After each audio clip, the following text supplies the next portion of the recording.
of Visions of Glory, the book, and the author of the book, the secret author of the book, Utah Mormon therapist Thom Harrison.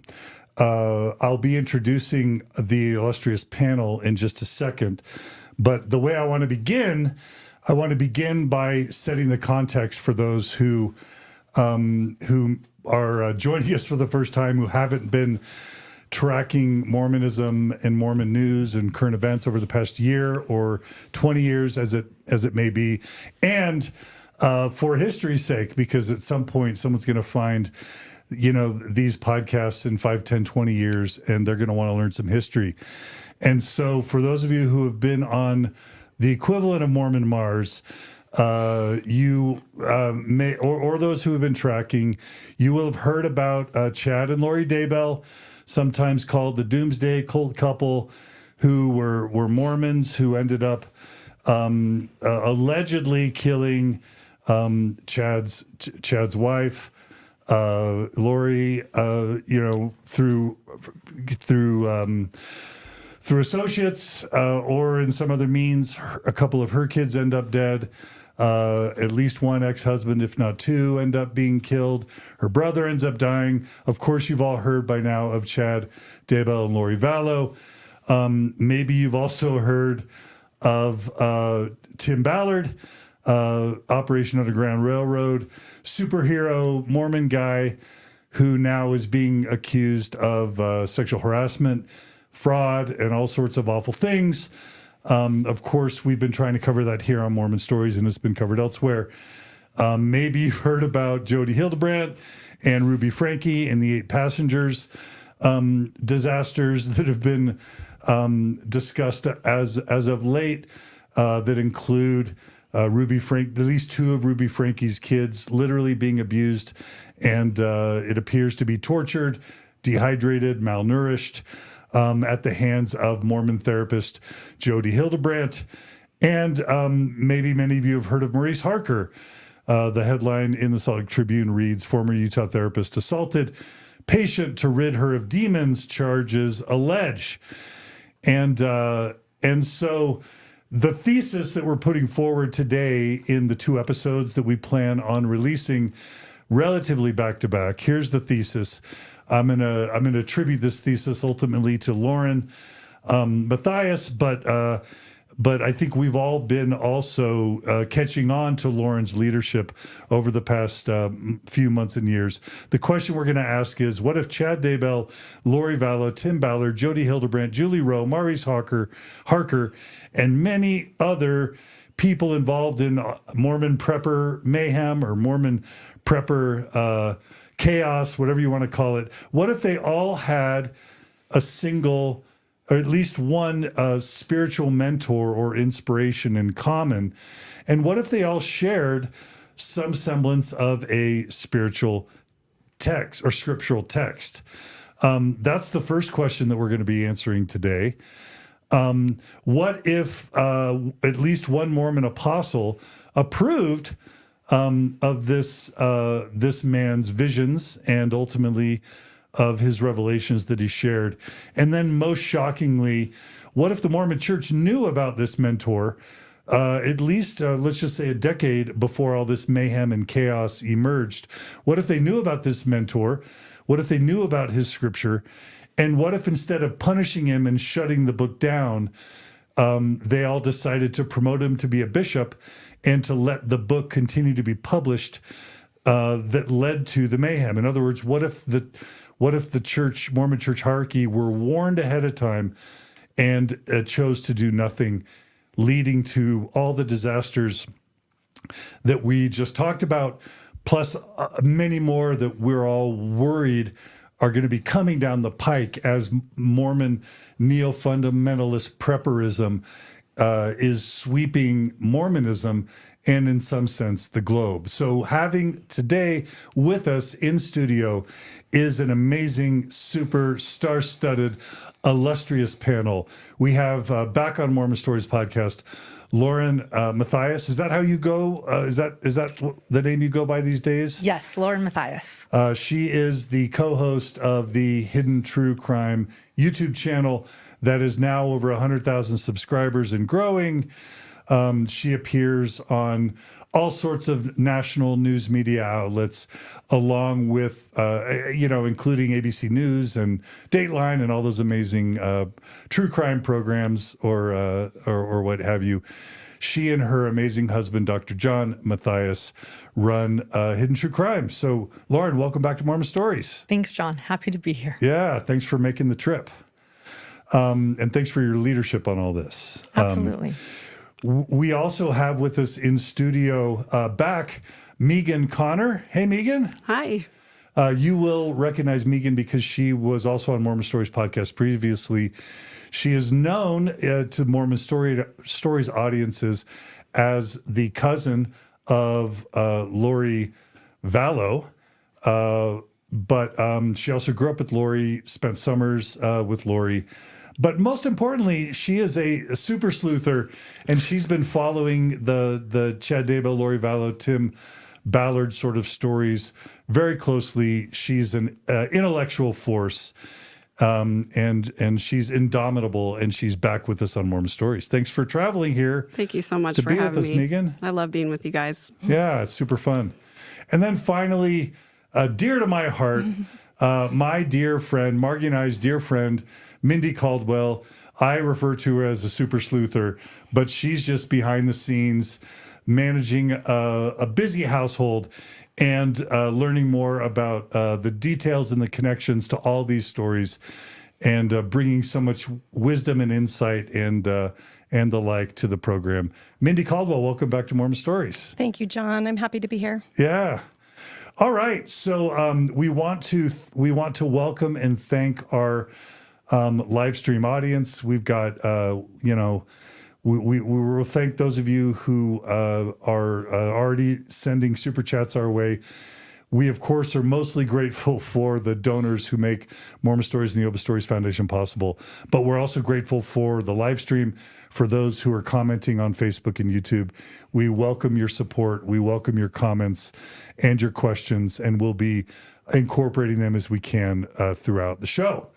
So I think it makes sense to begin with Lauren and Lauren's, rewinding a little bit to Lauren's story, because I think Lauren has caught on to this stuff months or years before many of us. And so, Lauren, do you want to take us a little bit? Do you want to give any intro? And then do you want to take us back in time a little bit? Absolutely. Absolutely. Thanks, John. Yeah, so the first case that my husband and I started with when we started our podcast, Hidden True Crime, was the Lori Vallow and Chad Daybell case, Megan's cousin. Thanks for being here, Megan. And this case, for the moment it came down, the AP wire, I remember the first day it came down in December 2019, 2 missing children, a Deseret book author, Chad Daybell, and a very beautiful blonde mother whose 2 children were missing. East Idaho, Rexburg. I looked at this story. I was a recently retired TV reporter where I had left to be a stay-at-home mom, just staring at these 2 faces thinking, what is this? This is not good. This is not good. And that sort of, here we are 4 years later, and I'm still delving into this story. There have been so many layers to this story. So as we start podcasting about this story, we're digging deep. And as I do this, I start interviewing people within Chad and Lori's circles. And I don't know what that was. That was Alexa. Someone triggered Alexa. Alexa wants to be the 5th member of our panel. Hey, Alexa, thanks for joining us. My first thought is always, what did I do? I'm like, is that my phone? Is that my laptop? Okay, good, Alexa. So, I start listening to all these people within Chad and Lori's circles, and I'm hearing about the belief system. I'm hearing what they believe. It's about portals. It's about zombies, possession, light and dark spirits. The children, unfortunately, are found in Chad Daybell's yard, Tylee and JJ. They were considered zombies or possessed by evil spirits. They were deemed dark by Chad and Lori. And I'm hearing people shouting at me, visions of glory, read this book, Visions of Glory. They love this book, Visions of Glory. Well, other people are defending the book. Well, this book is really good, but it talks about portals. It talks about this. I start reading the book. Of course, I go and get the book. I read the book. I'm sitting here thinking, oh my gosh, like this is their belief system. This is talking about portals. This is talking about evil spirits. This is entering bodies, evil spirits entering bodies when they're sinning. This is talking about being translated. That's Chad and Lori. And so I delve into it, and it's written by a man named John Pontius, or as told by John Pontius. And it's about a man named Spencer. And I'm seeing that, okay, Spencer. Then at the same time this is happening, we're going in and we're requesting FOIA documents from Arizona, and we're requesting everything they have in the Daybell case while we await the trial. And Chandler, Arizona police, as well as Gilbert police, they dump a bunch of documents, thousands of pages. And I'm scouring these documents, and I see that they have burner phones. Chad, Lori, Alex Cox, other people in this group of like-minded prepper friends believing in zombies. And I'm scouring, and I'm seeing that in the burner phones, that Spencer is listed as an alias, as Spencer's wife is listed as an alias. I'm seeing that some people are saying that people were Spencer. I keep seeing Spencer, and the talk on Facebook and in these groups is this Spencer W. Kimball? What do they mean by Spencer? Who are they trying to say? And I'm thinking, this is Spencer. This is Visions of Glory Spencer. And I'm thinking, no, this is all Visions of Glory. They're these burner phones with these aliases and these secret names. This is Spencer. And then I start hearing more from people as I'm investigating, and I'm looking, I'm like, well, who's Spencer? Well, it's a man named Thom Harrison. And Thom Harrison is a therapist in Salt Lake City. Thom, Thom, Thom Harrison. And I learned that he is Spencer. These are his visions. So while the book was told by John Pontius is now deceased. He died of cancer shortly after the publication. That it is the visions of Spencer that we now know is this therapist named Thom Harrison. So I reach out to Thom Harrison. And I reach out because I'm wanting to know more. I'm just trying to learn. And I ask him actually something, and this is how funny. This is 2021. And I reach out to Thom, and I introduce him. I say who I am. I grew up near him and his family. I explain that we have similar friends, and I'm just trying to understand. I'm letting him know what I've discovered. I'm wanting to know if he met Chad, and then I'm asking him, do you think Chad thought he was Spencer? Because that's where my mind was then. Did Chad think he was Spencer because of the burner phones? In the burner phones, we have Spencer's wife, and I'm thinking, well, if that's Lori, then does Spencer, is Chad Spencer? Because they believe in past lives. That's an important part of this too. Everyone's believing they were different people in past lives. And so I pose this question to Thom Harrison. Do you think that Chad thought he was Spencer? And his response to me was, can you send me your address? I want to send you something. And I said, please, here you go. Here's my address. And in the mail, later came this. He sent me something just as he promised. 2021. Here's the envelope it came in. Address is covered. And inside, from Thom Harrison, is a 2014 letter. And it's to whom it may concern, to my priesthood leaders as now constituted. And it's, again, March 23rd, 2014, Thomas Jean Harrison, and it's titled Regarding Visions of Glory. Now, I won't read the full letter here. It's long. We'll read it later in the program. But this summarizes it. Let me share how it starts, and let me share how it ends. To whom it may concern, my priesthood leaders. After meeting with my stake president on this 23rd day of March 2014, I write this letter to disclose my feelings and present opinions of the book Visions of Glory, which was published by Cedar Fort Publishing Company in December of 2012. I disclose that I am Spencer, the person with whom the majority of this account is written about. I have been asked to discuss the origins and my present feelings associated with the book. And then he goes on for 4 pages, and I read it, and then we have, it is my intent to not, so 3 pages in, he states, in quotes, "It is my intent to not speak of this account any further, other than this letter. I do not have the rights to this work. They belong to the Pontius family, so I have no power to stop the printing. But under no circumstances did I ever mean to conspire, deceive, or acquire gain from these sacred things. Our hope was to lift, bless, and bring people to Christ. If I am ever asked about this work, I will give those who inquire a copy of this letter. I will not give firesides or presentations regarding this book. I hold my membership in the Church of Jesus Christ of Latter-day Saints as my most prized possession. I apologize for any injury or misunderstanding this has caused the church, my family, or any individual associated with this book. I am sorry for any offense that this has caused any member. Sincerely, Thomas G. Harrison." So it was clear to me, and here's the book, by the way, we're talking about this book. Here's the book. It was as told by John Pontius. It was clear to me, being a member of the church, that this was clearly a letter to save his membership. I mean, I don't know any other way to see this letter written in 2014. He's apologizing. He's stating what he will no longer do. He will no longer give firesides. He apologizes. But what was most interesting is, looking back, I think that was the moment where I realized this is bigger than I thought.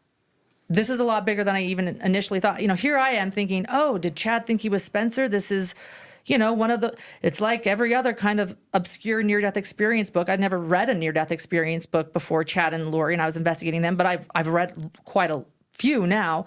So, and while the book was eerily similar to Chad and Lori's beliefs, and it was concerning to me, the fact that I wrote him and said, hey, do you think Chad was Spencer? And he sent me this.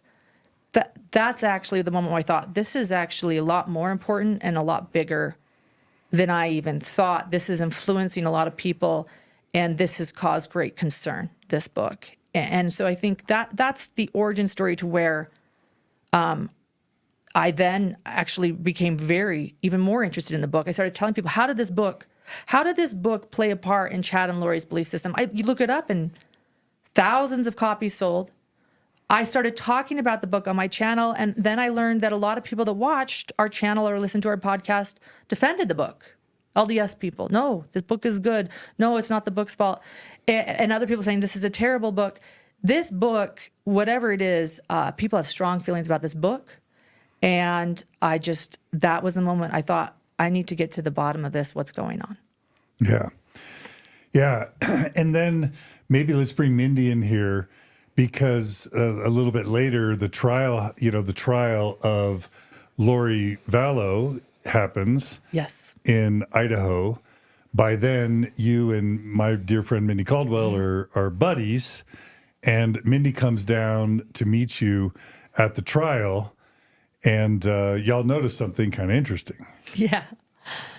Yeah. Do you want to tell that story? No, I think you should tell it. Take it away. Yeah. So we had spent several days. And Mindy, do you want to back up and just tell quickly how you're connected? Oh, sure. Sure, of course. Visions of Glory? Yeah, here's my copy of Visions of Glory.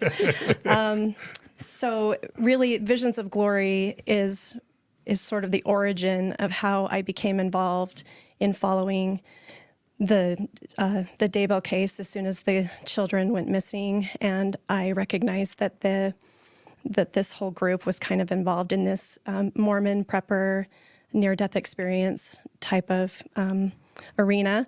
That's what got my attention. And so clear back in 2014, I was given this book by a dear family member who felt very strongly about it. And unbeknownst to my family member at the time, I had already started my my faith transition out of the Mormon faith. And so I accepted the gift, and I think I read a couple of pages at the time, and very quickly I was like, nope, it was not going to be something that I was going to read. So I put it aside, and I didn't think much about it until we started witnessing, several of our family members started witnessing this book having a really strong influence on a few of our family members at an alarming rate. It was very concerning to watch our family member invest large amounts of money in prepping supplies and get very, very wrapped up in certain websites like Avow, Another Voice of Warning, which talked about all these people getting on there and talking about their visions of the end times. There's a thing called the call out where people get like a special invitation to go and go up into the hills and live in tent cities. And I had no idea about any of these things until I had firsthand experience, and it was scary. It scared me. And so, and then I had no idea how popular these things were, like the Julie Rowe books and her visions that she claimed to have. It's all tied together. And so, yeah, this book is pretty much the catalyst for me going down this rabbit hole of trying to figure out how all of these things are tied together. And I do have first-hand experience for how families have changed. And I think there are probably a lot of your viewers and listeners who may have similar stories of family members or themselves perhaps who have gone down this road and it's been affected, or they've been affected by it. So thank you for sharing, Mindy. Of course. So take us now to that fateful Idaho day where you and Lauren are hanging out at the Lori Vallow trial. I was so glad you came and joined me. I was at that trial yeah. for about 6 weeks, and Mindy came down a few times and Yeah. joined me. It was always nice. Yeah, it was nice. So I drove up to Boise a few times over the course of Lori's trial. And Lauren and I, during the trial, we had, we found a little spot in the courtroom that we liked. And unfortunately, fortunately and unfortunately, we were quite close to the jury box. And so we had to be really, really quiet about when we would try to communicate or talk to each other. But they showed a video clip from Lori getting arrested, or excuse me, not arrested, getting served papers in Hawaii. They had found Lori and Chad in Hawaii, and they had police cell phone footage of her being approached at poolside in Hawaii, and we had never seen this video. Yeah. Nobody had seen this video before. It was to serve. They served her papers saying that she needed to produce her children before her arrest. Yeah. Right. And so this was the first time viewing for everybody who had followed this case. So, of course we were in rapt attention, kind of watching this, and we're looking at the video, and then all of a sudden, Lauren, Should we show it? Should we show let me it? just let me tell you really yeah. fast. So Lauren just elbows me, and she's like, "Mindy, Visions of Glory." She's reading Visions of Glory by the pool. And sure enough, Visions of Glory is right there on her chaise lounge in full display. I was live tweeting too. So I was live tweeting the entire trial at Hidden True Crime. And so I was, everyone else is talking about her swimsuit color or, how Chad looked like he didn't know what the heck was going on. And I was like, it's Visions of Glory. We've talked about visions. This is Visions of Glory. Right. Yeah. It was this moment of like, see, this is what they're doing. Yeah. And just to really put a fine point on it, Lori's 2 children are dead. Yes. Chad's wife is dead. Lori's at least 1 to 2 ex-husbands are dead. Her brother's dead. There's this streak of carnage. They've gone to Hawaii to do who knows what. And the crucial text that they have on their, what's the word you called on the swim chair? Their Lounge? Chaise Lounge is Visions of Glory. It's right there in the bottom right for those who are watching. Should we play the video clip? Yes. Sure. All right. Play the video clip. This is what we were watching. And I apologize to those listening. Some of this is just visual, not audible, but let's play the clip. Mr. Valuation, sir. Do you have any questions regarding that?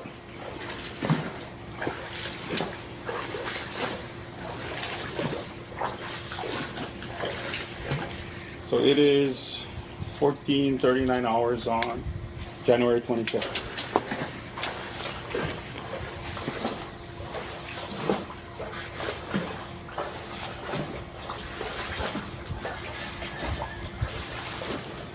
What is that ringtone?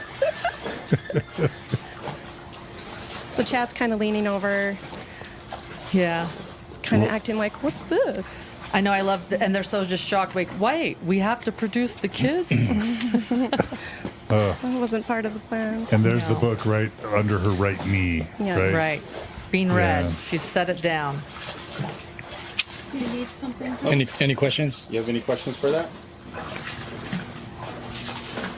No? Okay. Okay. All right, have a nice day. So, I mean, they can't be thinking that they're just going to get away with all this. They have to be thinking that somehow God's going to intervene, right? Because they've literally left a trail of death. And why would they have visions of glory literally under the knee open that they're studying it? We're going to be answering that question today in part 1. And then the only other thing I think is worth talking about, let's just maybe, and we want to bring Megan, we want to bring you in here as well, but it didn't just stop with Lori and Chad. So recently when the Jodi Hildebrandt 8 passengers story becomes global news, and then later when the Tim Ballard lawsuits start to fly, Yes. what happens? What do we learn? There's a connection to A connection without an X. Tom Harrison and Visions of Glory. There's a connection. Yeah, yeah. Yeah. Yeah, without an X. Yeah, Yeah. a connection, a good old fashioned connection without an X in it, like Jodi Hildebrandt's connections. You could. So all of a sudden, Jodi Hildebrandt comes down, and she's connected to eternal core, and eternal core is something that was created by therapist Thom Harrison to bring God back into therapy. He starts Eternal Core. It's a podcast. It's a conference, and who's involved? Jodi Hildebrandt. And I'm just going to go ahead and show that Please. that image of the Eternal Core Conference. Who's in the middle of the entire graphic image, Megan? Who is that? Good old Thom Harrison. There's Thom Harrison and Mindy. Who's two headshots to the right of Thom Harrison? Mindy Caldwell. That is Jodi Hildebrandt. Jodi Hildebrandt. And who is on the literal right hand of Thom Harrison from his perspective, Lauren? Tim Ballard. Tim Ballard, right? And is Maurice Harker, by the way, His on photo that? is not on, His on this. his photo's not he on did that one. participate in that Eternal Core conference, but his photo for some reason was not on that Yeah. picture. Yes. And Eternal Core was really only sort of a big present thing in 2019. Yeah. And that's when, he was with Maurice Harker, Tim Ballard. We'll get into Maurice later, I'm sure. And Jodi Hildebrandt. And then, of course, we don't see Chad or Lori there, but we already have that history. Yeah. With them believing this book. And really quickly, we're going to jump into the Tim Ballard lawsuit and show a couple other intro slides before we begin. But Megan, I want to bring you in. Can you just tell us your first recollections of vision? Anything you want to say as an intro, but your first recollections of Visions of Glory, and how the wheels and dots started connecting for you in these stories and Visions of Glory. And Yeah, well, so I was very fortunate to appear on Lauren's channel actually before I came and did my Mormon Stories interview. And she and I kept in touch quite a bit because the more layers got unpeeled from this onion, we just both kind of wanted to understand what was happening. So we kept in touch about new developments in the case. And I think she brought it up to me at one point about this video that you guys had seen at the trial and that Visions of Glory was there. And I just sort of had this distant bell ring in my head, and it took me a little while before I remembered this. But I was presented with a copy of Visions of Glory back in 2014. And for me, this was pre-therapy. I was still very enmeshed in my family system. It was pre-religious deconstruction, so I was a very faithful member of the Church of Jesus Christ of Latter-day Saints. And I had been teaching gospel doctrine in my ward. And after the lesson that we had that was about the second coming, one of the people in my ward came up to me and told me that there was a book she really wanted me to read. She said, I loved your lesson. I thought you did a great job, but I think you kind of maybe left some things out. And at the time, I was very I was very much a rule follower in the way that I presented things as a gospel doctrine teacher. And this is what kept me in the church so long, because I only read the approved correlated materials, and I only presented in the lessons what was in the manual. And I just knew, I knew I had some kooks in my ward, and every time we got on the subject of end times, that, people would raise their hand and talk about things like knowing the actual location of Kolob and stuff like that. So I did not want to stray There's at always all. a few in every ward. Yes, exactly. I didn't want to stray too far from exactly what was in the manual. And so I guarantee you we didn't talk about anything, Mormon rumors or any of that kind of stuff. So this person actually approached me and handed me a manila envelope. And inside the manila envelope was the book, Visions of Glory. And I can only speculate that the reason it was in an envelope was probably because this was post Thom Harrison having to write this letter to the leadership of the church saying it's all fiction. It was just for me. It's not to be taken literally and all that stuff. So I think she didn't want to be seen carrying the book in church or handing it off to the gospel doctrine teacher. And I actually read the book almost right away as soon as she gave it to me. And I, as a true believing member of the church, was very compelled by some of the ideas in the book, mainly because it was sort of a confirmation of the things that were taught in regular mainstream church doctrine. And also around this time, there was a big interest in my family about NDE books. And I had already read... Near-death experiences. Yeah, right? near-death experience books. And I had already read probably at least 4 other NDE books. And the general message of those books were always pretty much the same, that heaven is real, that God and Jesus love you, and that, there's hope for life after this one. But when I read Visions of Glory, it went way beyond anything else I had read in those other NDE books. And towards the end of the book got extremely detailed about what was, quote unquote, going to happen at the end times, during times of tribulation and the second coming of the Savior. And I was less interested in those details. The only thing I will say is that, also included in the book are a couple of visions or dreams that were written by other prominent church members, one by Wilford Woodruff, I believe.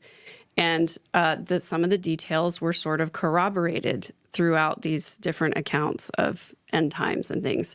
But what was most compelling to me was this idea that Thom Harrison puts forward in the book, and we'll get to some of these clips, about our ancestors being with us and trying to help us. And having my grandma Noni, who passed away when I was just a baby that I never knew, and my dad's dad also, who passed away before I knew him, that was a really compelling idea to me, to think that my ancestors were helping me with the difficulties of my life. And so I sort of clung to that idea. And I'll talk a little bit more about those, how the different things affected me as we go through the book, but I was just very compelled by some of the ideas. And I passed the book on to my sister because I said, wow, this book really opened my eyes to a lot of things. And she read it and talked to one of her really good friends about it, who is a professor at BYU. And that person told her, yeah, I've read that book. I've heard of it. I think it's an apostate book, and you probably shouldn't be paying attention to it. And my sister said, well, why? Why is it apostate? And this person said, well, the main thing is because he sort of puts himself above the first presidency in having all of this information, and he sort of intimates that his office after the millennium is like right next to Jesus Christ's office. And so, my sister kind of got back to me and she was like, yeah, maybe we shouldn't really be reading this book and putting any sort of store in what's said in it, because it seems like this guy is kind of off the deep end. And I was a little sad about that, but I had to admit she was right. The more that I really thought about it and read, sort of read into it, I could totally see where she was coming from. And so I actually got rid of my copy and put it aside and didn't really pick it back up again until Lauren and I started talking about it. And I remembered the things I read in the book, thinking about it in the context of Lori and Chad and what they had been talking about. And man, I just was like, you're totally right. Almost everything that they talked about, almost everything that you've heard Lori say that was crazy came from that book, And so I went ahead and downloaded the audiobook and started listening to it again and making notes about all the things that were so harmful and dangerous about this book. And that's kind of how this part of the episode was born. Yeah, beautiful. Thanks for sharing. And you kind of, even before I think this news broke with Tim and Jodi, you were asking us if we would consider an episode on Visions of Glory, right? Because you felt like this was a really important piece to the puzzle. Yes, and mainly because Lauren was relating to me how every time she mentioned the book on her channel, she would have all these viewers that would come forward and say, oh yeah, Chad and Lori are crazy, but don't discredit the book. The book is really good. The book has all this great stuff in it.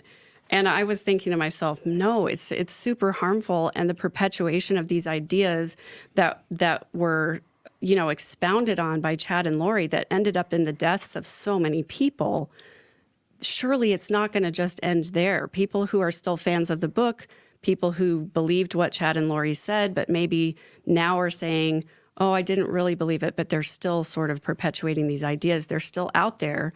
And then when we started to hear these things in the news, Jodi Hildebrandt, Tim Ballard, and making these connections, I was like, we have to do this episode because we need people to know this is not a good book. These ideas are harmful, and it leads to a lot of extremism that just could end up being tragic and already has ended up being tragic. Yeah.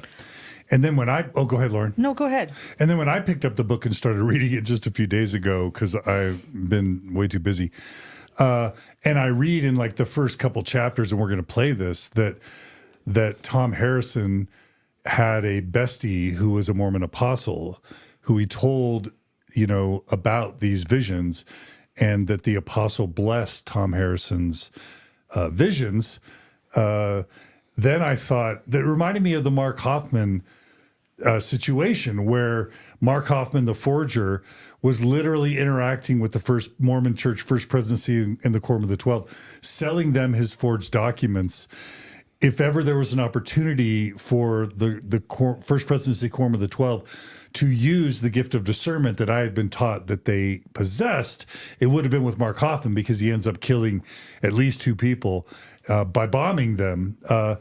And immediately the idea of and thoughts of Mark Hoffman came to me, because I thought, wait a minute, if Neil A. Maxwell, there's the reveal, if Neil A. Maxwell knew about Thom Harrison, was buds with Thom Harrison, and blessed this book that these sets of visions that become Visions of Glory, and didn't tell him to stop, didn't tell him to shut it down, and then later when we learned that the Mormon Church held a disciplinary council or threatened a disciplinary council with Thom Harrison, and instead of actually excommunicating him and demanding that him or John Pontius or his wife or whoever shut this book down and get rid of it, they promote Thom Harrison to bishop and allow him to continue wielding therapeutic influence in the Salt Lake Valley for another 9 years. Again, if ever there was an opportunity for the Mormon Church leadership to exhibit the gift of discernment that they claim to have, it would have been in 2013, 2014 at Thom Harrison's disciplinary council versus promoting him to bishop. And if you don't believe me, if seeing a photo of Jodi Hildebrandt speaking at a Thom Harrison therapy conference, or if seeing Visions of Glory under Lori Vallow's knee isn't enough for you, now we'll show you a victim from one of Tim Ballard's alleged victims, an excerpt from their statement. Do you want to set this up in any way, Megan, before I read it? Or should I just read it? Yeah, you can just read it. It's from the lawsuit that was recently filed by victims of Tim Ballard. Yeah, it came down to the third judicial court, Salt Lake County a civil lawsuit. Okay, let's read it. It says, quote, this is a victim, an alleged victim of Tim Ballard, quote, he also had told me to read this book. It was called The Visions of Glory, and that he had met with the man who wrote it. His name was Thom Harrison, and that Thom had told him lots of visions that he had had that actually had Tim in them. He said that Tim would be a prophet of the LDS Church one day, that he would be the president of the United States. And so if Thom Harrison is meeting with Tim Ballard and emboldening Tim Ballard to believe that someday he's going to be a prophet or president of the United States or helping to usher in the millennium, you know, that's the type of histrionics that both led to Chad and Lori feeling like they could escape to Hawaii with the trail of murder, and Tim Ballard to think that he could escape his fraud and sexual predation to become a U.S. Senator from Utah or eventually President of the United States. And I want to add to that too, I didn't make this clear at the beginning. This is important because we saw that banner with Thom Harrison in the center. It was 2019 was the Eternal Core. And that's really important. First off, let's point out 2019 is when JJ lost his life, Tylee lost her life, and Tammy and Charles all lost their lives. That was the Daybell. 2019 was a Daybell murder spree. And that banner, the Eternal Core, the majority of that podcast, everything is 2019 as well. We've mentioned, we've seen Tim Ballard, we've seen Jodi on that banner. There's no Chad Daybell, but I do need to say this comes from three very concrete sources that I have, that on the Daybell side, we have two very concrete sources letting me know that Chad Daybell and Julie Rowe were meeting with Thom Harrison in his office. And then I have on the Harrison side, someone that knows Thom Harrison saying Thom was meeting with Chad Daybell and Julie Rowe in his office. And so though I want to point that out too, while they don't show up on the banner, it's more than just seeing the book. I had been hearing of these meetings. So I want to put that out there because 2019 is a really important year. And I do know that it wasn't just that Chad and Chad liked his book. He was meeting, according to three very concrete sources, he was meeting with Thom Harrison as well. Chad also. Super important. Thank you. Okay. This next slide we have really quickly. And what we're going to be doing is we're going to, for part one, we're going to be playing excerpts from Visions of Glory to both give you all a sense for what this book is, but also to provide commentary on some of the important issues that end up coming out later in all of these dark stories. Then we're going to stop, and then for part two, which is going to hopefully appear later this evening, we're going to be talking more in detail about the connections between all of these dubious players and Visions of Glory and Thom Harrison. So those are going to be the two parts. This part one is going to be just doing a deep dive into Visions of Glory and giving you a sense for it. Now, let me go ahead and show this next slide. Megan, do you want to set this up at all? This is Mindy's. Mindy, do you want to set this up? Yeah, this is also from an excerpt from the civil lawsuit that was filed recently against Tim Ballard. I'm not sure I'm going to be able to read that from this far away. So, this is a statement from that civil lawsuit. Okay, I'll read it. It says, additionally, Ballard would get ketamine treatments and have a scribe come in with him while he would talk to the dead prophet Nephi and issue forth prophecies about Ballard's greatness and future as a United States Senator, President of the United States, and ultimately the prophet of Ballard's church to usher in the second coming of Jesus Christ.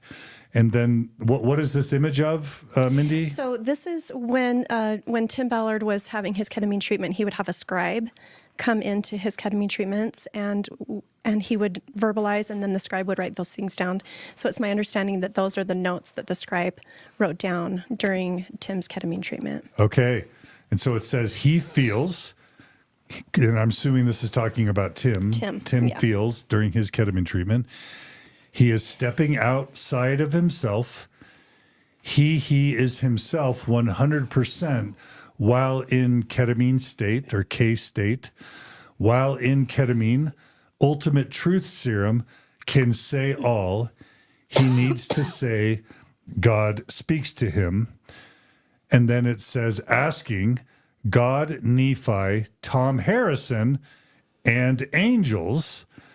And then it says, what do I need to do? Help to prepare himself.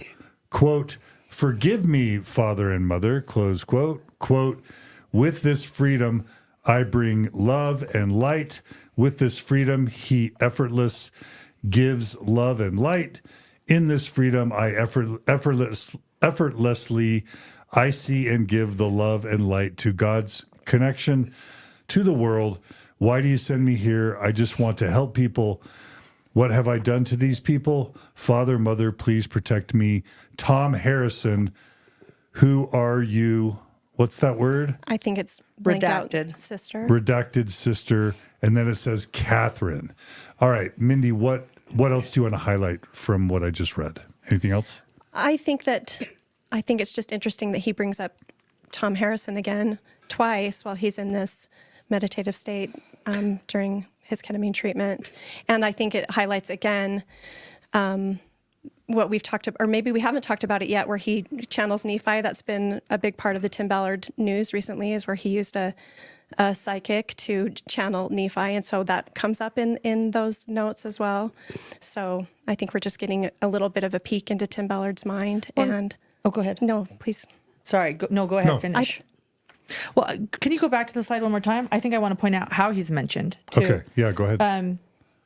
What do I need to do? He is asking God. He is asking Nephi. He is asking angels. And he's asking Thom Harrison. Like, that's where he puts Thom Harrison. What do I need to do?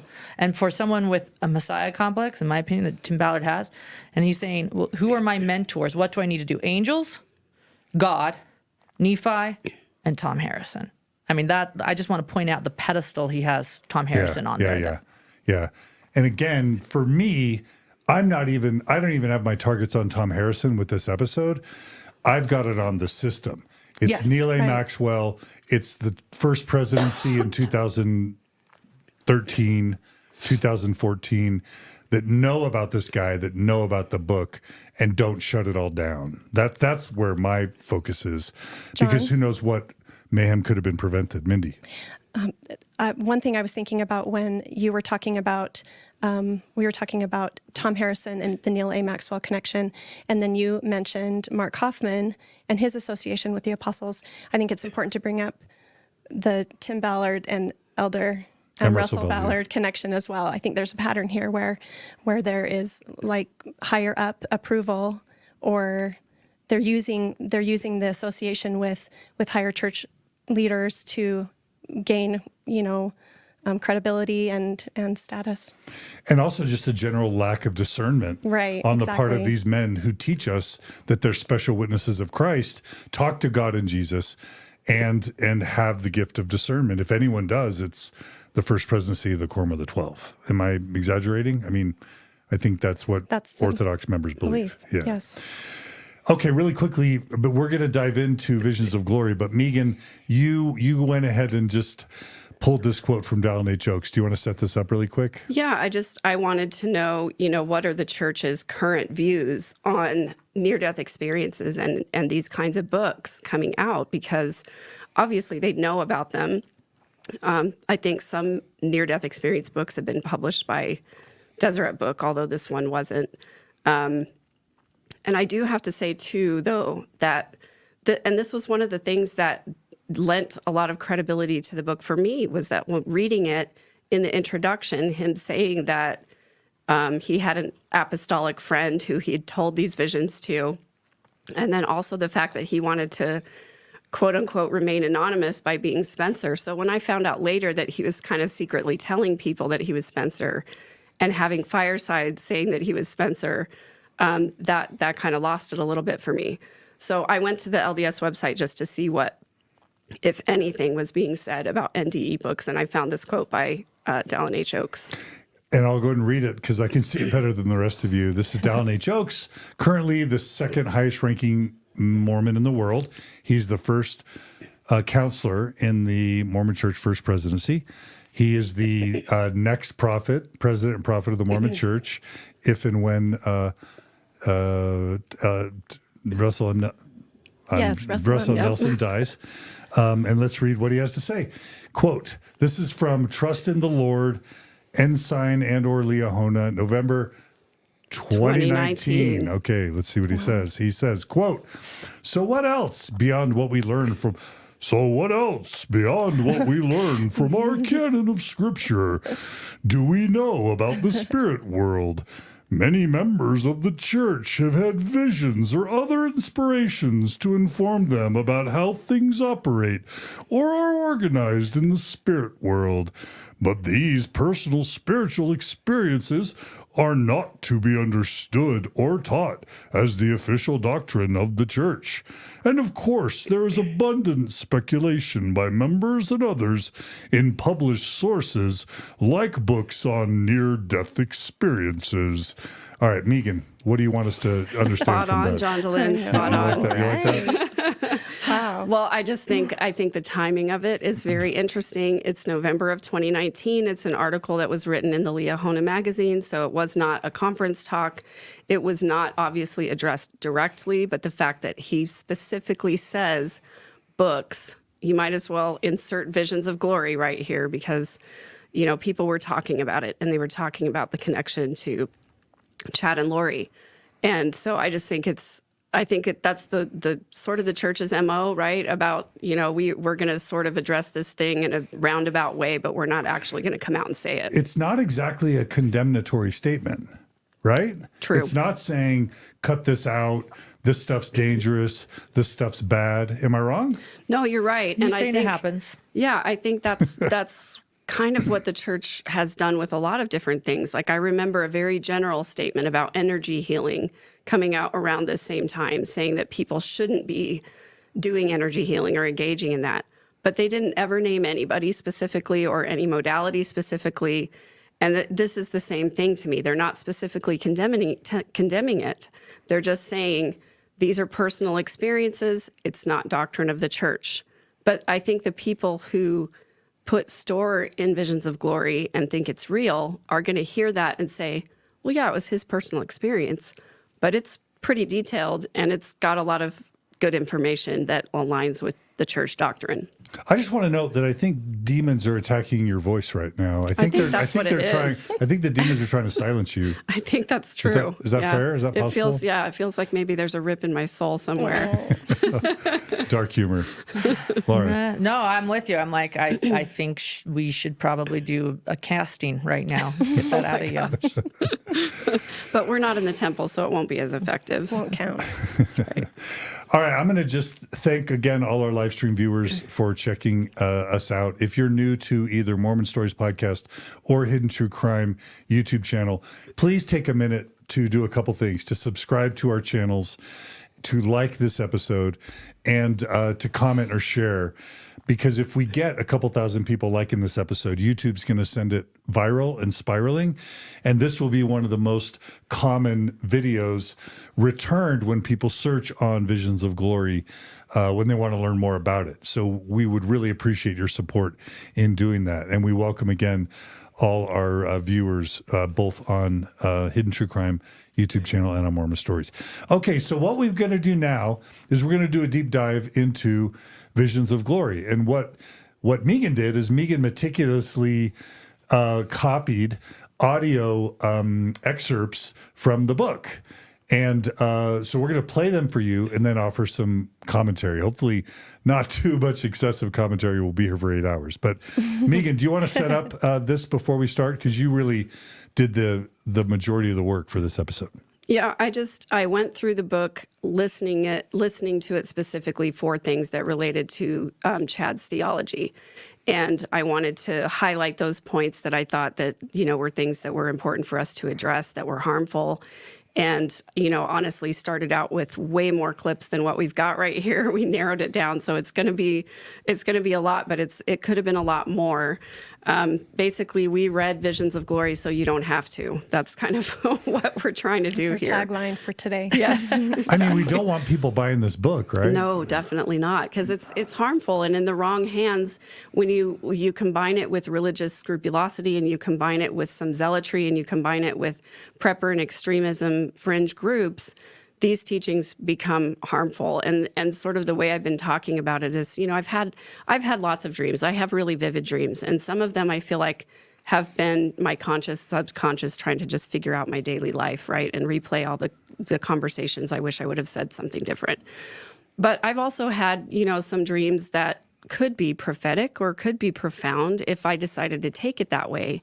But when you change your entire life to go after something that is basically a neurological process, that becomes problematic, I think, and harmful. Yeah.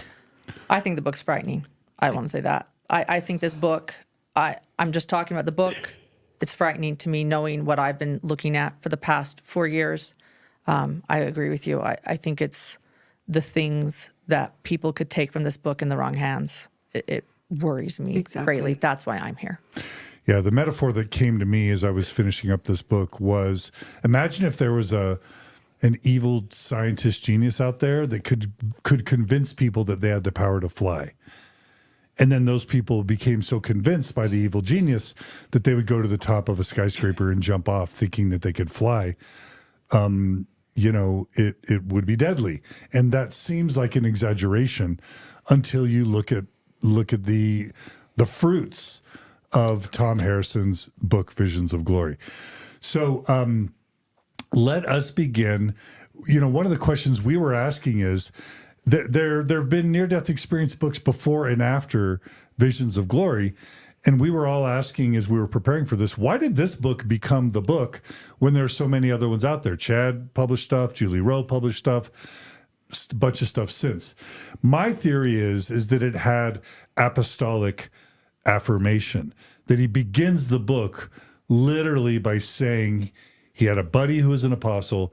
He shared his visions with the apostle, and the apostle approved it. So that's our first clip. Yeah, and also I do want to say too, he admits that that Neil A. Maxwell told him, maybe these visions are just for yourself. Maybe you shouldn't tell anyone else. And then Neil A. Maxwell died, and then the book was published. Yeah. Well, we'll play it. And then we'll comment on it. Okay. Yeah. All right. So let's go ahead and play the first clip. My apostolic friend. We met in his office a week later, and he told me this story. All of these years I have felt painfully alone because of not being able to speak of the things I had seen in vision. They have become a big part of me, who I am, and what I am doing in my life, and I am constrained to silence. Until speaking to you, I didn't even realize how they could come to full accomplishment in my life, especially knowing my personal circumstances, poor health, and weaknesses. I have always known they were true, but only until recently did I even suspect how they could come to pass. I have been persecuted and rejected the few times I opened up even a little. I have been very alone in this for a long time. It has been one of the hardest parts of this journey. One of my assignments for the church for many years has taken me to the church office building in Salt Lake City once a month. I meet with various general authorities and had come to know and love them personally. Over the years I had become good friends with one of the members of the Quorum of the 12. We became personal friends, and we had, as he was inclined to say, broken bread together and spent many wonderful times visiting on numerous occasions. One evening while alone with him, I was prompted to tell him one of my visions. He listened with great interest, and then concluded by telling me it was from God, and that I should treasure it up in my heart, write it down, and not speak of it until the Lord told me to. He also counseled me not to try to interpret the meaning of it. He said, when the Lord wants you to understand it, he will send someone or give you the meaning. But until then, it is God's will that you keep these things to yourself, and don't try to interpret them without further revelation. My apostle friend became a staying power and source of much comfort for me. He became a source of security in this vale of tears, and my source of peace, that what I was seeing was of God, and not something of which I should be ashamed or fearful. Spencer looked down for a few moments before he continued. When he looked up, he was almost in tears. When my dear friend died, I mourned his loss as deeply as if it were my own father or my child. I could not rise above the grief for a long period of time. I felt that not only had I lost a dear friend, an apostle of the Lord, but also the only person on earth to whom I had been given permission by the Lord to share my experiences. I mourned his death for months. At times I had no desire to eat or sleep. I found it hard to function properly. I was sinking into depression. Then one night I was awakened by someone standing beside my bed. It was about 2 o'clock in the morning, and I was just suddenly awake. I sat up and realized a heavenly messenger was standing beside my bed. This same messenger had conducted me through many visionary experiences, and yet I never knew his name, nor was I allowed to ask it. I moved as if to get out of bed, and instead of stepping back to allow me to do so, he just smiled at me. He didn't move his lips, but spoke to me in a way that I had become familiar with while in vision, where the information just flows into my mind and heart in my visitor's voice. I am able to answer back the same way, but most often I forget and ask my questions out loud. He said, "Spencer," and I knew why he had come this time, because my dear friend, the apostle, had asked him to. He radiated love and concern as he continued. "You should not mourn your friend's passing so deeply. He is troubled by your sorrow for him and knows that you realize that he is very happy, finally at peace and free of pain, and is going forward with his work. He loves you and therefore asks that you cease to mourn for him so." I felt willing to do anything the angel asked me to do, and I felt the sense of deep loss and grief quickly melt away. A quiet peace replaced the loss in my heart. But I had one more question for him. I said, "I no longer have someone the Lord has given me permission to talk to about my experiences." I guess I was mourning that loss as well. The angel smiled and replied, "I understand, but only for a little while longer. The Lord will send John into your life. He will understand you and your visions. You can tell him all you have experienced. He will help you understand them as well. Just be patient until then." Spencer told me that the angel gathered the light back around him and vanished. Okay, couple questions. What can you guys share about Thom's work history that would have eventually led him to be meeting with general authorities at church headquarters? Anyone want to take that? Well, I want to say that Neil Maxwell was in his ward. Let's point that out. In Salt Lake City. In Salt Lake City, Yeah. when one grows up in Salt Lake City, it's not too hard to know general authorities and apostles. I just want to throw that out there too, as someone who grew up in Salt Lake City myself. It's sort of a way of life. You know, you're in the Vatican in a sense, right? You're around people who work in the church office building and people who live in Salt Lake, and you go to church with them or state conference with them and you see them. And I want to point out that Neil Maxwell was in his ward. So in other words, they're sort of, forced to know each other. I also want to point out that, Thom Harrison is really, really good at name dropping. He's got that art down. And I agree with you, John, that I think that's one reason this book has so much oomph. I'm on Facebook groups where they talk about this book, people that believe this book is scripture. I'm on those groups. I'm grateful that I'm allowed in those groups. They're private groups. And the thing that they drive home all the time is, well, the apostles blessed this book. The apostles blessed Spencer's visions and believe Spencer's vision. So I want to throw that out. So back to your question that you ask, he was a therapist. He was a professor, University of Utah. Thom Harrison, we're referring to. He was then also helping with, I believe, therapy for the church. He was helping with, and he was a professor at the University of Utah. I think I mentioned that. He was a bishop at a singles ward. He had a lot of callings. And then again, I just think Salt Lake City in general, geographical location plays a part in that. I'll add, I went to his LinkedIn, and what he bills himself as is, especially in the 70s and 80s, an expert in child sexual abuse. So my theory is that he was a leading consultant to the Mormon Church on how to deal with child sex abuse, which becomes really disturbing once you understand that the Mormon Church appears to have a history of suppressing and covering up tens of thousands of instances of child sexual abuse, both with Boy Scouts and with girls and with teens, etc. I'm wondering to what extent Thom was talking to general authorities about how to deal with that as a mental health professional. I think that there was probably a lot of that. You're right. I actually agree with you 100% on that. I think that was a big play. And he's a social worker. That's his background. Yeah. I agree. Yeah. Okay. Anything else, Mindy, you or Megan want to add about that part? Okay. Well, just that going forward, I think it's important for us to keep in mind and for the listeners to keep in mind as we listen to these clips who Thom Harrison is. So if you realize that connection where he's working with the church about sexual abuse and he's also a therapist. So all of these things that we're about to hear in Visions of Glory, he incorporates in his therapy practice as well. That's a very important point. And so it's not just fans of the book, fans of Chad and Lori, fans of Julie Rowe, whoever that are reading this, but Thom Harrison is also actively using this in his practice, in his Eternal Core podcast, with Tim Ballard, Jodi Hildebrandt, and all these other people that are connected as well. Yeah. And for me, if he's been able to successfully, and by the way, Tim Ballard name dropped M. Russell Ballard, Jodi Hildebrandt would often start her retreats and therapy sessions, as I understand it, name dropping her relationship with top Mormon church leaders. If the Mormon church has festered an unhealthy adoration of high-level church leadership, combined with Thom Harrison's successfully associating top Mormon church leaders as approving his visions and thus his book, to me, the burden is on the Mormon church top leadership to eliminate any doubt, just like they did with Tim Ballard and M. Russell Ballard.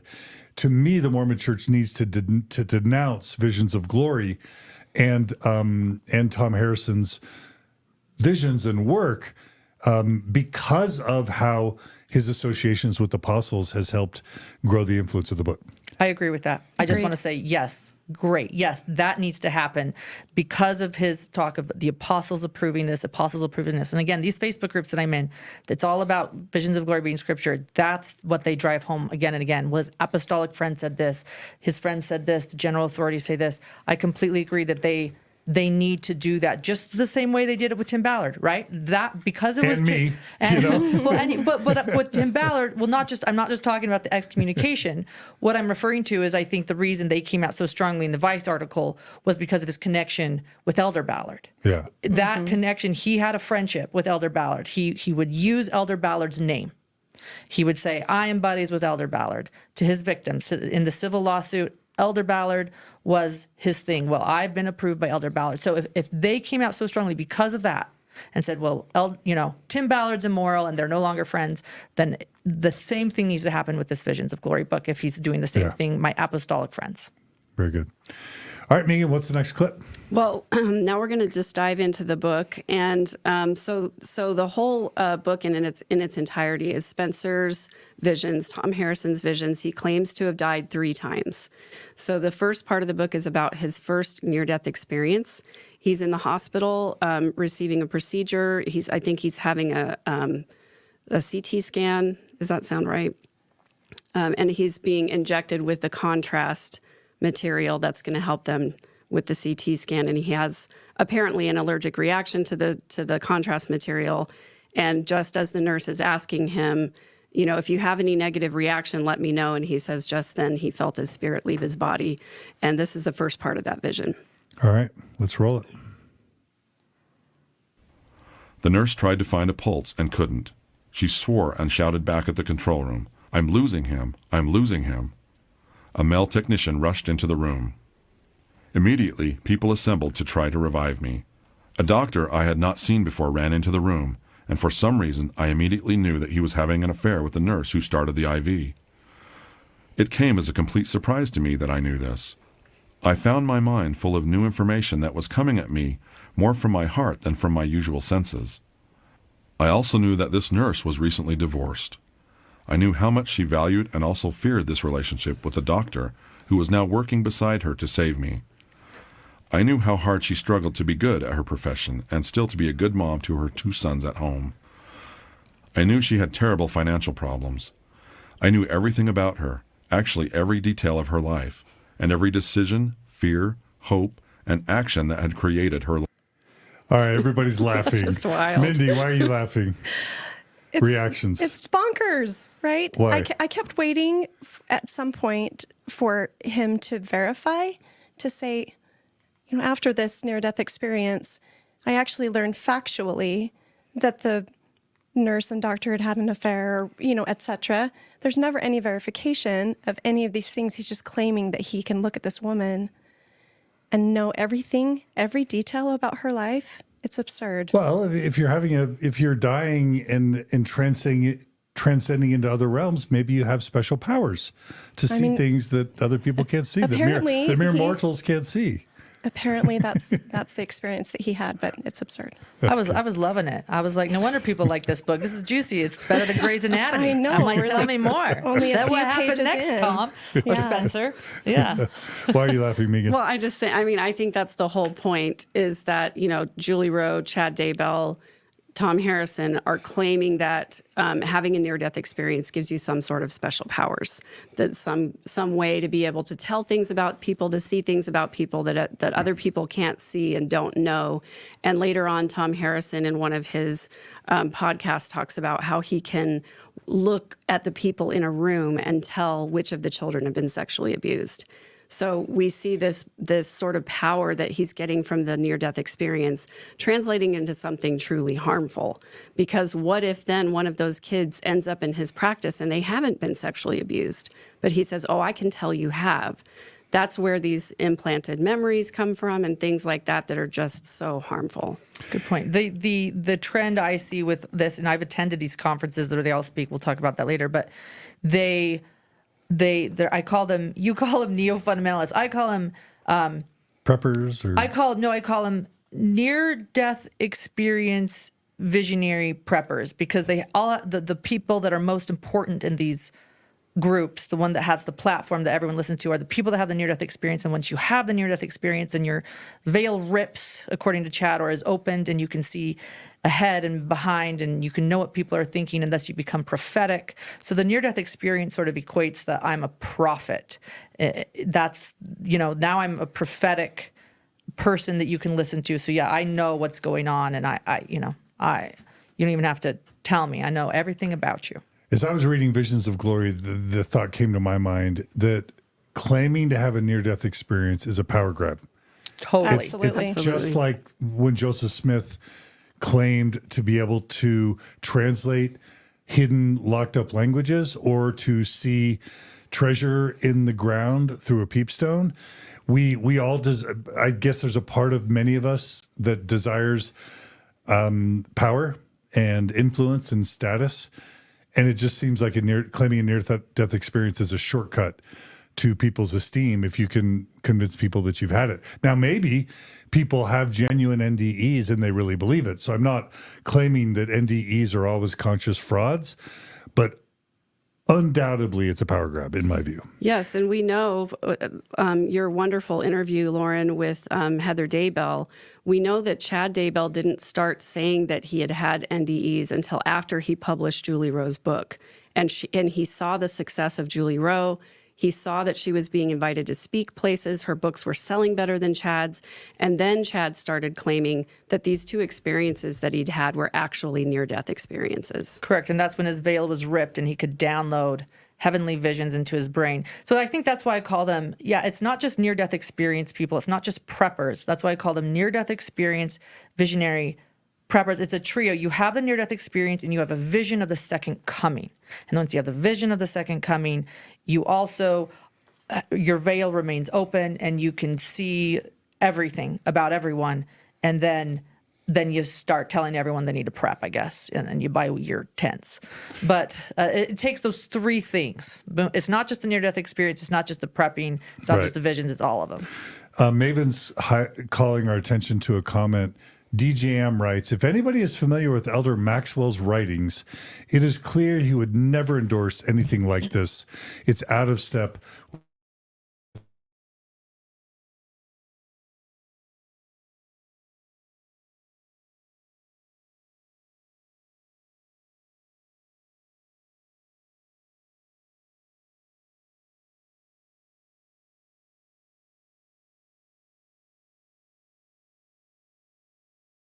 his name in any way associated with all this.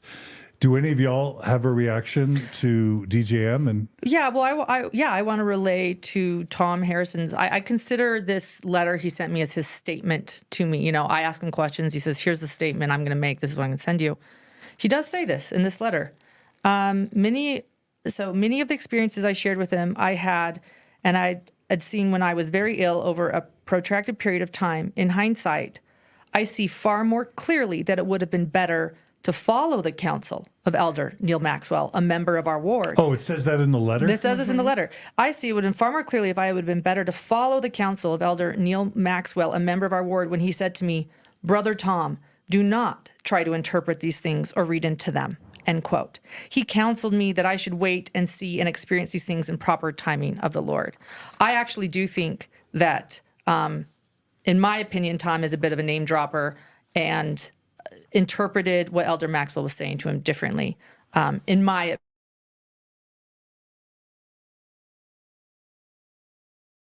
He is using Elder Maxwell. Elder Maxwell happens to be in his ward, so they become friends. You don't really have a choice when someone's in your ward. And so they become friends. He shares these visions with him, and then Elder Maxwell says, why don't we wait and see, hold these to yourself? And then he passes away, and he publishes this book. So I don't think we'll ever know. Maybe we can have different opinions. I don't know if we'll ever know. No, But there for are sure, different for accounts. sure. There are different accounts of how this played out. My only reaction to that would be, yeah, of course he's giving his version of what Maxwell said. What Maxwell apparently didn't say is, cut that shit out. That stuff's dangerous.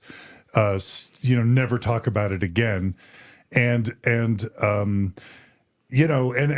brethren, the Mormon church leadership are really in a bind because the LDS church restoration was founded on the idea that God speaks to humans through the Holy Ghost.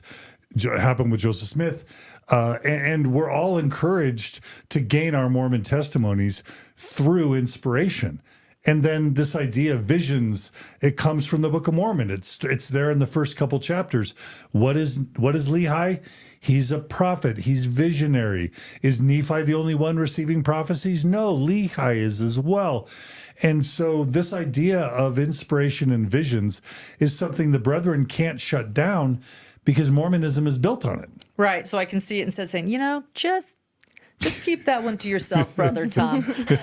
I can visualize Elder Maxwell just a little bit exasperated, kind of like patting Thom on the head. I'm like, oh, you have to wonder how many of the general authorities are approached with things like this, maybe with associates that they have. That's something that I've thought about while reading this. Just how often? We all know, some quirky people in the church, and I just wonder how often that they get approached with things like this. And this one, it sounds like Thom Harrison and Neil Maxwell had a closer relationship than most standard members have with church leadership. But I or wonder if maybe that's just Thom Harrison imagined that it was closer a relationship than it actually was. So I wonder if that's kind of their standard response when they get approached with things like this, is to be like, Pat him on the head. Pat him on the head. Yeah. That's lovely. Keep it to yourself. Except we have the example of Tim Ballard and M. Russell Ballard. Right. Where M. Russell Ballard doesn't just pat Tim Ballard on the head and Right. say, you keep believing you're going to be president and senator. He ends up, Deseret book contracts, Right. 220 articles in the Deseret News about him. And M. Russell Ballard ends up mentioning Tim Ballard in talks that he gives. So, can Mormon church apostles be both gullible, Mark Hoffman, and can they be actually affirming and supportive of crazy? Well, the next closest contemporary example we have is M. Russell Ballard with Tim Ballard. And we have heard that Thom Harrison also has a relationship with Russell and Ballard as well. Yeah. So, And what would be great is if instead of continuing to perpetuate the lie that we had nothing to do with Tim Ballard, what would be great is if M. Russell Ballard would say, you know what, I made a mistake. I shouldn't have endorsed this program. I didn't know it was going this deep. I didn't know that he was doing all of these other things on the side. I made a mistake. It happens sometimes. But I feel like it's so problematic for them to admit that they've made a mistake because they're supposed to be talking to God and having the power of discernment. So it's really problematic. They can't even admit that they've done something wrong. Yeah. I love it when people admit mistakes. I'm like, okay, I do got you. too. Yeah. All right, what's the next clip, Megan? So this is just more about this initial vision, dealing with him, getting out of his body after the contrast. All right, let's roll the tape. She desperately did not want me to die. I looked at the other people in the room and was astonished that I could hear their thoughts and know the details about their lives just as vividly as the nurse. There is a heightened spiritual sensitivity that comes from being dead that I never anticipated or heard of before. I knew what everyone was thinking. Actually, it was greater than just knowing what they were thinking. I also knew every detail of their lives. I knew if they were good people or bad, if they were honest or corrupt. I knew every act that had brought them to that state. It wasn't something I felt or could see, it was just knowledge that was in me. What was even more interesting to me was that I felt no judgment of them. I simply knew these things. It was like knowing a rose is red. It isn't something to judge, it's just the way the flower is. So no judgment, but I know whether you're good or evil. And I feel like that's kind of where Chad got his ability to discern light and dark spirits, is because of his special NDE powers. And then, no judgment, but you're a dark spirit. Light and dark is a big theme for every single one of these people we've mentioned. Jodi Hildebrandt, she knows good and evil. Your interview with Jesse, she says that she...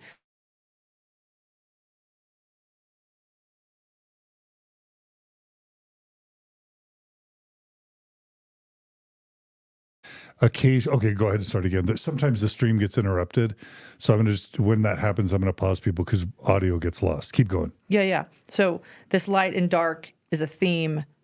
Good versus evil, light versus dark, zombie versus pure soul, whatever you call it. This is a theme with every single person. And it is the most important thing. Tylee and JJ were killed because they were dark. They were zombies. And Jodi Hildebrandt decides that people, including children, are light or dark, good or bad.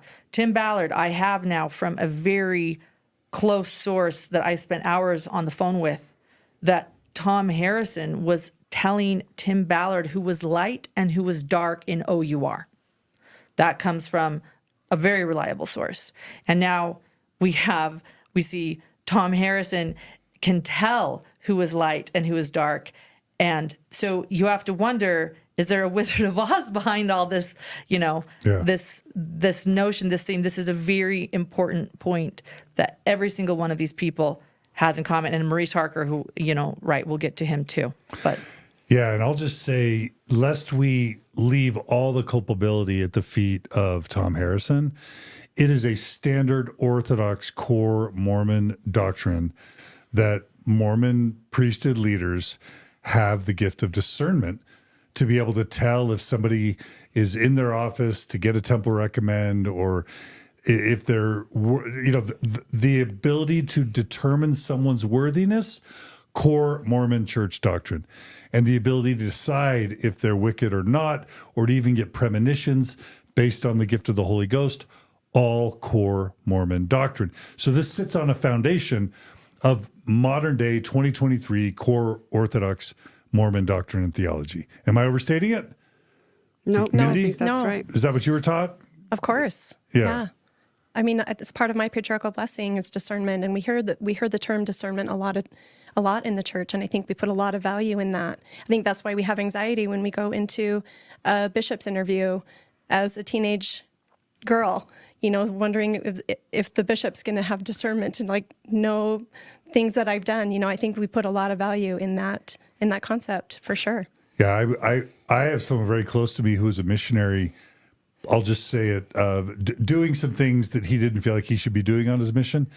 And he knew that he was going to be meeting an apostle. And he was very worried that when he shook the hands of the apostle and looked into the eyes of the apostle, that the apostle was going to know the sins that he was committing. And he actually lost his faith. The beginnings of the end of his faith was when he met the apostle, shook the apostle's hands, looked into the apostle's eyes, and the apostle's like, "You're amazing," and hugged him. Because he had the expectation that the apostle had the gift of discernment, then that's when his faith started to erode. Yeah. I think that's interesting because it is the expectation they've built in us. Yes. And light and dark, determining light and dark is harmful enough. But in the sad, horrible case of, Tylee and JJ turned from light to dark. And Chad was the one who determined the timetable upon which that happened. He was the one who got to say, and, Lori was constantly asking him, is it time yet? Is it time yet? Is it dark yet? And it's obviously horrible, a horrible teaching. Yeah. Didn't we learn too that speaking? I'm listening to you guys. You guys are John. You're the expert in that.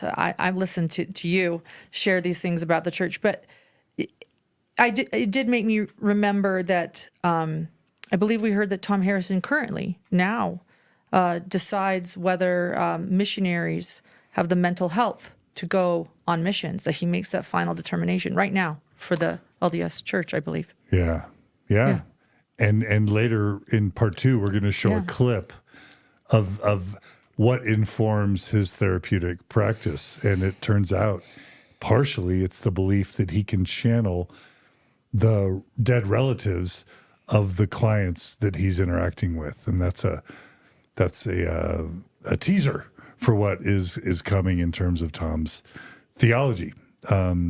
And his theologically informed therapeutic practices. Okay, Megan, what's the next clip? So we're going to go back in time now. Spencer leaves the hospital. Thom Harrison leaves the hospital and goes back to witness his own conception and birth. Now, I left the conception part out because it's super gross, but he goes back and witnesses his own troubling birth. Apparently, he was dead at birth, and his mother had a super traumatic time there. And this is in vision. In vision. Okay, all right, let's roll the clip.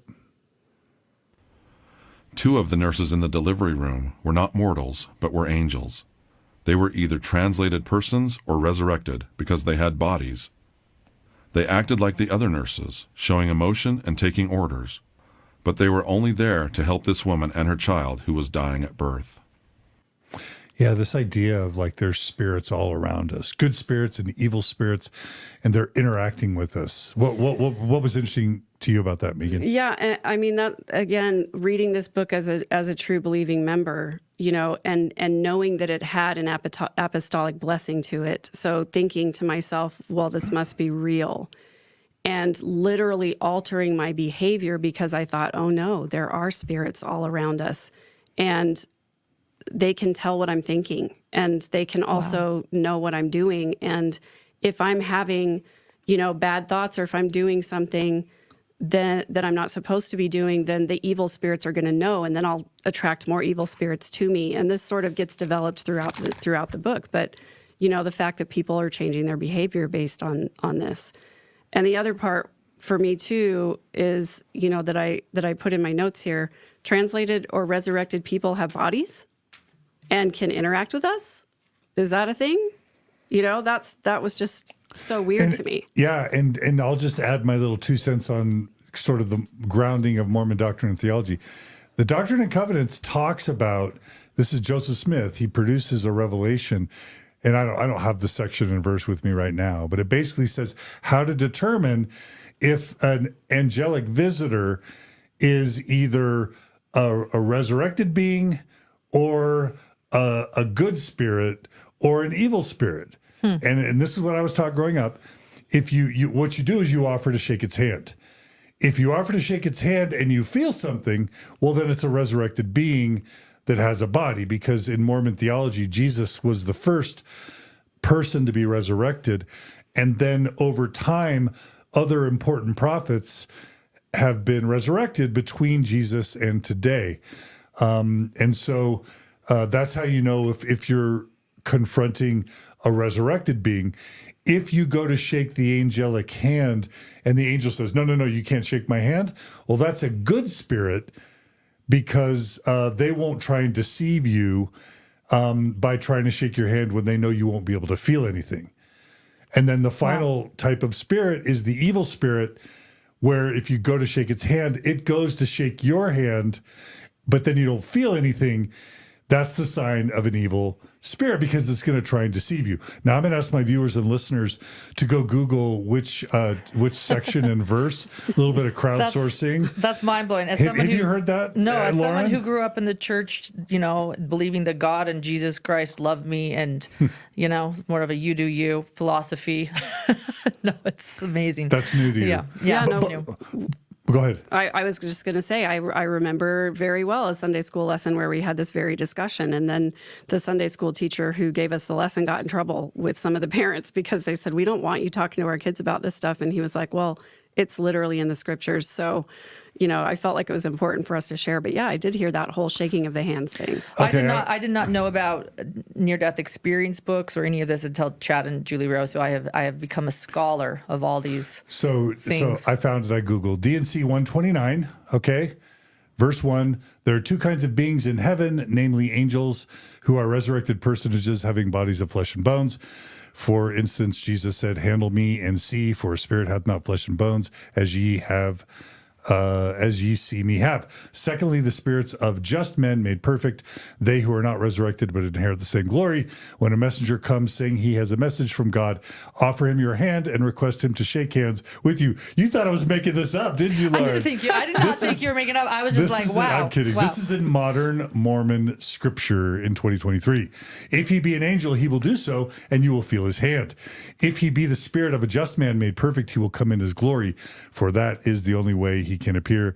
Ask him to shake hands with you, but he will not move, because it is contrary to the order of heaven for a just man to deceive, but he will still deliver the message.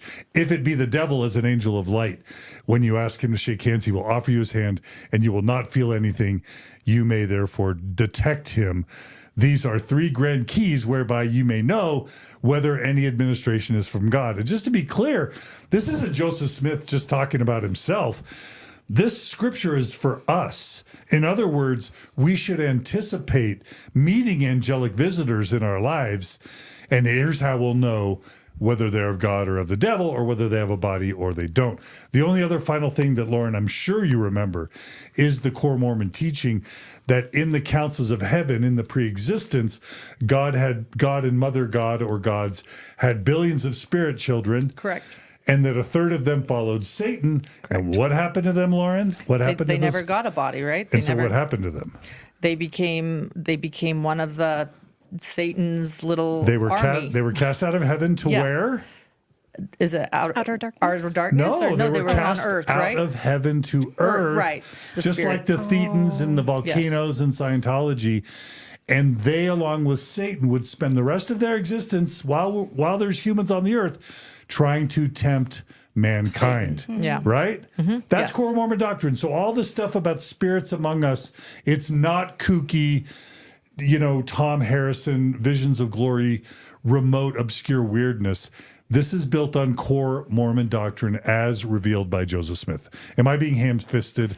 No, I think you're being accurate. I'm actually processing it, and this is why I think this goes back to why I say this book is frightening, because here's the thing: there are going to be some people that read things like that, and they're going to, think interesting. This is in scripture, just like, Jonah was in a whale, like you can say that with anything, just like there's incest in the Bible. But the problem with this and why this book is so frightening is it was written for today. I'm referring to Visions of Glory, and that what it says is startling. And when you have people that believe in such literal things, then this book is bad.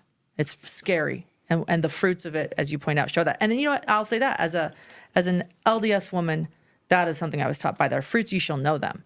So that's kind of something I actually carry in my life. Like, who is somebody? By their fruits you shall know them. Okay, well, we got Jodi, and we've got Tim, and we've got Chad, and we've got Lori, and we've got Julie. Yeah. Yeah. So. I'm going to correct you on one point, though, Please, John. I love it. You said that it's not kooky, and it is freaking kooky. And that's what the whole problem is. It's, it is mainstream Mormon doctrine, but it's kooky. And I think that as Mormons, we have a tendency towards scrupulosity or sort of religious OCD because we're presented with a huge checklist of things that we have to do. And we're presented with all of these things. And if we do this, then we go do more. Elder Bednar's talk of what lack I yet.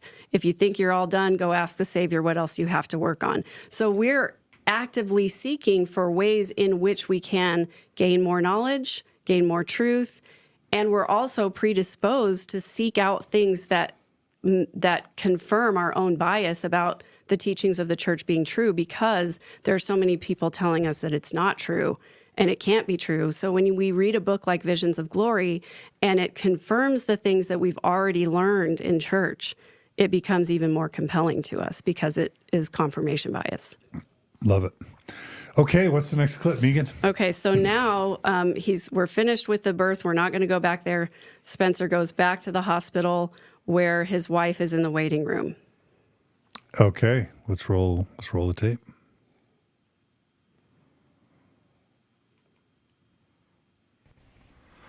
I began to wonder if she would be able to sense me or hear me, perhaps, if I moved through her.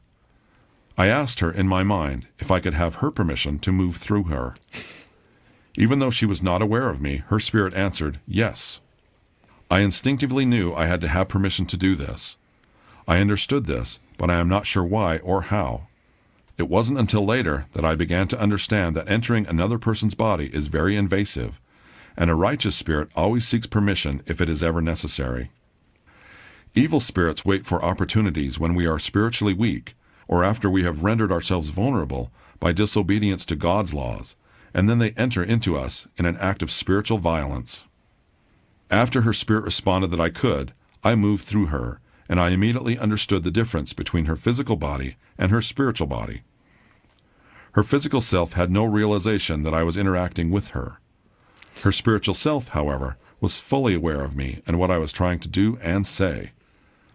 The problem was that, like most mortals, she was only aware of her physical body, captive to it, so to speak, and not in tune with her spirit at that time in her life. All right, I was showing some of your faces in reaction to that. Why was everyone laughing and blushing? What's going on there? Thom Harrison teaching consent in a real odd way. Thank you for that. Yes. Yeah, the righteous spirits are going to ask for consent. The evil spirits are going to wait until you're spiritually weak. So basically, if you commit any sin at all, then you're opening yourself up to being possessed by evil spirits because they can move through you without asking. Is this also a bit of rape culture too, in the sense that wait, what you just said is, so say that again. If you are evil, you're not going to give consent. So what the book said is that evil spirits will wait until you're spiritually weak, and the way that you make yourself spiritually weak is through sin. So if you sin, you're opening yourself up to being possessed by evil spirits. So if you're spiritually weak, it's your fault if evil spirits enter you. Right. You're bad. So I mean, right? That's because a good spirit is going to ask for permission, and an evil spirit is not going to ask for permission. They're just going to wait till you're weak and then take you over. So if I'm weak, if I'm doing the wrong things, then I lose my ability to consent to anything. Right. In other words. Right. It's kind of weird. And the other thing that I got from that is that we're captive to our physical bodies and we're not spiritually in tune.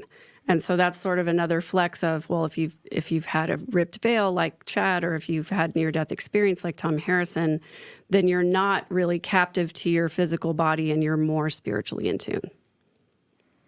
And I think this is a foreshadowing to some of the most disturbing parts of this book. Yep. When we'll get to it, I'm sure, shortly, where we'll be talking about how he describes the evil spirits taking over when you have sinned or when you're unrighteous. And I think that's some of the most damaging stuff in this book. I agree. Victim blaming. Yeah. Yep. When anything bad happens to you, you were because you were sinning. Yeah. Yeah. And in the I don't know, in the research around high demand religions and cults, it's called blame reversal. If the prophecy comes true, it's because the church is true. If the prophecy doesn't come true, it's because you were wicked. You know what I mean? You didn't have enough faith. You didn't have enough faith for the prophecy to come true. Yeah. And then did I hear this right at the very end? If it wasn't all weird enough, it kept going. And tell me if I heard this right. Then he said, and then once I was able to enter her, I knew every single thing about her. Yep. Okay. I mean, that's dark. It is dark. Thank you. It's dark. Yeah. Super dark. Yep. Shall we forge ahead? Yeah, I'm going to take it a minute. It's a lot, and I honestly do, and I think I've shared this with you guys as we were preparing for this episode. I literally felt like my brain was melting. I felt like I was losing brain cells and getting dumber, and I did have to take a lot of breaks from listening to this stuff because it really just it's harmful. I feel you. I've read Chad Daybell's books. Yeah, I know. But when you read about the alleged victims of Tim Ballard, surely the connections we're drawing, Yes. he could have Thank you. very likely drawn. Thank you for bringing that up. Right? Look, yes, that's a very important comparison you just made. Now take this and think of the women in that civil lawsuit and their stories about Tim Ballard. Yeah. It's not, at that point, it's not funny. Like, none of this is funny. None of it's funny. I mean, we laugh to kind cope. of. I do worry sometimes about the dark humor, and we laugh to cope because obviously this is very close to me. This is my family, the people that I'm related to, and I have lots and lots of moments where it's not funny, and it never should be funny, but in order to cope with it and deal with it, we have to laugh at how ridiculous it is. Yeah. All right. What's the next clip? Okay, so I'm afraid to ask. we're still hanging out in the waiting room of the hospital, and Spencer is noticing that there are lots of spirits among us, and he has ways of describing all those spirits. All right. Let's roll the clip. There were other spirits there who had embraced their altered state and had entered into God's employ to do his work according to his will. These angels had been sent back by God to assist their loved ones through this difficult time. These angels had a recognizable glow about them, which told me instantly that they were good and on an errand from God. These good angels were dressed differently. Some angels wore robes, while others wore old-fashioned clothing typical of when they had lived. They were there to assist the mortals with things that were happening. Some were sent to assist and prepare mortals for their own death. They were speaking comforting words, giving instructions, and teaching.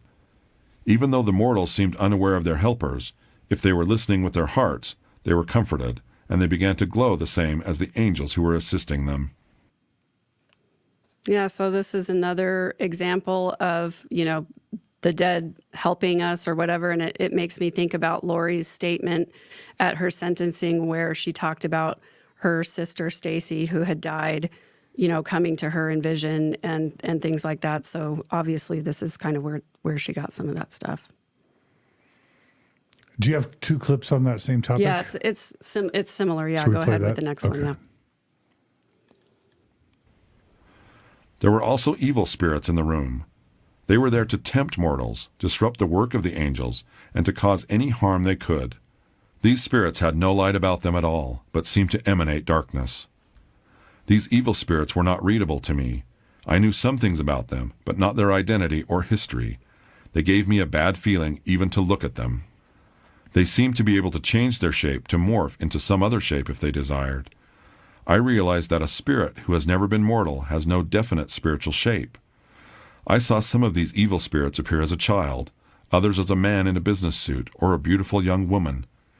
It became evident to me that the unborn spirits could choose their shape, just as Satan did in the Garden of Eden by appearing in the shape of a snake. This was the first time I realized that spirits, who never receive a physical body, had the ability to appear any way they chose. They could take on the appearance of a living individual if it helped them to deceive or to fulfill their assignments. They could appear in the image of a grandfather, a dead prophet, or someone's wife if it helped them in their deception. So as soon as I'm hearing light and dark and children, I'm disturbed. Yes. Lauren, do you want to? Yeah, no, this is again why I'm doing this episode. I am so disturbed again and again and again how children continue being harmed. JJ and Tylee and the children RF and EF, Ruby, Frankie's children that were in Jodi Hildebrandt's care, and all these people we keep hearing about. Children are being harmed, and they're being dubbed light or dark, that they can now look like a child. Like that's sick. Like even Christ says, blessed are the children. Like what is this? What is this obsession with light and dark, evil versus good? Like this obsession is weird and it's wrong and it's dangerous. And for those who haven't been following the Chad Daybell, Lori Vallow case, it was Lori Vallow probably getting annoyed with her children that they were in the way of the stuff that she and Chad wanted to go do, that probably led her to decide that her children's misbehavior, I say in quotes, was an indication that they were dark spirits, that then maybe taken over by dark spirits so that they weren't actually inhabiting their body anymore, which then probably was used as the justification to have their lives ended. And I want to say this too, for anyone that's doubting, thank you for putting that out there. After studying this case for 4 years, and Megan, it's your family, you lived it, Mindy, you've been following along just like me. They believed this. I want to make that clear because I know that people still say, no, they didn't. This is all a farce. Lori Vallow believed this. I believe Chad believed it too. I think he was BSing the whole time, but he started to believe it because he had his near-death experiences. I don't know what you guys think, but I think that's really important. And you learn as you go to the trial, like they believed this. This was all around these belief systems. The entire murders, this murderous spree was because people were dark spirits, including children. Yes, because they took the teachings in this book literally. And Lauren and I both have heard from more than one source that Lori carried around visions of glory with her and would quote from it all the time to this little group of followers. And so it's not that she was trying to make up an excuse or, it's that she literally believed this. And maybe it did align with, her future plans of just wanting to have a life alone with Chad. But it was rooted in the literal belief in this book. Yeah, and I'm sure I agree with you. Like she was probably annoyed with her kids, and they just didn't work out for her little love affair with Chad. Like clearly, but they used the religious beliefs to justify, that they believed it. I don't know. What do you think? I think if there was any question whether or not she believed, I think it was confirmed when she gave her sentencing statement. She hadn't spoken at all during the trial. It had been years, really, since we'd heard anything from Lori Vallow's mouth.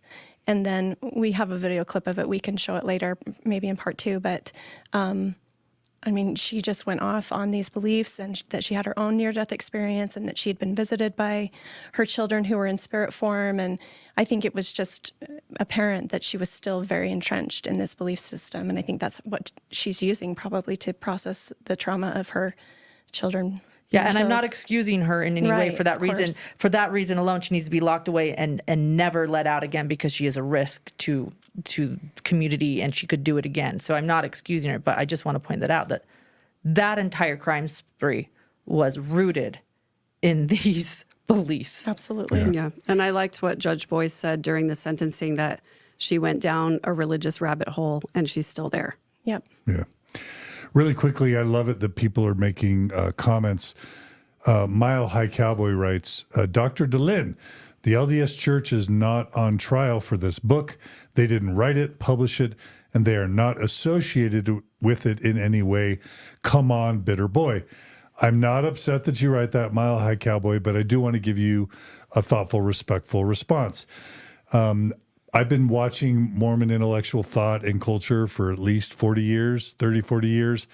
And at BYU, I watched Maxine Hanks, Lavina Fielding Anderson, Avram Gileadi, others, Paul Toscano, all get excommunicated by the Mormon Church and or denounced for books that they published or for public statements that they made or for the influence that they had.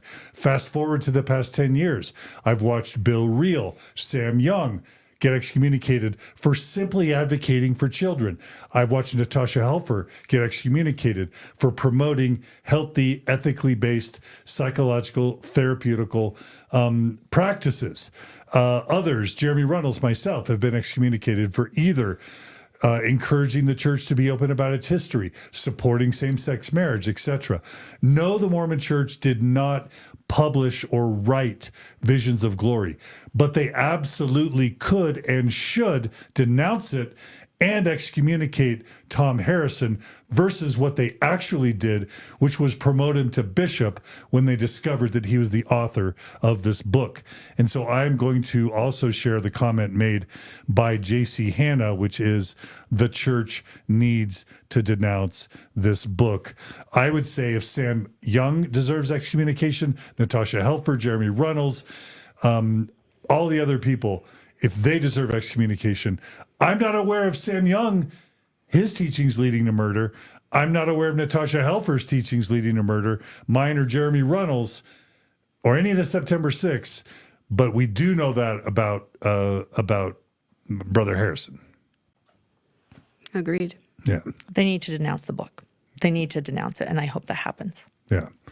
And consequences for Thom Harrison. I don't wish him ill, but if they're going to denounce Tim Ballard, why aren't they denouncing Thom Harrison? Yeah, Right. agreed. And I do have to say to the commenter too, I think the entire point or one of the major points of this entire episode is to draw parallels between the teachings in this book and the teachings of the mainstream Mormon church, because there are parallels and they are supported by what's written in this book. So no, the church is not on trial. No, they didn't write or publish the book.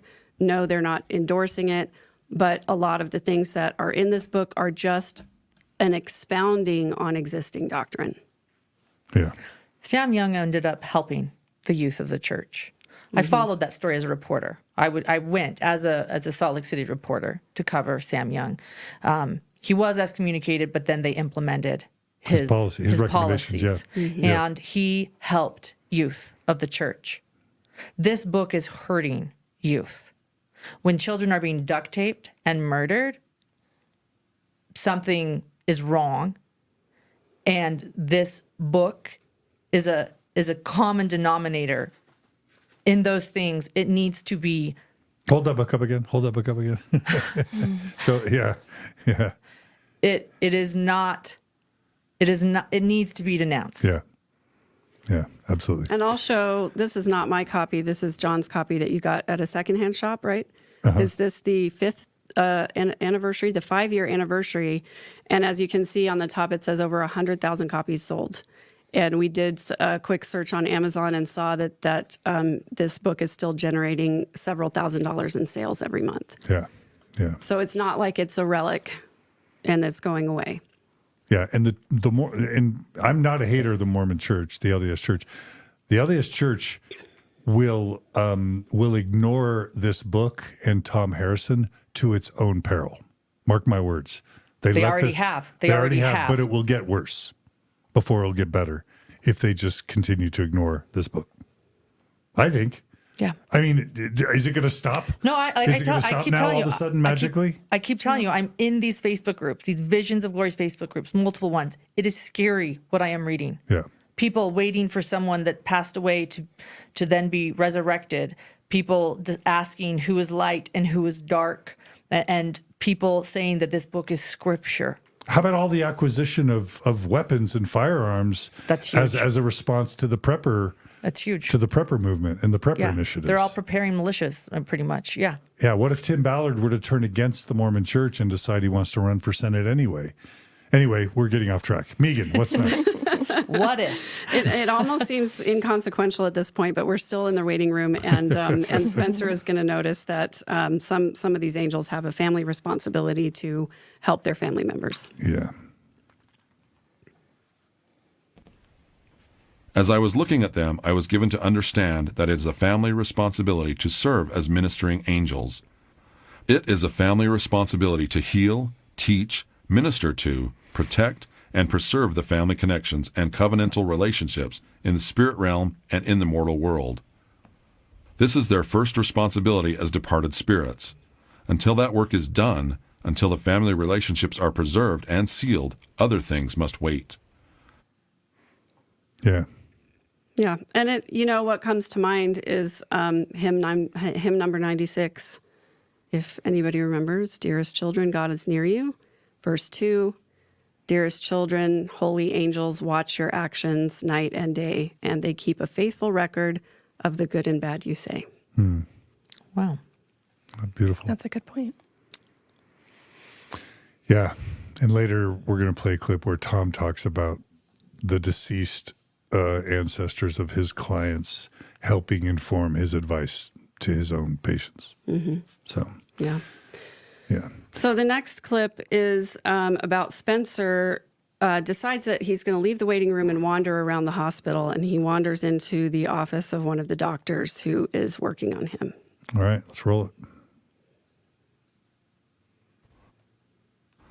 I knew that the object itself was not diminished or condemned, but it waited with patient expectation for the day of redemption. Is this a Yeah, pause hairbrush? it, I pause walked it through for a wall just- and into a nice office. What's, It was more Sorry. nicely furnished than the others, Okay. with beautiful pictures on. okay. Sorry about that. So I think there were a few seconds As I on was there that we didn't intend at the very beginning. But yeah, he's about to walk into the office, but he's talking about being able to hear the thoughts of objects that are around him. Oh, I love that you kept that in. Yeah. Fascinating. Yeah. Okay, so he's hearing a hairbrush talk It's about? not, no, it's not hairbrush. That was made up. Okay. But let's continue to listen. It was the desk that he communed with. It was an ottoman. It was an ottoman. Oh, God, that's awful. Okay. I knew that the object itself was not diminished or condemned, but it waited with patient expectation for the day of redemption. I walked through a wall and into a nice office. It was more nicely furnished than the others, with beautiful pictures on the walls and ornate wooden furniture. I considered going out the door to see whose office this was, but as I walked through a desk, I was stunned by what I felt. It was longing for redemption. I realized that recently a series of love letters had been written at this desk promoting an affair that would ultimately injure many people. I knew the content of every letter and the true emotion and manipulation of the writer, as well as the reaction of the reader. I moved away, not wanting to remain in the stream of torrid details. I went through the couch, and it likewise testified of the same affair and unrighteous events that had occurred here, some recently. I could not find any place in that beautiful office that was not saddened or offended or crying for redemption.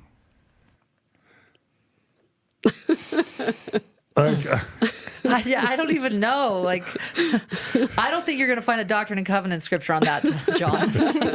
Probably not. I don't. That one is beyond. I think we're starting to see a pattern of just interspersing like deviant or unrighteous behavior. Like, isn't this the second time he's referenced somebody like having an affair or Yep. feeling like he knows Yep. that? And I don't know if it's projection or Seems to be a It's fixation. starting to feel like a fixation. And John's nodding. No, like he's constantly having these sexual thoughts Right, that are yeah. disturbing to him, and he's projecting them into these Through these visions. visions. And Right. These ottomans and desks and yeah. yeah, like he's tormented by his own inability to control his sexual thoughts. And so he's writing them into the visions. And how often have you had a really stressful situation at work or a really stressful conversation with somebody that you're close with, and you end up having a dream about that conversation? And so I think, if Thom Harrison is super fixated on the end times, he's super fixated on dark and light spirits, that's going to be what comes to him in his dreams, near-death experience or whatever. I also just think, like, the desk was crying out for redemption. So I guess not only do spirits need to be redeemed, but also every object on the face of the earth. So, like the stapler on your desk. But it's also because the stapler witnessed some torrid love affair between a doctor and a nurse. Like the guy's been watching, what is the Seattle medical show? Grey's Anatomy. Grey's and Anatomy. how gross is it that he's saying that he saw what happened on the couch so the recently? couch is offended. The couch is offended about what happened on it. So when you say projection, then I want you think that do you agree with John that he's having these thoughts? Because I'm not sure that I would that he fantasizes about adultery or I mean, perhaps it just seems like there is a bit of a fixation on inappropriate relationships or taboo situations. I'm not. yeah. That's how it appears to me. I think and that could go ahead, Megan. Sorry to interrupt you. I think the fixation is with being able to tell when people have done something good or bad. And Yeah. the good or bad thing always turns out to be something sexual.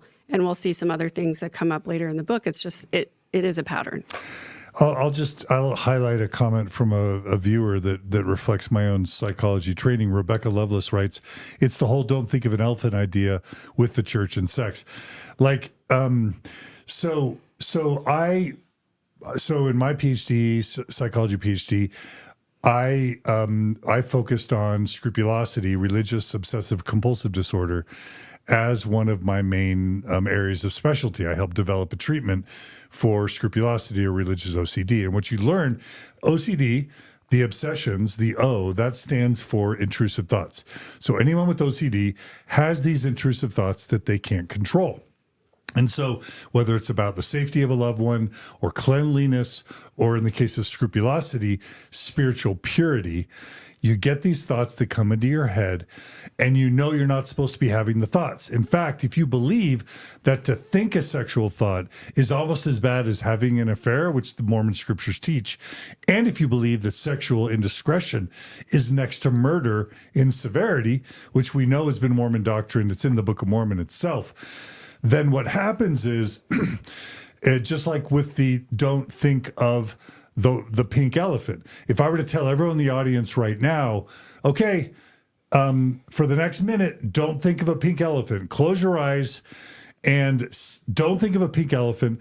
But for as many times as the idea of a pink elephant comes up in your mind, you got to think about it. If I had you all spend the next minute actively not thinking of a pink elephant, I've done this in a therapeutic practice for years, you're going to think about a pink elephant something like 6 to 10 times in 60 seconds, if not continuously. And the psychological principle there is when you tell someone that they can't have a thought, they're going to have that thought 20 times more than if you didn't tell them. And if you tell them that their eternal salvation is based on not having a thought, or if you put a gun to their head and say, you better not have that thought or I'm going to shoot you, they will never stop having that thought. And that's why when Pornhub comes out with its highest usage of pornography per capita, Utah shoots to the top of Pornhub's own reported statistics. It's because the Mormon church has been so obsessed with sex and masturbation and pornography and bad thoughts that it's in the minds of these Mormon teens, Mormon children, Mormon young men, and Mormon adults. Mormon It's in Mormon therapists. It's Apparently. terrorizing them. And that's my view of what's going on here. Yeah, agreed. I'm getting some texts right now. Yeah. And we'll bring up more of this later, but I've actually talked to several people now who Thom was a therapist for. And I do want to say some people had positive therapy sessions with Thom Harrison, with people I'm talking to, but there's one woman in particular who wants to remain anonymous right now, and I've vetted her, I know her, and she's actually saying that Thom referred to her and others very close to her as having light or dark energy, or being light and dark, and that this person can verify that he fantasizes about inappropriate relationships in therapy. So just to kind of confirm, they're watching the live feed right now, and I talked to them previously. Yeah. So, and what super scrupulous Orthodox Mormon man and maybe woman does it, right? Like, I know that my ruminations about things as a Mormon I shouldn't have been ruminating about took a nosedive when all of a sudden I stopped believing that so much was at stake if I had those thoughts, Mm-hmm. It's unfortunately the Mormon Church's teachings about sex, sexuality, porn, masturbation grows the problem that the church claims to be trying to snuff out. Mm-hmm. And I think that explains, in my opinion, Thom Harrison. I think it explains Jodi Hildebrandt.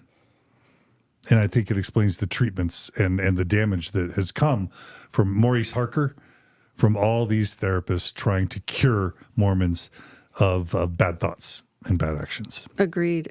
And I mean, name a general conference in the last 10 years where there hasn't been a mention of pornography, or as a great evil, right? As a great evil and an addiction, even among our people, I think is what one of the prophets said at one point. So they continue to mention it all the time. And it would be great if they said, it's perfectly normal to have sexual thoughts. We're all going to have sexual thoughts. We're hardwired that way.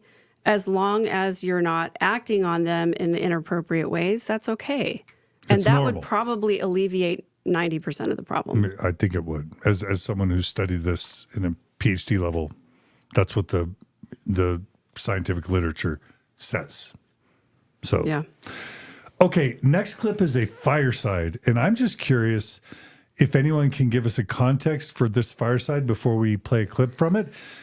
And specifically, do we know when the fireside was? Megan knows that. So, Megan. and it's because in this 5th edition of the book, the reprinting, they actually printed the transcript of this fireside that takes place, and it's happening at Utah Valley University in Orem, Utah, September 1st, 2012.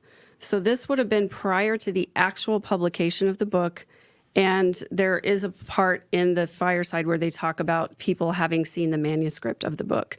And so Thom Harrison is starting to talk to people about these visions, but also not tell them that he's Thom Harrison, that he's Spencer. And at this fireside, John Pontius, who's the author of the book, The As Told To, refers to Thom as Spencer throughout the fireside. But he asks him, John Pontius asks Spencer questions about his writings and his visions. And so this is, in Thom's own words, sort of echoing what we've already listened to some of these clips. I'll just say it's a curious coincidence or just parallel point that Jeffrey R. Holland's son, Matt Holland, was president of UVU at the time of this fireside at UVU. I'm not in any way insinuating that he had anything to do with this, but it is interesting. It is interesting. And John Pontius, the author of the book, he used to run a blog called Unblog My Soul. And this conference is referred to as an Unblog My Soul reunion. So I don't know what that means. Maybe the readers of the blog got together, but there were 550 people approximately at this fireside. Okay. And so this was right before John Pontius died. Right. Of cancer. Okay. Okay, let's roll the clip from the fireside. In one room, I found myself in an office, and there was a leather ottoman. And when I walked through it, I knew exactly how many cows were in it. I knew exactly where they were. I knew where they lived. I knew what their life was like. When I walked through the trees that was the wood, I knew exactly how many trees made that object. And I could communicate with it, and it could communicate with me. What do trees say? They tell you who they are and where they were and how they were treated, and you know that they're really pleased that they're still being used for man. And I thought, well, that's an interesting concept. Never thought that before. Rocks will talk to you. Rocks will communicate with you. You know where they're from. You know their experience. Everything but us constantly is praising God and Christ. Constantly. For they know who created it. And we often forget. We do forget. Can I say the Mormon Church made this guy a bishop? When they learned that this book, can I just reiterate that? Yes, of a singles ward. So he was counseling young adults before they were getting married After he as published a this bishop. book, after they called him in and said this book is problematic, And to they made him a Mormon bishop. And to specify the timeline, this fireside happened before his disciplinary council. So this is what I think they found problematic, was that he was giving speeches and admitting that he was Spencer. Yeah, they found it so problematic they made him a bishop. Right. Well, that's what's so interesting. And then they're like, okay, bring him in, tell him to stop talking about it. And if you stop talking about it, we'll let you be a bishop. I almost see it as like a wheeling and dealing sort of a thing. Like, look, it's like they were almost trying to just like make him happy. You know what I mean? Like, look, can you just simmer down and we'll make you a bishop. We'll make you feel good. If we give you power in a different If we area, give you power then in a you won't different need to area. feel powerful In another by continuing area. to share your visions in firesides and things. Yeah. Right. And this is not the first time I am aware of the church promoting someone out of a problematic situation. I'm aware of a man who was, as I understand it, a stake president caught in an affair, but he was a man who was very wealthy. And what did the church do when the wealthy stake president was caught in an affair? Anyone want to guess? Made him a bishop. Maybe. They made him a mission president, and they sent him on a mission. To be an example to the young men and women who are out And promoting this would be the church. someone whose name you all know, by the way, all of you, everyone listening. Okay. So anyway, any thoughts on that fireside? I mean, I don't know if I'm just spiritually dumb, but I can't hear the fibers of this chair telling me anything. So You're a haven't- little dark. You're I a guess little I'm dark. You haven't had a near-death experience. I suppose not. Yeah. That's the difference. Yeah. What are the cows thinking? How many are there?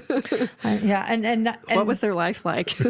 and then he does kind of end with a shaming comment. So, in other words, rocks are better than we are. Yep. Yeah.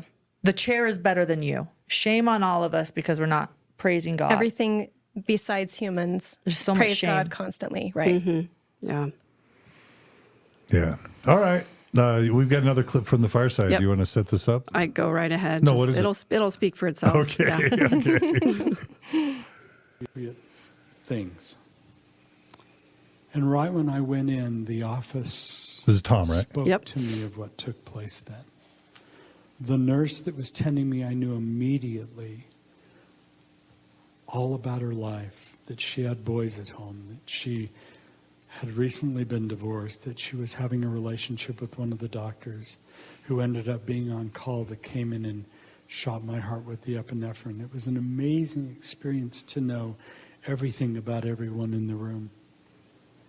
But these articles in the room speak to you. They have the capacity to tell you what's going on, either good or evil. And if what we are about is evil in this life, once we pass, they dog you. They stick to you like buttons. They stick to you like a pack of dogs. And instead of your glory preceding you, your not so glory precedes you. What the heck is that? Yeah, Megan? so he's talking again about the nurse that was having the affair, that he knew everything about her, and then he starts talking about how if we are dark or light, again, that, if we do bad things in this life, those bad acts stick to us like a pack of dogs for the rest of eternity. Again, to Mindy's point, how much of this is projection? I You don't know? know. Yeah. And I just feel like I'm thinking about scrupulosity and just how unhealthy these ideas are if you're already internalizing all of your mistakes to just feel like you can never get rid of them. The dogs. Yeah, Right? stick to you like a pack of dogs. It's just a very scary and horrifying thought. Yeah. I wonder if anybody else had this. I know that my parents talked a lot about, when you sin and then you repent of something, if you go back and do that same sin again, then the original sin that you repented of comes back to you too. Oh, yeah, of So course. like you just keep, and is that a mainstream teaching, or was that just a my family thing? I don't think know. it's somewhere in the scriptures, I think. I think we're also forgetting to mention that this guy was like on the short list of therapists that the church consulted. And not only Correct. is he advising the Mormon church on how to approach therapy with these beliefs about shame and awfulness and sin, he's training other therapists.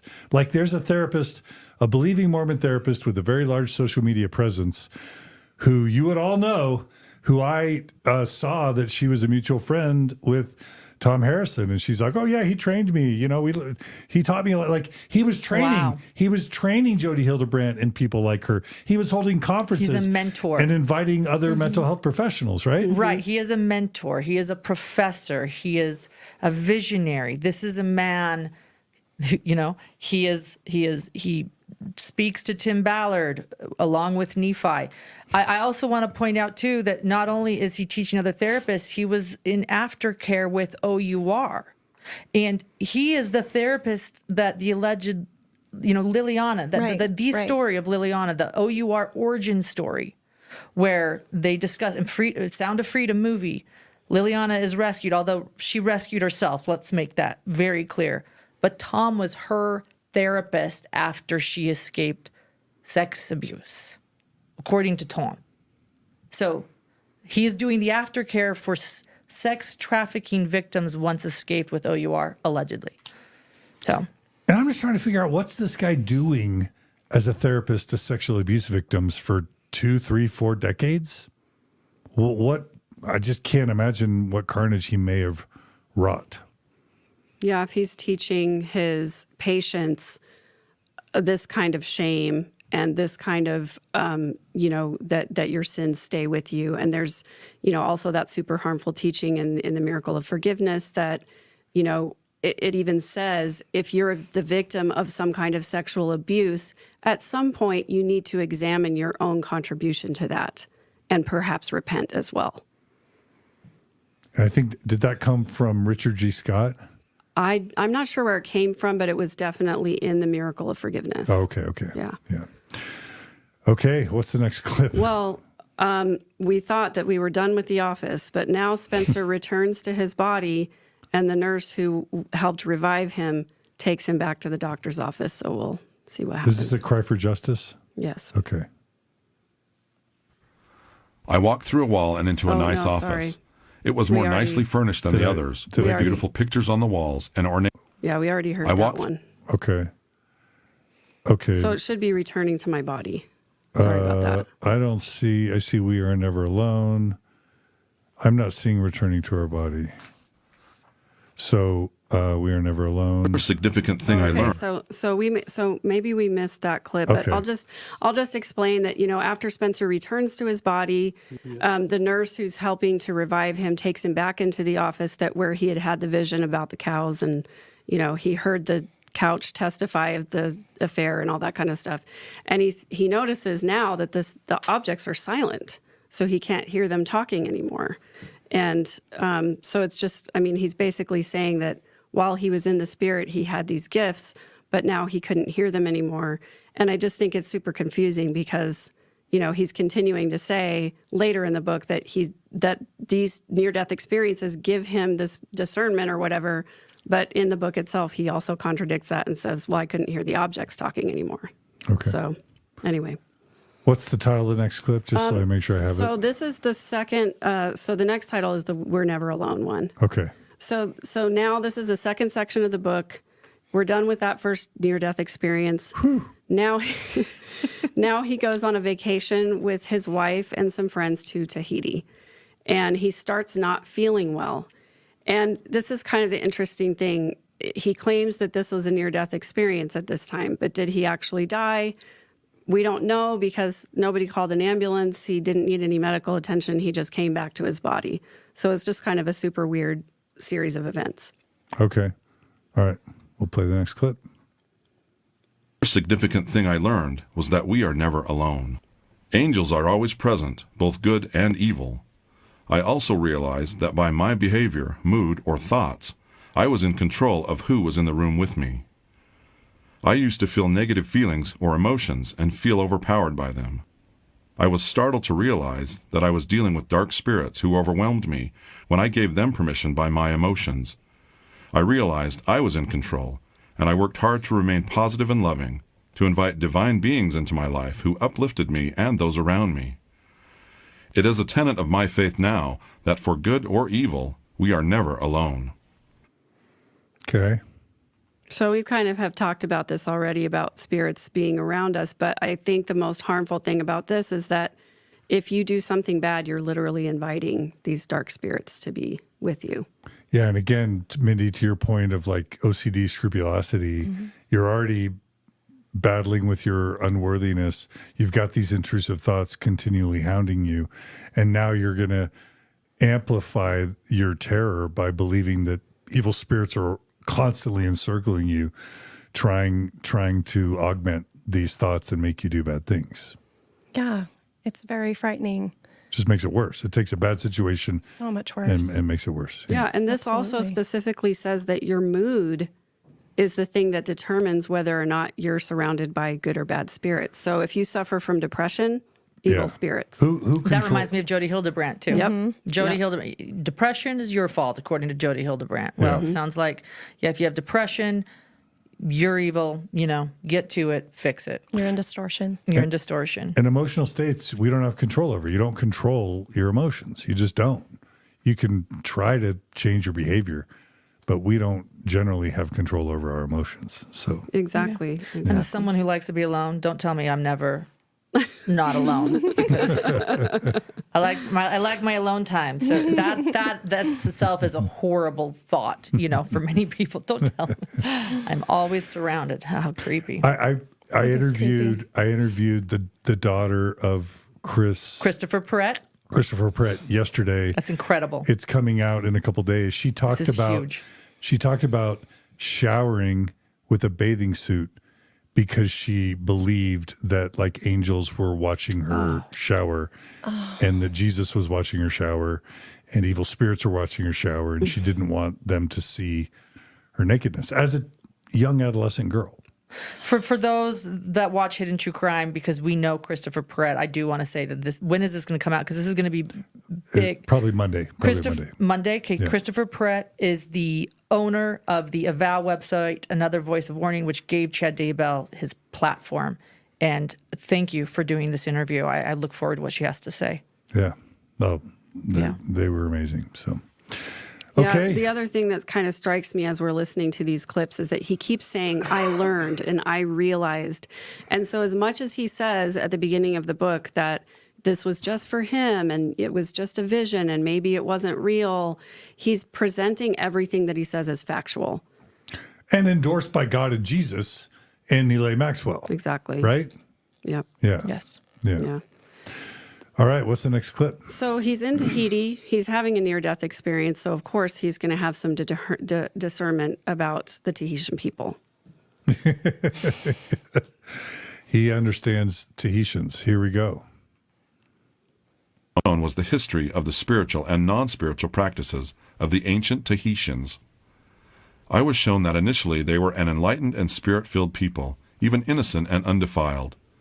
They knew about Jesus Christ, his role, and his mission, which had come to them from holy men and women who had established their cultural heritage. I saw that their understanding deteriorated over the years as their founders died, and those who believed became fewer in number. They sank to the most gross and graphic form of human torture, debauchery, sexual perversions, and spiritual darkness imaginable. Actually, none of it was imaginable to me. I just saw it and was sickened. In truth, I'm still haunted by the memory of it. Among many other heinous things, they were sacrificing young virgins and killing infants and children in the most awful manner they could devise.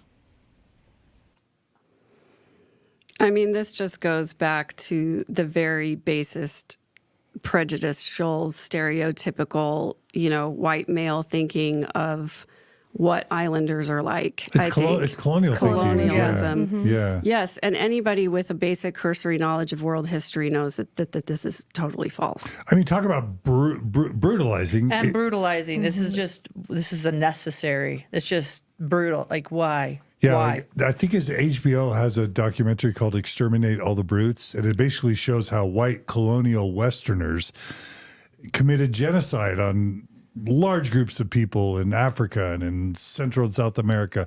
Like this sort of white man looking down his nose at the savage natives. It's in the Book of Mormon. It's in the Mound Builder myth of Joseph Smith, and it's just gross. What right does this guy have to be characterizing this native culture in this way? No right. No right at all. Yeah. Yeah, it's just ridiculous. Yeah. And this is again one of the times when I stop and just question all of the people who are saying that this book is a good book. Why? Where is it? Where's the goodness in that? Yeah. Yeah. Yeah. Racism just would be just the beginning of how awful that passage was for me. Yeah. That's just for sure. starts it. All right. Well, I felt like we needed a little bit of comic relief, so Okay. I inserted this next clip because it literally made me laugh out loud when I heard it. Spencer starts talking about, how we are as human beings. And he's talking about the pre-existence, right? This idea that we existed as spirits before we came to this earth. And he talks about how much we knew and how exalted we were, what wonderful beings we were. And then all of a sudden we get to earth and we have absolutely no power whatsoever. We have to rely on other people to take care of us. And we only have one basic skill. I'm on the edge of my seat. We fell from being intelligent enough to understand vast truths. We participated in the creation of worlds before we were born, but at the moment of birth, our greatest skill is the ability to suck. What the? I do not remember reading that. That came out of The nowhere. ability to suck? What the? Well, what does he mean, suck? Like, we suck? Like suckers. Like you I suck, think- John. That's what he means. We have the ability to suck. That's Or all. does he mean like the I think He sucking literally, instinct? he think he literally means means nursing. nursing is the only thing that we're able to do as a baby because we're so helpless. But I just thought it was put very succinctly. It was written very well. Thanks for clarifying that, Thom. That was amazing. Oh goodness. Sounds like something Wayne's World would say. Yeah. Yeah. Okay. Okay. So we can move away from the Tahiti near-death experience. Now We fell from being intelligent enough to Okay, understand. wait. We fell from being Okay. Next. Okay. Go Yeah, ahead. so we're going to the next chapter of the book, which is not a near-death experience, but Spencer sees a vision of Jesus Christ in the church parking lot, and I think I actually think I forgot to put the clip for this in there, but it's just enough to know that he had a dream where Jesus Christ appeared to him in the church parking lot, and gave him a hug and told him how wonderful he was and spoke his name, and then told him to hurry up and get to his meeting. And if you think about Denver Snuffer and the entire Denver Snuffer movement, and by the way, to the church's credit, they did excommunicate Denver Snuffer in 2013, which is kind of inexplicable that they didn't do the same thing to Tom Harrison when they had the chance. But Denver Snuffer's entire library of books, his following, the remnant movement, it's all based on this idea that is scriptural, that if you're righteous enough, you can have the second comforter, you can have a personal visit from Jesus. And so here Tom's just dropping it. It's just like filing your nails, It's like, oh, by the way, I was in a parking lot and Jesus came and gave me a hug. Well, he was on his way to a church meeting. So he was standing in holy places and he was he was magnifying his calling. So he obviously deserved a visit from the Savior. Yeah, good for him. Yeah. Yeah. Yeah. You the rest of you would only be so lucky. All right. So, yeah, All right. work for it. So All moving on. What's the Chapter next- 4. Yeah. Spencer continues to be very ill. He contracts cancer in his jawbone and he decides to have an experimental surgery done in Mexico, which was paid for by a friend. And living in San Antonio, I can tell you people cross the border to go get medical procedures all the time. It is very risky, though, because it is not, things aren't regulated there the way that they are here. And I've heard lots of horror stories about things going wrong. So apparently this is what happens to Spencer as well. He returns home from the surgery and agrees to go give a lecture before he's fully healed. He ends up collapsing on the floor due to a heart infection. What's the name of this clip? It's called My Beautiful Angel. Okay. All right. So he has a heart infection that ostensibly came from this surgery in Mexico. And he says that during the recovery, he's in and out of consciousness, and he keeps having heavenly visitations 2 to 3 times per day and all through the night. Now, I don't know about you guys, but it kind of sounds to me like this is not a near-death experience, but that it's a post-surgery painkiller trip. Oh, okay. I don't know if that makes sense to anybody else. Let's listen. But this particular clip talks about one of his heavenly visitors. All right. She looked human to me. Without speaking verbally, I heard her voice in my mind. Do I have your permission to do what I have been sent here to do? She did not explain what she intended to do, nor did I perceive what it was until she was almost done. I had previously learned that angels of God always ask permission, and by her asking and by the burning in the bosom I was experiencing, I knew she was there to bless me in some way. I knew that she loved me like a brother or son. Her affection felt like warm sunshine upon my face and chest. I felt nothing but joy and peace in her presence. And from the moment she had arrived at the side of my bed, I felt no more physical pain, so I was anxious for her to remain as long as possible. My whole being trusted her implicitly, and my heart answered before my mind could form words, "Yes, please." When my mind actually caught up with me, I began to wonder, why would God send a woman to me this time? My question wasn't about her ability. It was just that all of my previous angelic visitors and guides had been men. I told myself to shut up, quit questioning, and just enjoy this experience as long as it lasts. As soon as I thought this, she smiled, as if satisfied finally with my permission for her to proceed. I knew she heard every word I thought, because it is the way of all divinely commissioned beings. They know everything that can be known about us. She rose up into the air and positioned herself horizontally over my body. She never touched me, even though her face was no more than a foot away from mine. She was close enough that I could see the small veins and pores of her skin. Her clothing and hair were not responsive to gravity, but were falling toward her feet, the same as when she was standing. She had a most pleasant look on her face. I found myself closing my eyes and luxuriating in the absence of pain and sickness. I became aware that she was taking something away from me, probably my physical symptoms of pain, and by doing so, she was clearing my mind for the message she was commissioned to deliver. So he has a visitation from an angel who appears to him horizontally in bed. And he also says that it's interesting how he just explains it. He says that it was usually men and he decided to just shut up and enjoy it. Is that what Enjoy it as long as it lasted. Yes, exactly. Yeah. That was an interesting. I mean, he could have told that many different ways. Yep. You know, to not have Yep. that be so- And it kind of reminded me of a scene in the movie Ghostbusters. I don't know if you guys remember that movie, but Dan Aykroyd has a very similar heavenly visitor, Maybe that's where he spiritual got it. visitor. Maybe, I don't know. Chad would pull a lot of his stuff from movies. Marvel Popular and movies culture. and Yeah. pop culture. Yeah. I have a note really quickly just about that experience. I wrote this down that it's on page 75, and he, referencing this experience that we just talked about with the angel woman who hovered horizontally over him in bed, he says, "I was excited when I told my wife about the experiences of the night before, but she did not receive it well, neither the message or how it was delivered." I thought that was funny. That just confirms exactly Yeah. what we think it is. I do remember reading that and thinking, well, no, duh. Yeah. You tell your wife that you had a spiritual visitor in your bed at night. She's probably not going to take it very well. Exactly. And she didn't like, and why? Yeah. It just. Well, at interesting. least a he little was creepy. honest and he shared it with her. Yeah. I think those are some things you probably just shouldn't share. You wake up from a dream, you're like, that's going in the We vault. don't need to tell, right? We don't need to tell them everything. Really quickly, I just want to a couple comments. Don Smith is telling everyone to please mash the like button, whether you're joining us from Hidden True Crime or on the Mormon Stories podcast. Please do hit the like button. That'll help this get shared by YouTube. Please subscribe to both our channels. Lee writes only 624 likes. Again, we do that mostly because we believe in the mission of what we're doing.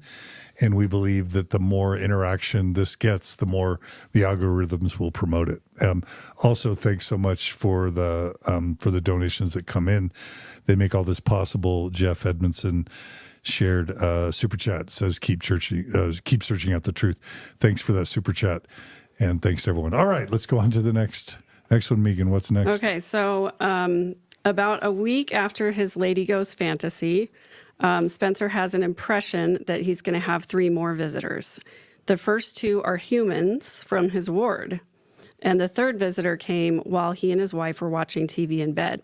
Spencer hears a loud knock, which his wife does not hear. She goes to sleep, but he keeps hearing knocking.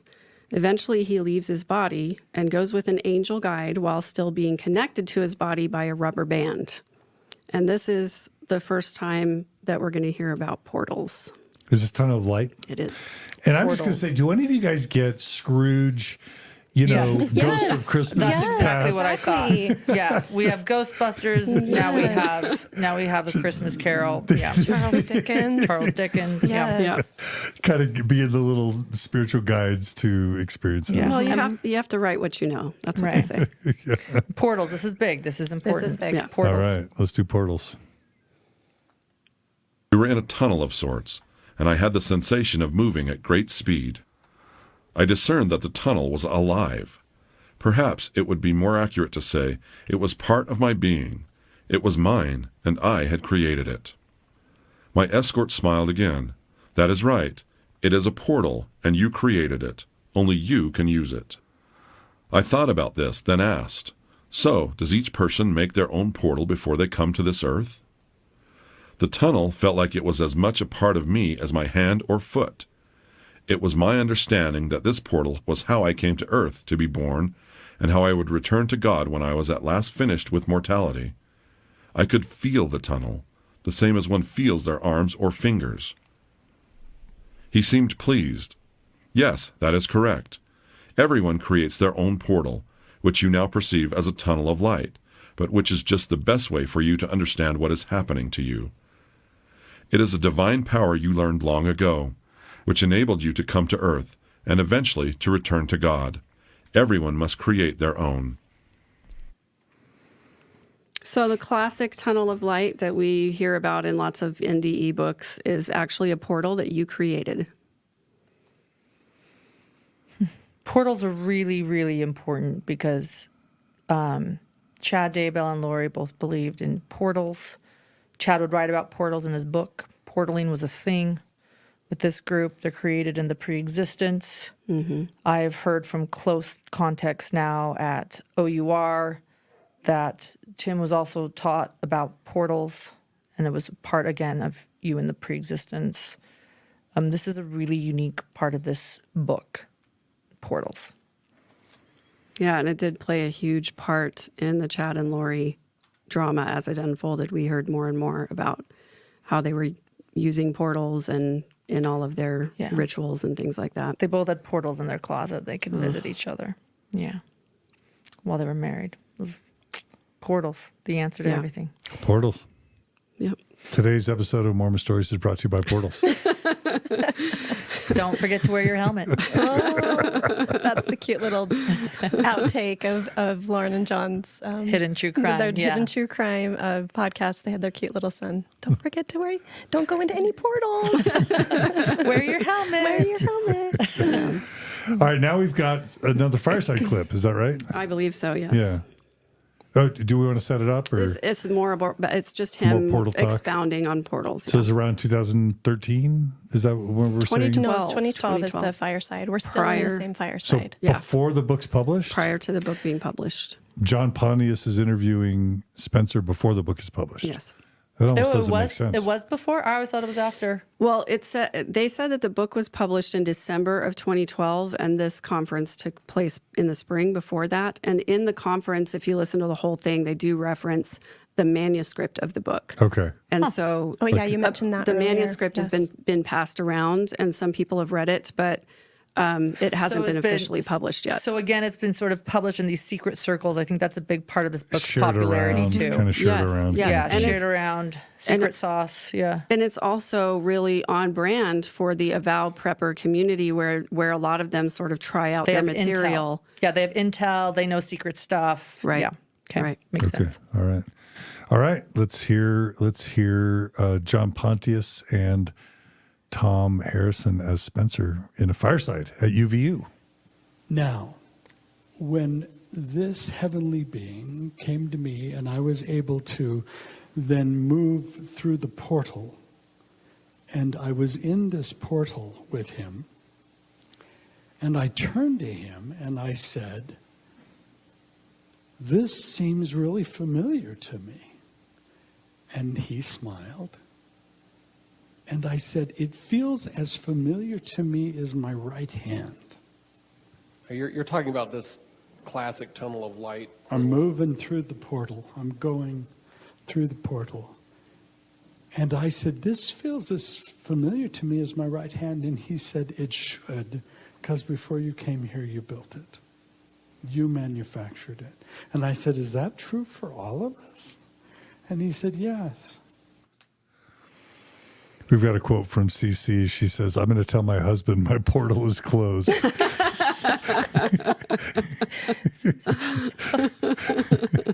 Thanks, CC. That's great. Okay, responses to That is I have to say that is a beloved moderator from Yes, Hidden we True know Crime CC. saying that. We know CC. Nice. She is a Hidden True Crime moderator over on Mormon. Thanks for the comic relief, That's Cece. great.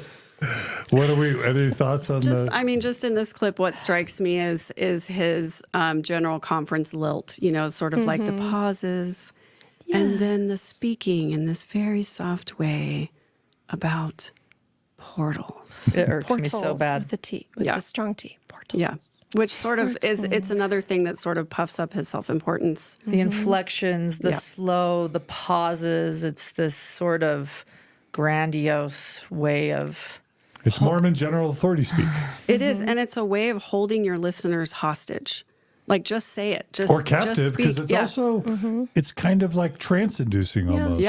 Yeah, can be. And then when you're in this room with 550 other people who are spellbound by this man, there's a little bit of that groupthink that starts to take over, where people are nodding and people are agreeing. And it's like you're looking around and it's like everybody believes this.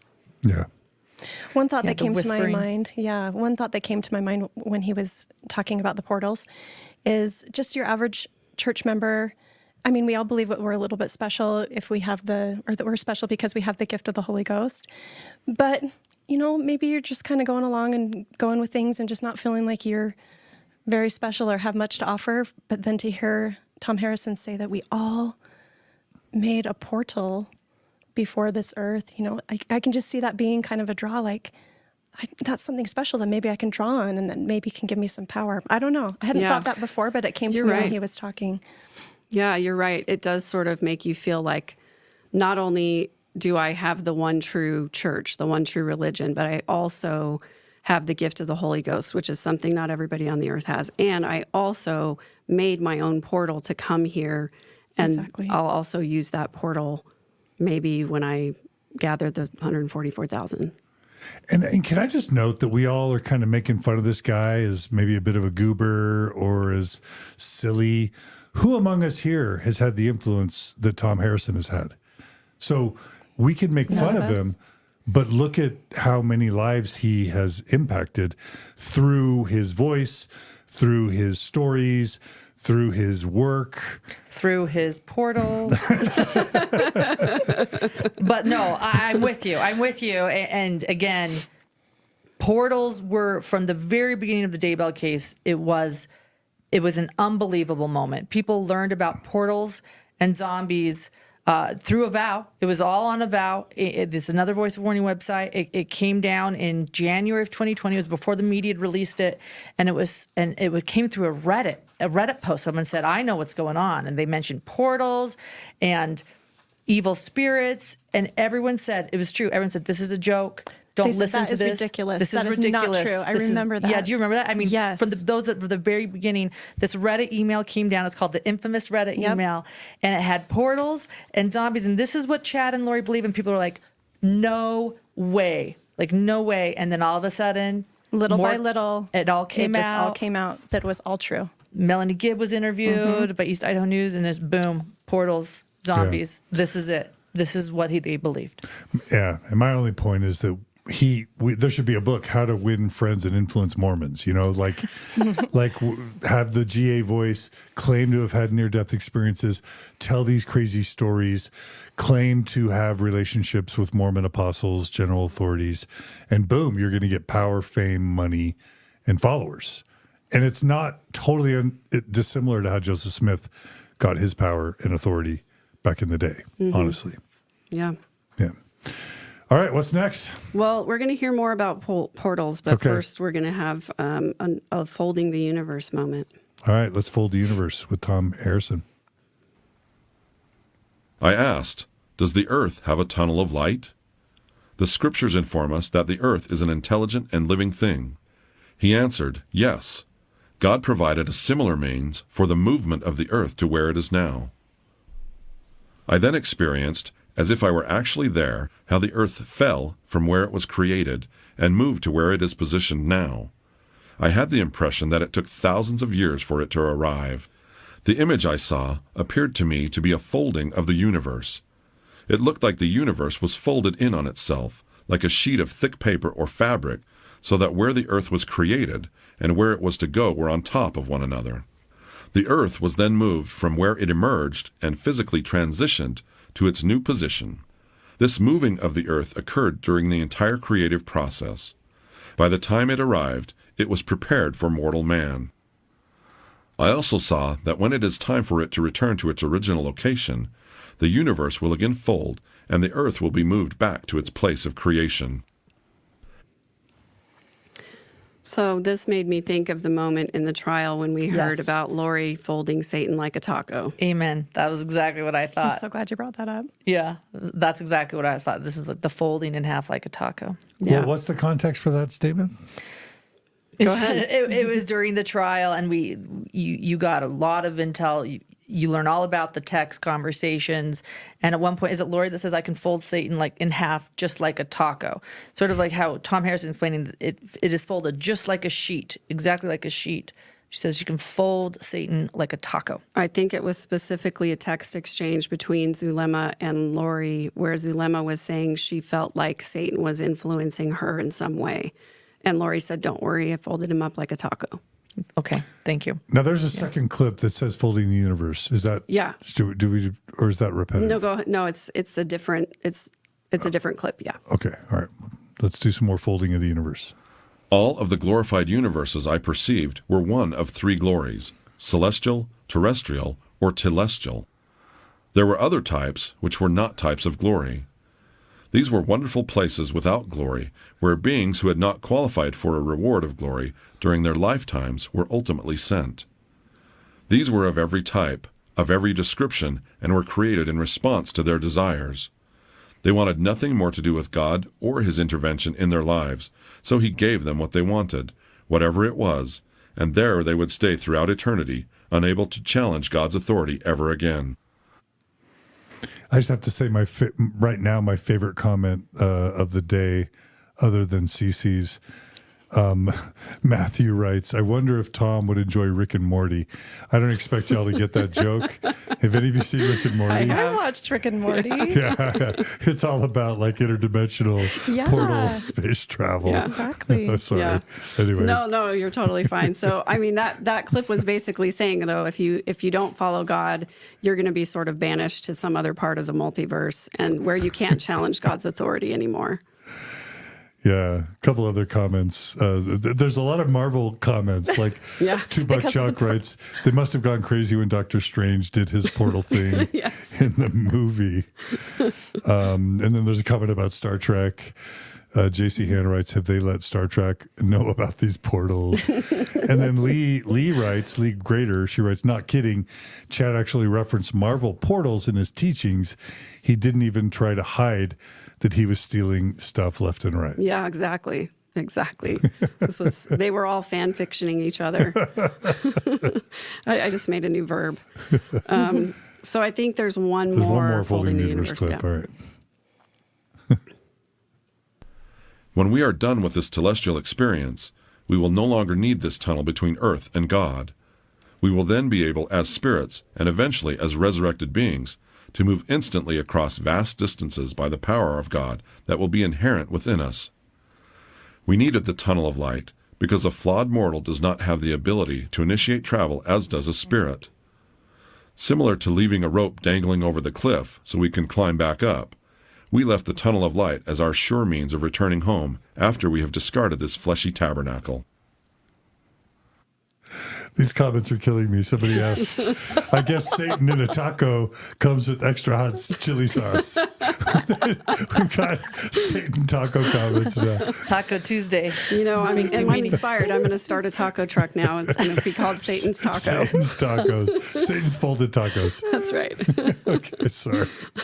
This is too good. We need to laugh. I love this. I know. Yes, we have you to. have to. You have to. Anything else to say about folding the universe? So or- I forgot what that last clip was about. It was something more about portals, but I lost it because you were laughing. So Us. Thanks, viewers. Your Yeah. comments are distracting me. now I'm going to have to go back and watch it again. And now I'm going to obsess about how I didn't comment about it. Just kidding. It'll be fine. It'll come to you. Yeah. All right. What's the next clip? So, thank goodness we're progressing along in this book a little bit. The next chapter is called Angels and Devils. In this chapter, Spencer and his guide visit several people and places on earth who are engaged in various sinful activities and shows how good and evil spirits interact with us as we go about our daily lives. And unfortunately, I have to give a little bit of a warning. This is probably the grossest part of the whole book. Oh, no. And it's super disturbing. It's absolutely the most disturbing part. Yeah. Yes. I don't know if we need to issue any kind of a Yeah, you just did trigger it. warning. You just did It's it. not really a trigger warning, but it's like it's a dark, disturbing clip. So take care to whoever's in the room and pause if you need to and practice self-care. yeah, if you've If you been need to. disturbed by what we previously have been talking about, you may just want to mute yourself or mute your device for a minute until this clip is over. All right, let's roll it. My guide said to me, "He is here to view pornography." I saw 8 spirits enter the room. 4 of these were evil spirits who had once been mortal. The other 4 were unborn evil spirits. Satan's minions. The disembodied looked human and wore clothing typical of the period in which they had died. The evil spirits were less substantial, generally smaller, with misshapen features, making them look slightly inhuman.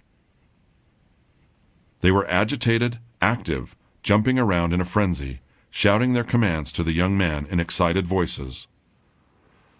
The disembodied spirits said little at first. They had little ability to be heard by the young man. They were there trying to satisfy the sexual passion they had developed during their own lives. There were both male and female spirits. Their sexual addiction had followed them into the spirit world.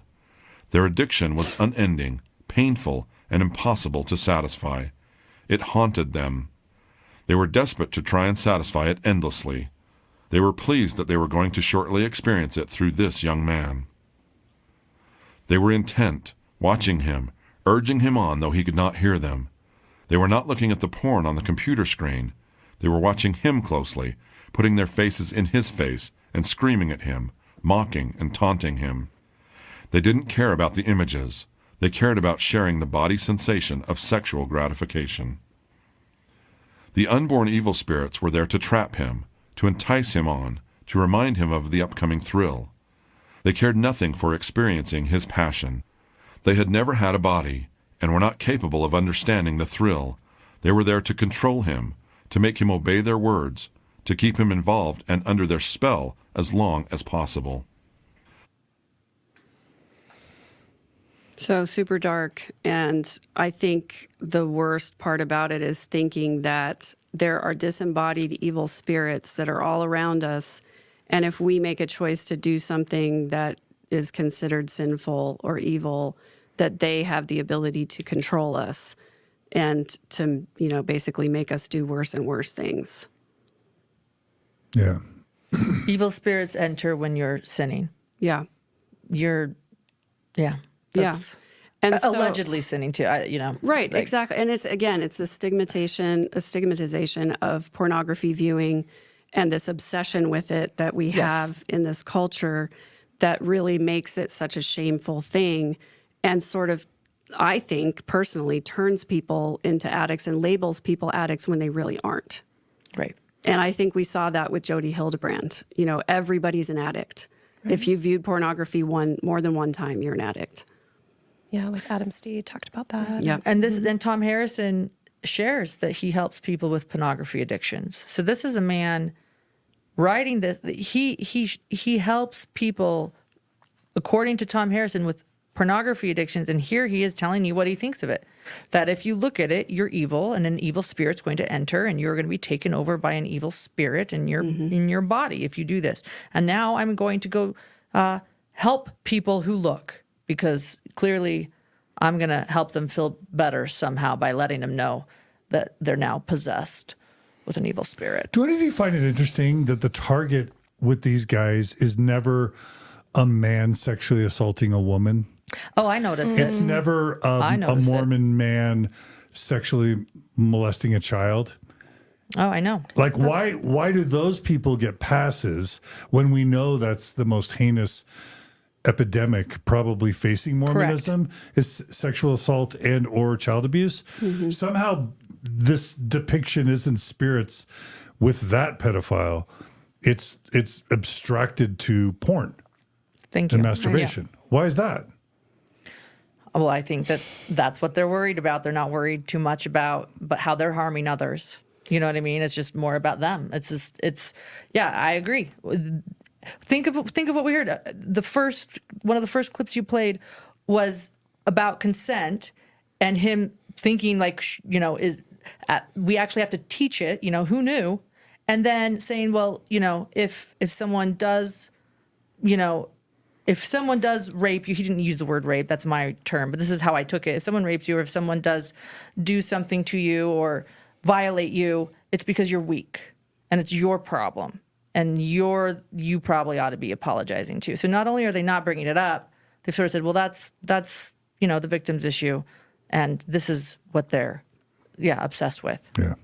Yeah, and can we also talk about how making pornography a problem is job security for all of these therapists? Exactly.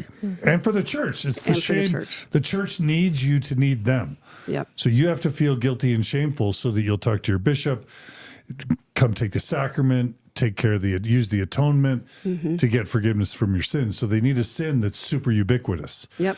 And so they're going to pick porn and masturbation because it's so prevalent, but they're going to conveniently never mention child sexual predators, right? You made a really good point, John. Like, I think about it. What if instead of all this, if we took all of the energy focused on porn and this idea of porn addiction and think if that was all put towards child abuse or, females being attacked or abused. Think about, like, I can't even fathom, we could never even get there, but what good that could produce. But it's not it. Yeah, all the energy is focused on this. It's true. You made a really good point. When the Boy Scouts are crumbling, the Mormon Church offers voluntarily $250 million towards a Boy Scouts of America settlement. Yeah. Why did the Mormon Church kick the Boy Scouts of America out of the Mormon Church? It's because there were tens of thousands of reported cases of child molestation and abuse by Mormon Boy Scout leaders of Mormon Boy Scouts. Well, Kurt McConkie is not going to abide a heavy emphasis on child abuse in the Mormon Church because it's just going to empower more victims coming out and more lawsuits. So better stick to something safe, Lauren, to the church than something that's actually a real problem, right? Yeah. Yeah, and what a horrible line of thought that we as, that Curtin McConkie as the legal advisory for the church is going to advise them not to make it easier for victims to come forward. Yeah. Yeah. What a horrible ideology that is. Yeah. Yeah. But we digress. There's more. Should we do the next evil spirits clip? Yes, this is more addiction and temptation talk. Okay. They gathered around him, waiting for him to become fully involved in the sexual ecstasy he hoped for by viewing these images. The evil ones were reminding him of certain websites, urging him to go on, whispering to him how thrilling it was going to be. They told him which images to view and how he should feel about them. They argued against his conscience, giving him many reasons to ignore the voice of his conscience and carry on. They placed their hands on him time after time, causing him to feel thrill after thrill. They urged him as he clicked at his computer to seek after the thrill, to remember it, to need it more than anything else. They were most interested in keeping him focused upon his own body and his own thrills so effectively that he could not feel his relationship to Christ, the Holy Spirit, or remember his family. All he could think of was himself and the guaranteed gratification that was just a click away.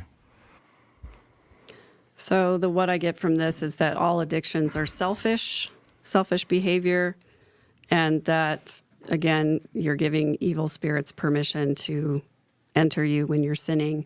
And that immediately makes me think of Charles and how Charles Vallow. Charles Vallow, how Lori, said that he was possessed of an evil demon. Charles Vallow was Lori Vallow's husband who was murdered. Right. Yes. And she was actively talking in the days before his murder, alleged murder, because that trial hasn't taken place yet, about him being possessed and having an evil spirit in him.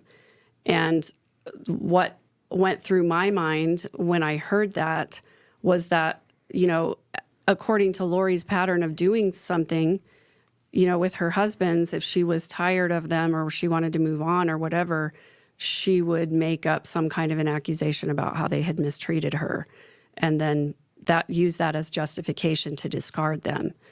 And it makes me think, with this type of thinking that's being put forward in Visions of Glory, it's very easy for someone to think, oh, I bet so-and-so is sinning.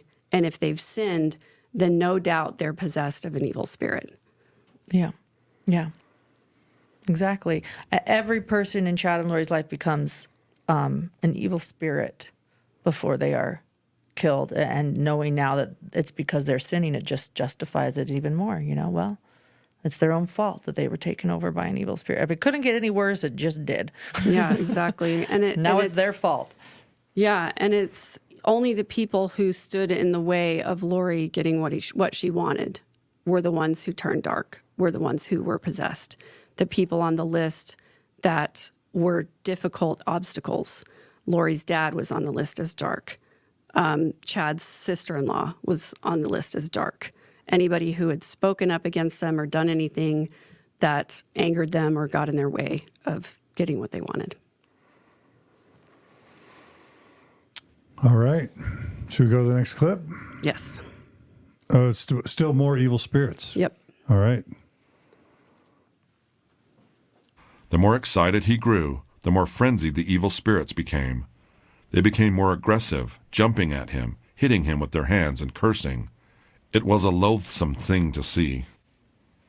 I realized even more powerfully from seeing this that all addictions are purely selfish. They guarantee the instant gratification of the flesh.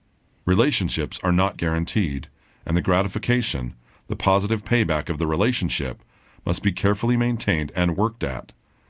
This is the reason that people turn to addictions, because they are instant, require little work, and the results are guaranteed. It is also the reason evil uses them and promotes them so carefully, because they push the user away from all meaningful relationships, especially those with the divine. I understood that he had been awakened from his sleep by one of these tempters, who had been influencing his dreams, urging him to awaken and need a sexual high. As soon as he made the choice to get out of bed and actually partake, the disembodied spirits had joined in. They were drawn to him like a moth to a searchlight in a dark sky. They came at once. By accepting the temptation and deciding to do it, he had given them permission to enter him and experience his sexual thrill with him. So again, we're shaming addiction as a choice that is made out of selfishness because it's instant gratification. And then we're also, again, promoting the idea that evil spirits can influence you in your sleep and force you to do things or at least coerce you or coax you to do evil things. And again, this Thom Harrison is a therapist, and he works with sex trafficking victims and people who are addicted to pornography. And then you throw in, this is Jodi Hildebrandt as well. Maurice Harker.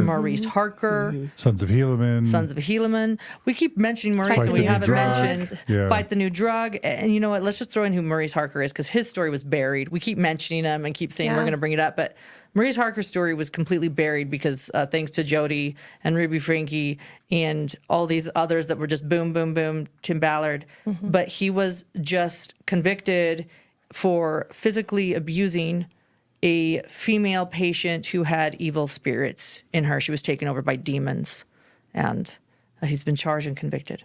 Yeah. But he also exposed her to pornography to teach her about sex too. So there's a pornographic element to that story as well. Despite him, right, and would lay on top of her to comfort her after he would try to exorcise the demon out of her. So, there's a, if we think that this is just a story, as your cousin once told me, Megan, I interviewed Megan's other cousin, Braxton, and he referred to Visions of Glory as literal, but then all good and fun. Entertainment. And entertainment. And this should never be taken literally, first off. And secondly, this is not entertainment and this is not good and fun. This is frightening. Again, I keep going back to the word because I just want to drive it home. Like, this is dangerous. Disturbing. Yeah, there's this whole cottage industry of therapists focusing on, quote, sex addiction that have all been trained and or influenced by Thom Harrison and people like him, right? Yep. Correct. And it's millions and millions and millions of dollars and hours. And by the way, these people were referred to people like Jodi Hildebrandt, Thom Harrison, Maurice Harker by Mormon bishops. The whole Lifestar Network was a part of this deal. Yes. But for decades, Mormon bishops have been referring their ward members and paying for therapists like Maurice Harker, Thom Harrison, and Jodi Hildebrandt. Thom and the Lifestar founder are also buddies. Yeah. Yeah. All right. More evil spirits and temptation? Let's keep going.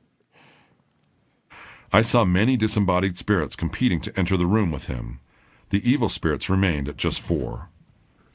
When he made the decision to partake, all of his good intentions and desires were immediately drowned out by the passion and the control of the evil spirits.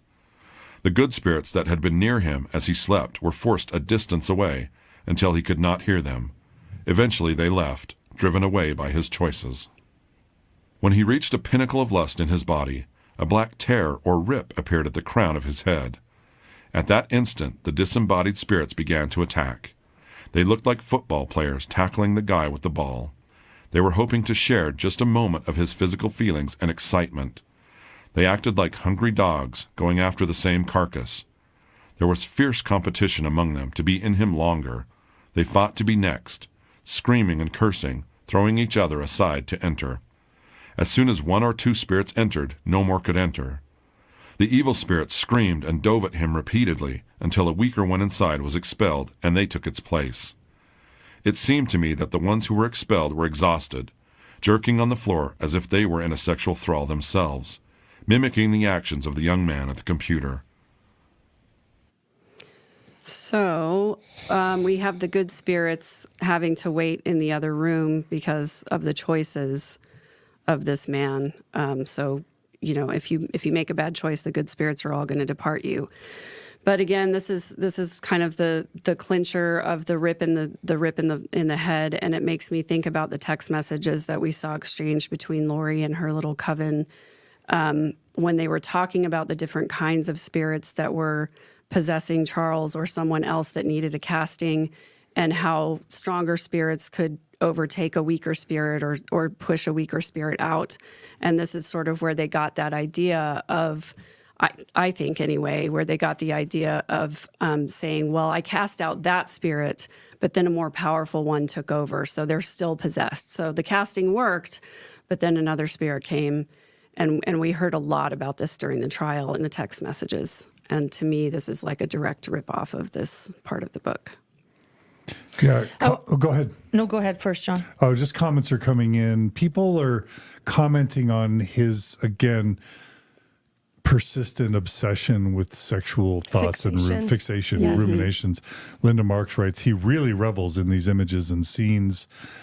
Fem Morty writes, if I didn't know any better, I would say this is a very badly written erotica. Lots of comments coming in about that. Laura? Yeah, Heather Daybell is writing me right now. She gave me permission to share this. So Heather Daybell is Chad Daybell's sister-in-law. We interviewed her at Hidden True Crime. She said, did you read Chad's book, Chasing Paradise? This is true. It came out in 2023, and it is all about evil spirits taking over a person. Deseret Book actually would not carry that book. And I do remember Deseret News wrote an article about it. Do you remember You said reading 2023? it? Oh, sorry, 2003. Oh, 2003. Thank you for correcting me. That's yeah, okay. 2003. So before Visions of Glory, it was all about evil spirits taking over a body. And Deseret News, Chad was upset by this because this is sort of when his book stopped being in Deseret Book. When an angel drop kick somebody or something in the book. Right.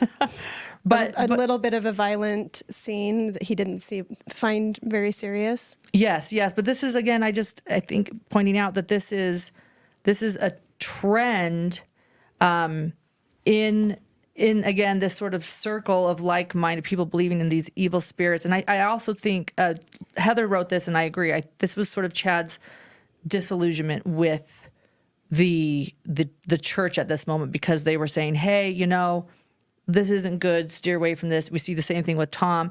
Hey, we're going to hold a council. Can you stop talking about this? We're not going to let your book in here. But that's all they do. But, we're just seeing this again, this evil spirit thing. I want to say, too, by the way, we need to just stop talking, as far as the LDS Church goes, that people have evil spirits, period. Because I was recently a Sunbeam teacher. I just want to share this. And we were teaching the Old Testament. Was it the Old Testament last year? And there was a story in there about a woman being taken over by evil spirits. It's a Bible story. It's a thing. And just, I switched it for these little children. I said, no evil spirit can enter a body ever. We're all good spirits. And sometimes people are struggling, or they have mental illness and things happen. And that is how I reworded this for an LDS Sunday school class. And I would like to put it out there for those that are LDS and watching this. I think we need to just stop talking about evil spirits in people. Can we just stop that? It's not good. It is not healthy. It is bad. And in JJ and Tylee's memory, let's stop that, because you never know how literal someone is and how they're going to interpret that. Thank you for that, Lauren. Yeah. Amen. All right, now we've got the bar scene. Is that right? Yeah. So now, thank goodness, we're leaving that room, but now we're going to the bar. So it's another place where obviously evil is happening. Yeah, evil in bars. I could hear their thoughts. They were longing for the thrill that they hoped was inside. There were more disembodied and evil spirits there than humans. They were standing near the mortals, urging them to continue waiting, telling them of the thrill awaiting them. I next found myself inside. There were many people tightly packed on the dance floor, dancing closely, drinking, and smoking. I could hear their thoughts, which were a continual stream of obscenities, rationalizations, and sexual lusts. Much of their thinking was more vile and violent than how they acted. They looked like normal young people on a dance floor. If they could have heard each other's thoughts, there would have been no restraint at all, but an ensuing scene of bestial acts. So once again, this sounds to me like somebody who's never been to a bar before. And Wait, is that what happens at bars? I don't know, John, you tell me. I don't know. I just haven't tried beer. I'm the wrong guy to ask about this.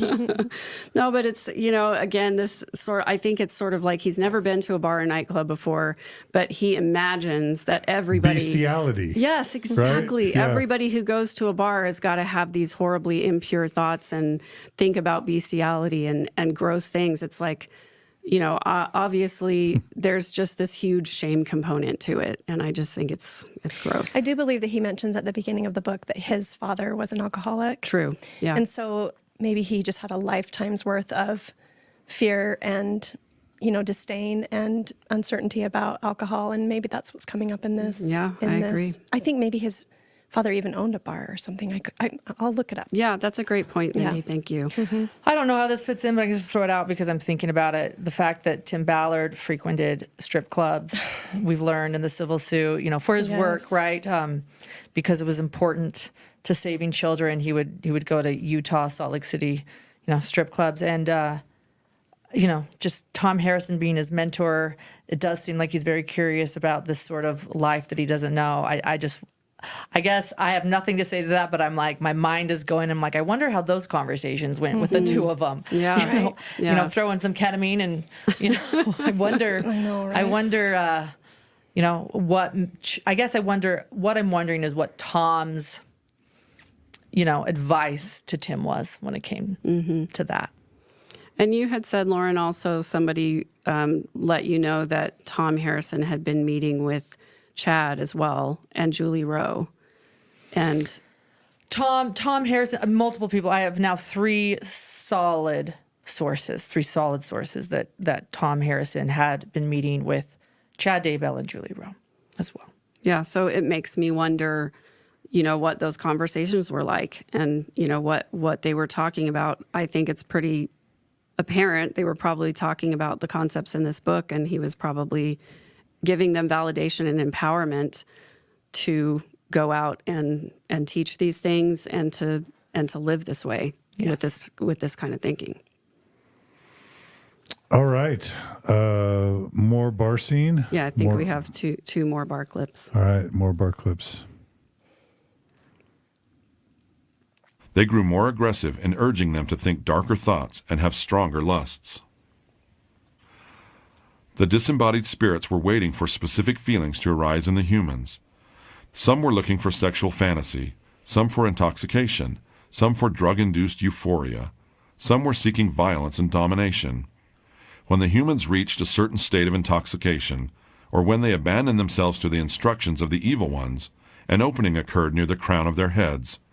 When it opened, it looked to me like a black tear in their spirit, similar to the young man at the computer. The closest spirit rushed at them and entered like fog being sucked into a vacuum. The other disembodied spirits rushed forward, pushing and fighting to be next. When an evil spirit entered into a human, they only remained for a few seconds, or a few minutes at most, depending on the ability of the spirit. When they were finally expelled, they seemed to squirt out of the body at random points. They seemed exhausted but satisfied when they came out. They came out violently, mimicking the actions of the human.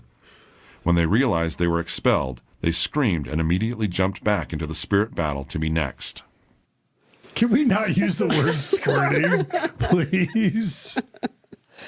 This is so disturbing that they're mimicking the acts. It's just going, Yeah, it's and just also gone too far. It totally has. much. I also just want to point out that he related to us earlier in the book that disembodied spirits were the spirits of Satan that never came to earth and never got a body. So somehow he's projecting physical human experiences onto disembodied spirits who have never lived on the earth before.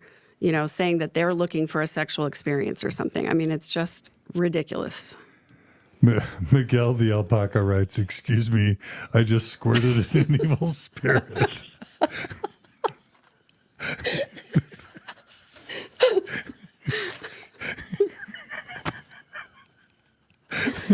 Oh, I just can't. Oh my goodness. I mean, we're laughing because it's absurd, but I can't help but think of like a vulnerable. Okay, Yeah, pulling sorry. it together. Okay, go ahead, I'm Mindy. thinking of a vulnerable, adolescent who is having sexual feelings and is maybe starting to be interested in looking at pornography or whatever, as happens in adolescence for males and females. And granted, this is not official church doctrine, but this book is popular and has probably been read by many parents who maybe Yep. are teaching this to their child. This is very, very damaging mental imagery of what is happening to you if you make some of these mistakes, if you allow these thoughts to enter, if you look at pornography, if you participate, if you go to a bar, if you, I just to have, it's such graphic and horrific mental imagery. And I think some people could shake it off and think it's funny, but for other personalities, this could be really, really harmful and probably has been very harmful. Yeah, and I'm honestly thinking about, when I did read this book pre-therapy for me, I'm in a healed state now where I can listen to these things and think that they're ridiculous. But I did have some scrupulosity as a true believing member, and I did have these feelings of wanting to do everything that I could to keep evil spirits from being around me. It's sort of where I adopted this policy of like, I can't really consume any media of any kind that is going to make me have bad thoughts. So I'm going to only listen to conference talks. I'm going to only listen to the scriptures being read. I'm going to only listen to the Joseph Smith papers and things like that. Those are the only things that I'm going to allow to enter my mind so that I don't expose myself to the possibility of being influenced by evil spirits and then go farther down the wrong path.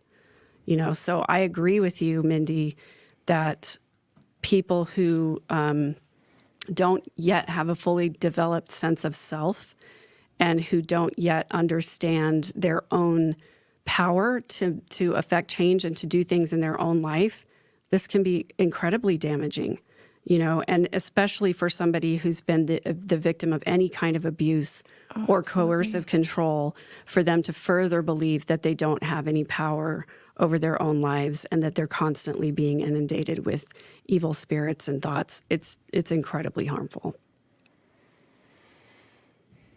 Yeah. And that's why we're talking about it. Yeah. Hear, hear. And again, Thom Harrison is advising Mormon Church top leadership on mental health issues. He is one of the church's top advocates for child sexual abuse, and he's like training other therapists, Mormon therapists, along the Wasatch Front. At this moment in time, according to a very valid source, he is the deciding factor in whether a missionary's mental health is okay enough to go on a mission. He's the final say today, at this moment. Yeah. Yep. Which is a horrible, scary thought. You know, when we He's think deciding about Mormons if your children get to serve a mission or not, if they have mental illness. if they're healthy enough. This sick person is deciding whether or not your child is sick or healthy. And Or you know, worthy or unworthy. Right. And as a daughter who served a mission, who at times struggled with, with the difficulty of the mission and things like that, and who got told by her mission president and other people that if you were called to a stateside mission, it's more than likely because they were worried about your mental health. It's just a super disturbing idea. Yeah. Stateside. Last bar clip? Yep. All right. As if you haven't had enough. From the evil spirit's perspective, having a mortal yield to their temptations gave them power over the mortal. If they suggested an act, and the mortal did exactly that, they set their hooks a little deeper. They were not after the thrill, they were after dominion of the soul, and eventually lifelong control. They knew that if they could tempt with enough cleverness and deception that the humans responded, they would gain a little more control. This was their method, but their real goal was to gain enough control that they could keep the Holy Spirit from having any influence in the person's life at all. They weren't just trying to control behavior, they were trying to ensnare these people in the chains of hell. I saw that people who had already been entrapped by them could hardly hear their own thoughts. The voice of the evil ones had become even more powerful than their own mind. They would do anything their evil controllers said, even while thinking it was their own idea or their own wishes they were fulfilling. Once these evil spirits had total control, then they desired that the mortal should quickly depart mortality, so that their possession became permanent. They thereafter urged them to risky behavior, acts of violence, and even suicide to hasten the day of their mortal death. The disembodied spirits were not trying to harm the humans so much as to share in their physical thrills and addictions. I saw spirits who were addicted to smoking try to snatch the cigarette out of the hands of mortals over and over, as if they could not understand why they could not actually grab it. So again, just driving home the point we just talked about, where the goal of these evil spirits is to permanently inhabit the body of a mortal. And once they inhabit that body, they want that mortal to quickly depart this life so that their possession becomes permanent. I mean, as someone who took the time to do a 6-year PhD, Dr. John can reflect this as well. There are scientific explanations for human behavior that have been arrived at via consensus through decades of empirical research. Right. That's what should be informing, licensed therapists in the therapeutic practice. We don't need theologies about demonic possessions to understand human sexuality or human addiction. And it's beyond, it would be hilarious satire if it weren't tragic reality that what Natasha Helfer was trying to do was to encourage the empirically based, evidence-based, consensus-based, ethics-based therapeutic approaches within Mormonism as one of the founders of the Mormon Mental Health Association to try and encourage healthy therapeutic practices within Mormonism. What does she get? She gets excommunicated. What does Thom Harrison get? With these kooky spirit-based, demon-based explanations for human addiction and sexuality behavior, he gets promoted as a bishop, and he gets put on the board and panel that decides whether missionaries with mental illness should be serving missions, and he's training other therapists across the Wasatch Front. Like, it would be hilarious satire if it weren't tragic. Yeah, and he continues to have a platform for spreading these ideas and for training other therapists, and he's given validity by his affiliation with the church. Yeah. All right, now we got a clip from the fireside. Is this just more? This is Spencer, Thom Harrison talking about some of the things we've just been talking about. To hear it in his own voice, I think, is kind of important. Drives it home. Yeah. Okay. All right. Now, at one point you saw That's young John man Pontius. who was a priesthood holder who was contemplating and actually did engage in pornography. And you saw the spiritual war that was happening around him. I know it's difficult, but can you share that with us? I'd rather not, but I will if you want. I think that it's one of the most powerful parts of this book. It's already just people reading the manuscript, it's already changed their lives.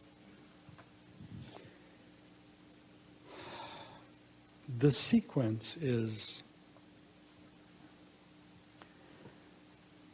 I was able to leave my body, and I wanted to go see some things. I wanted to go experience some things.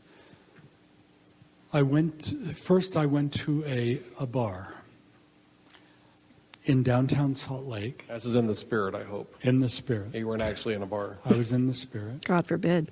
And I was with my guide. My father was an alcoholic. My father owned and operated a bar and was a bartender. My father died of alcoholism. Something drew me to, I wanted to go experience in my spirit body a bar.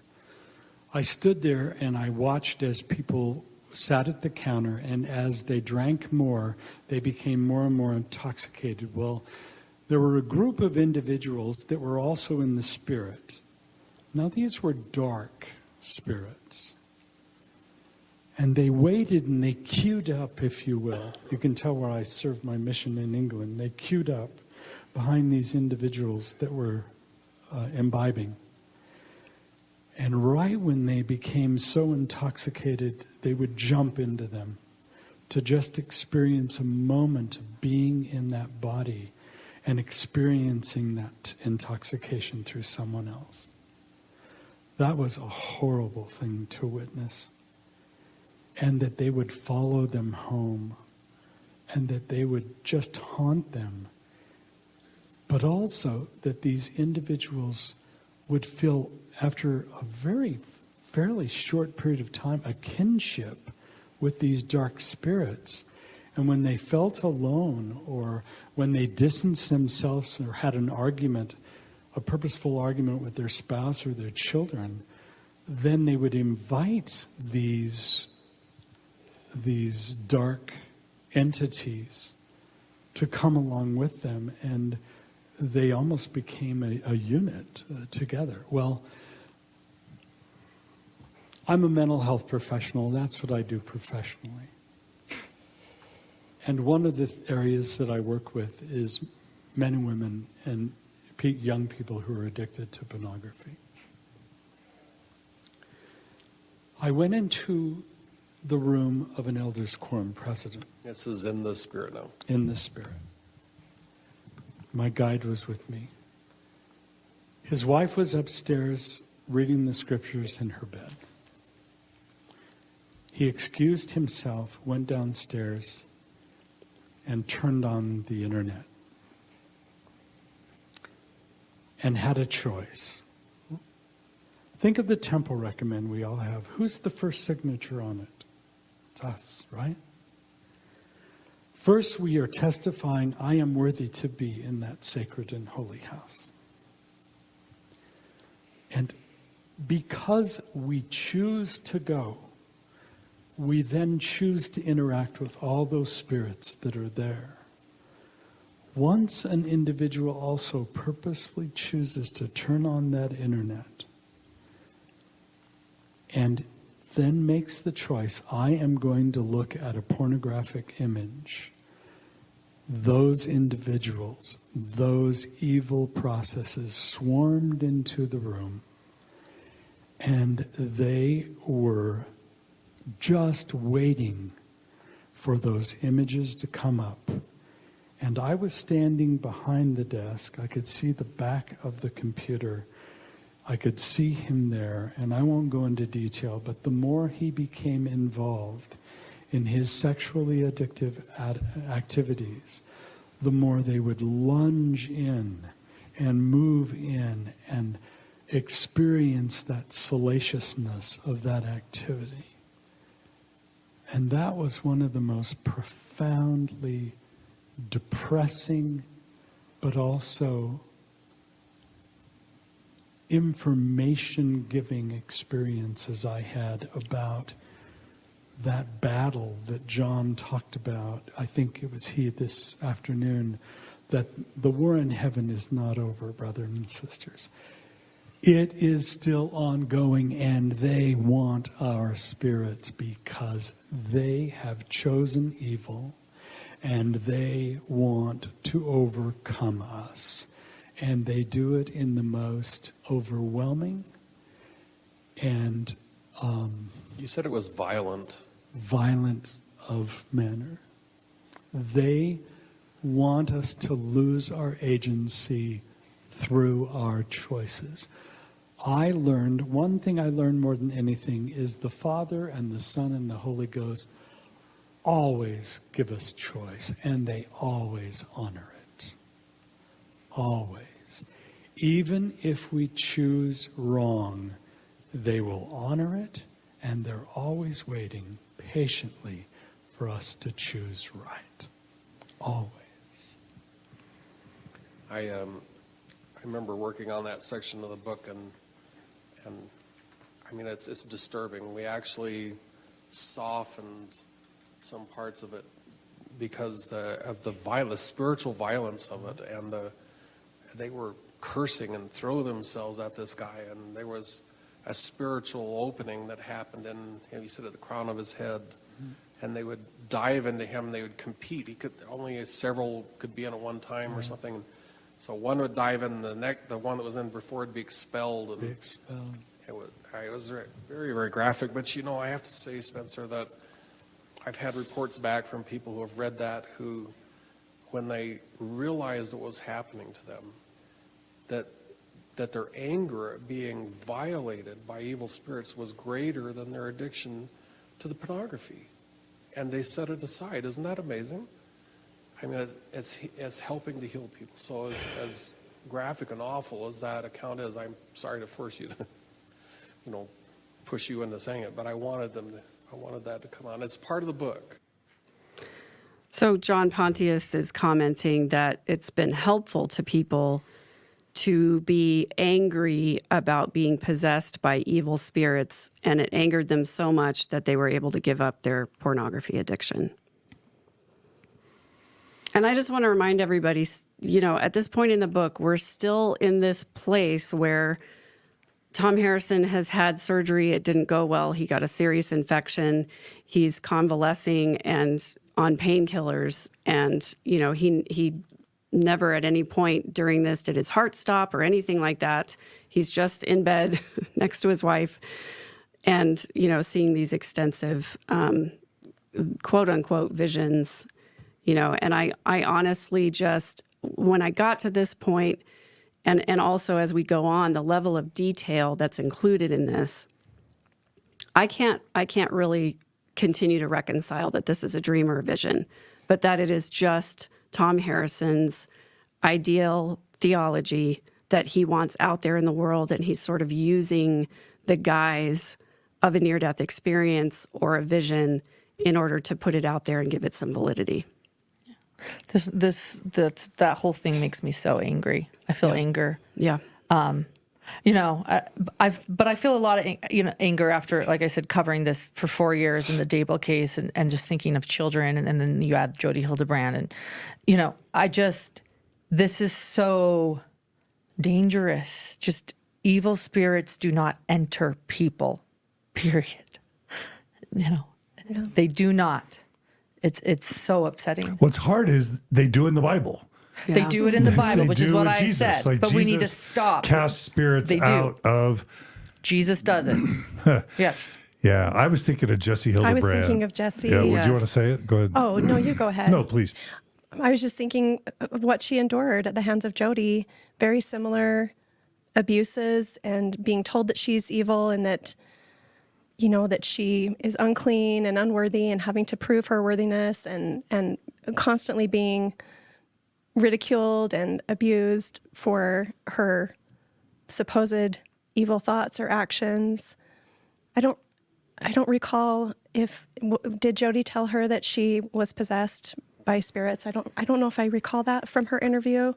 If not, it was implied that she just was under the influence of Satan. No, that she was evil under the influence of, or they, excuse me. Oh, I'm sorry. I'm sorry, Jesse. They. Yeah. That they were under the influence. Thank you for reminding me that. We're all working on that. We're all trying. Of course. But yes, and who we're referring to is Jodi Hildebrandt is Jesse's aunt. And they do say, and we played it on Hidden True Crime, that yes, Jesse was evil. Satan was working through Jesse because they had kissed a girl, and they had done things that were so bad they were evil. That is what this is. And Jesse was a child too. It is children that are continually being harmed here. Yes. But also that Jodi had this millennialistic complex of power and the millennium and the second coming, and that she was chosen, right? Yes. Jesse tells us on your channel, on Mormon Stories, that Jodi believed she was called to usher in the second coming of Christ, and that she believed everything, and that she was being channeled by Jesus Christ himself to bring her view to the world and to teach people truth, which is the opposite of distortion. And it still blows my mind because distortion means shame, and then I'm like, how is shame not everything you guys teach? Right. But yes, that she believed that she was doing Christ's work, and that she was ushering in the second coming, and she was fighting Satan on a daily basis. This comes from Jesse on your Mormon Stories interview. This is all, you can say that this is a child abuse case, and this is a murder case, and this is a therapist gone bad case. This is all part of the same belief system. This is all stemming from a similar belief in evil spirits, dark versus light, and believing they have intel in the second coming of Jesus Christ. Yep. Underlying themes for sure. It sort of makes me wonder if Thom Harrison in his meetings with all of these people, if he wasn't the one that told them they were part of the gathering and told them that they were part of the second coming. Because, we're going to see a little later in the book where he does the same thing. He participates in the gathering and all that stuff. And I wonder if he wasn't telling that to people. People higher up in OUR claimed that they had intel on when the second coming was going to be. And we know that their mentor, Tim's mentor, was Thom Harrison and Nephi together. Power couple. Yeah. Power couple. All right, the next clip says at the horse race. Yep. To gambling. It's a gambling thing. Yeah. For the sake of time, do you think it's going to add more than the porn discussion? You're right. For the sake of time, I mean, it's basically the same type of shame-based teaching about gambling. And the note that I wrote here is that what we learn here is that good spirits can intervene and protect us.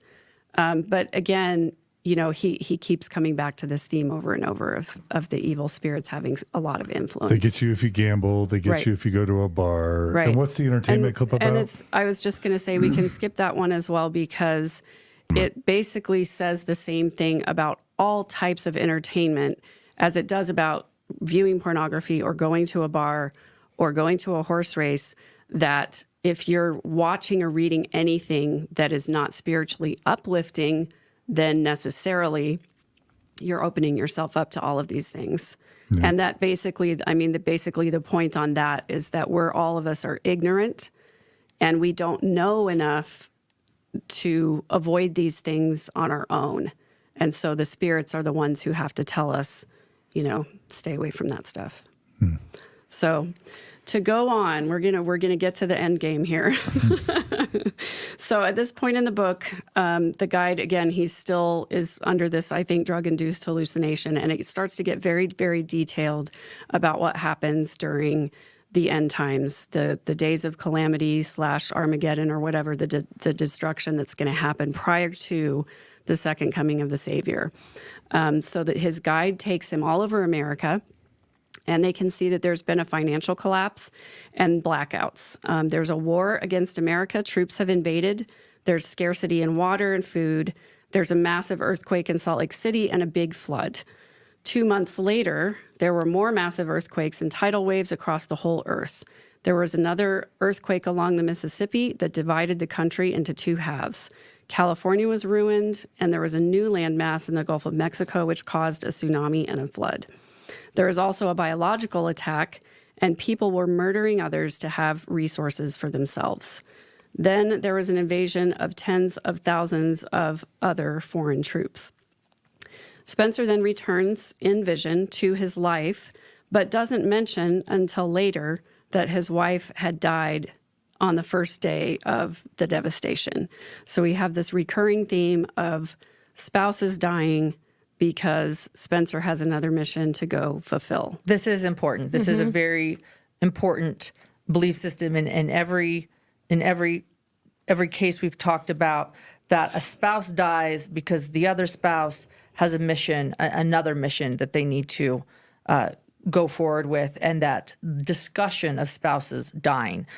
Tim Ballard talks repeatedly of his wife Catherine dying, or people trying to kill Catherine, or if Catherine dies, he has another mission and he will marry one of these women in the civil lawsuit. So his couples ruse. The couples ruse. Yeah. His couple ruse partners. And then you have Chad Daybell, who would repeatedly say, even before he met Lori, even before he met your cousin Megan, that he would tell people Tammy was going to die because he had another mission to accomplish. And so when she did die, Julie Rowe gets up and says on YouTube, "Oh, well, I already knew that was going to come. He's been talking about Tammy dying for a long time, guys, for a couple of years. We all knew that was coming." It's very eerie. And then it's just on and on. And so now you have Thom Harrison also going through this exact same thing. Oh, and then my wife died in the calamities, but I had another mission. So I just move forward, and that's that. And we go ahead. Yep. And in the book, he basically just mentions it in passing. It's not even long enough for a clip. He just says, I was very sad. She died. And then I moved on to go do the rest of my mission. Yeah. And there's a part where the earthquakes happen in the Salt Lake Valley and fault lines and floods. Yep. And he says something, and maybe we'll play this clip, but he says something like, I went to visit my home. I saw that it was devastated. I didn't even go to the main floor or the upper, something like that to see what was going on. I just check on my family. Moved on. You're not going to go in and try and save your wife and kids, see if they're still alive. He's just moved on. I've got a mission to do, like you said, Lauren. Yeah. Really disturbing. And that's the same with Tim Ballard. Tim Ballard, oh, my wife's a widow. I'm never home. Go home. You're giving covenant tours, okay, with Bruce Porter. You're not saving children. Go home. Right. But this idea that, their mission is the bigger, Tim Ballard's mission is the new and everlasting covenant. Tom's mission is now he's going to go be translated and lead the tribulations. Chad's mission is he's a gatherer and he's going to start the Church of the Firstborn. It's all the same. But just why not focus on your family at home? I feel like for his wife, I think about his wife at, being a mother to their 9 children while he's literally in a strip club getting drunk and missing speaking engagements because he's too intoxicated to go, allegedly. Right. Or taking his son with him. Yes, taking his son with there him. was that That's as well. another Super disturbing disturbing element. Yeah.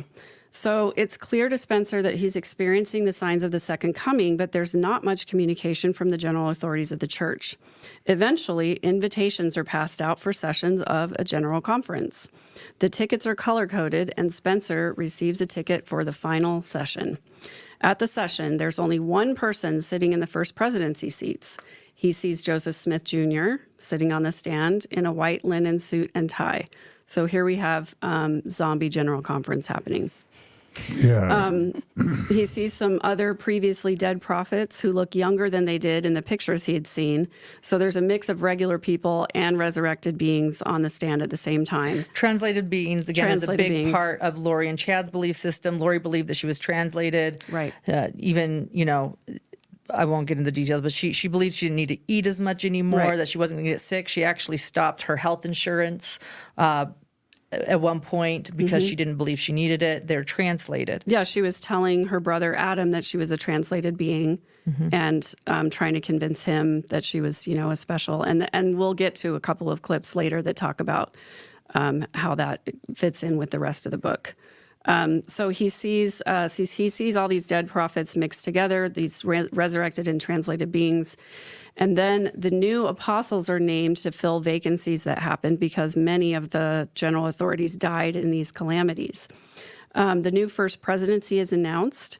And then Spencer mentions that the first speaker is his friend, who was one of the 12 during his lifetime. So presumably Neely Maxwell speaks at the zombie conference.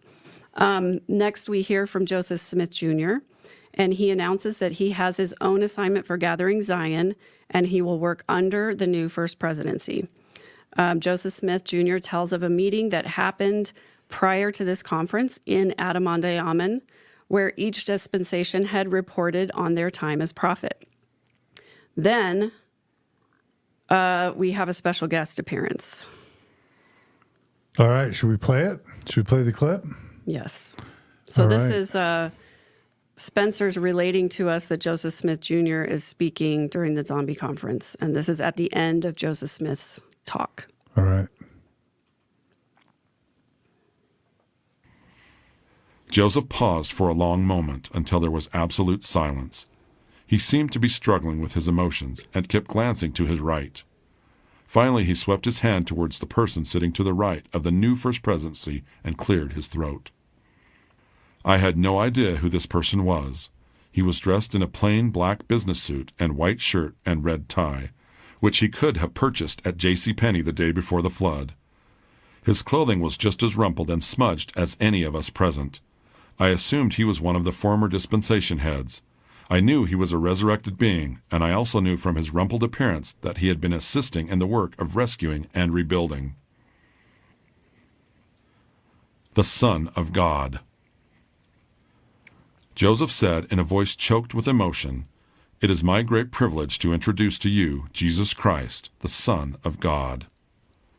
The man he indicated stood and began to brighten in glory. His countenance beamed, as did every part of his person. His clothing grew white as his glory overpowered every color near him. He had sat there the entire meeting, which was now well into the third hour, and I had not recognized him. I had seen his face and been embraced by him several times, but I did not recognize him until Joseph spoke his name. It is my great pleasure, ladies and gentlemen, to introduce to you Guest a appearance. man who needs no introduction. So this is just the point at which I have to say, if you are a faithful, believing member of the Church of Jesus Christ of Latter-day Saints, you cannot believe this book. This is just absurd. This is not what we are taught about the second coming of Jesus Christ. He does not show up at General Conference in a JCPenney suit and sit there and nobody recognizes him.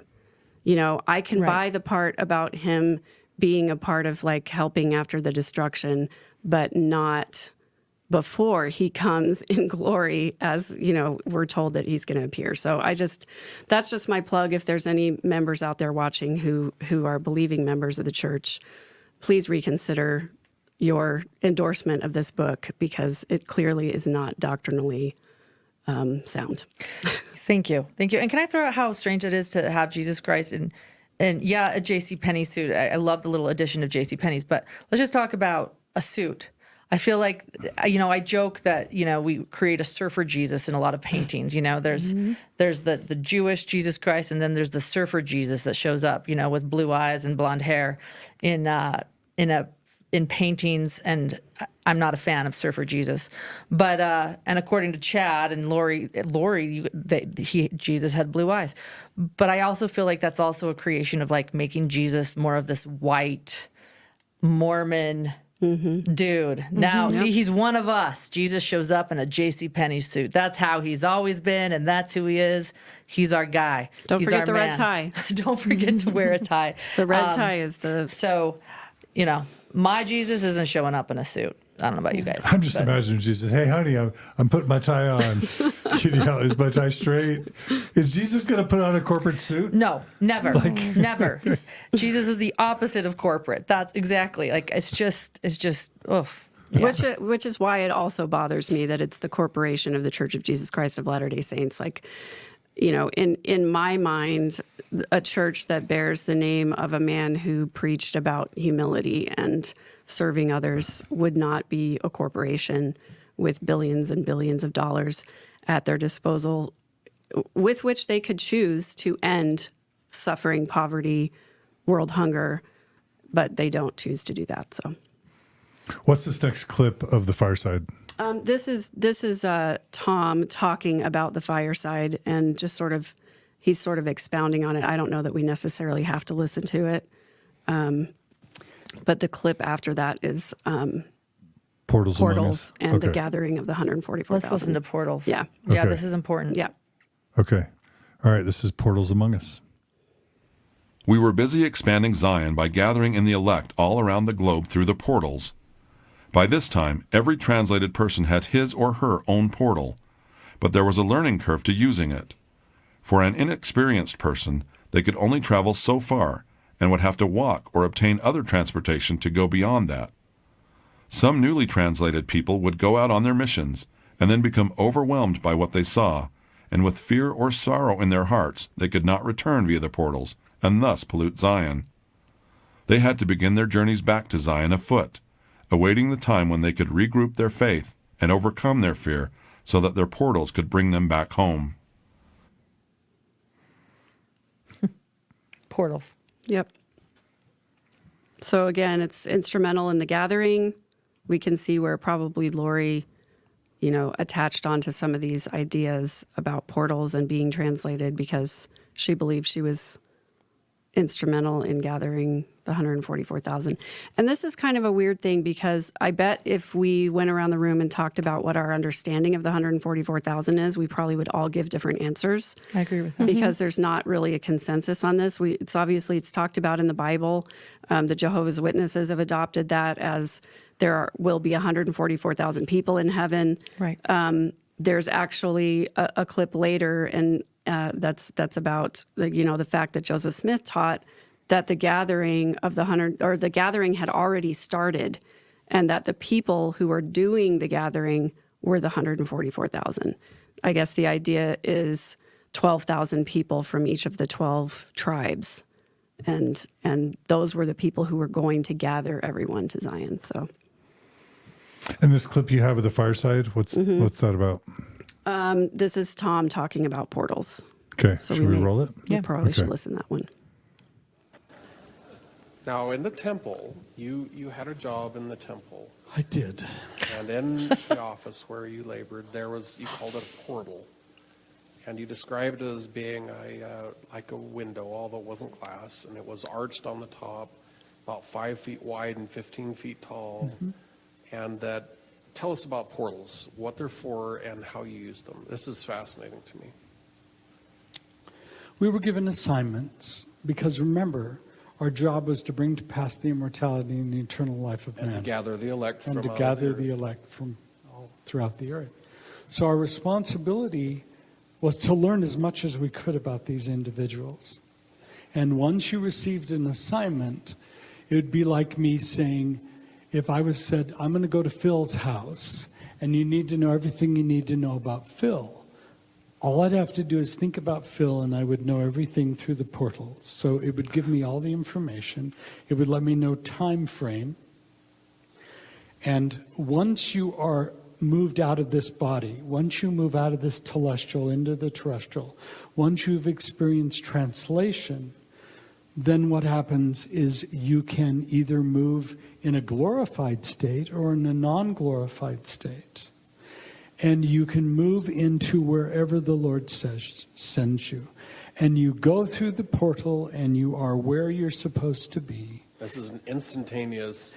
Instantaneous. One step in, that same step You in are there. Africa or whatever. You are there. Marvel Comics meets Mormonism. Meets Stargate. So, yeah. And he loved that job in the temple he had. I'll just throw that. Yes, and Out I'll there. mention as well that coincidentally, his job in the temple with this portal, occasionally Jesus Christ would come through the portal and give him another assignment.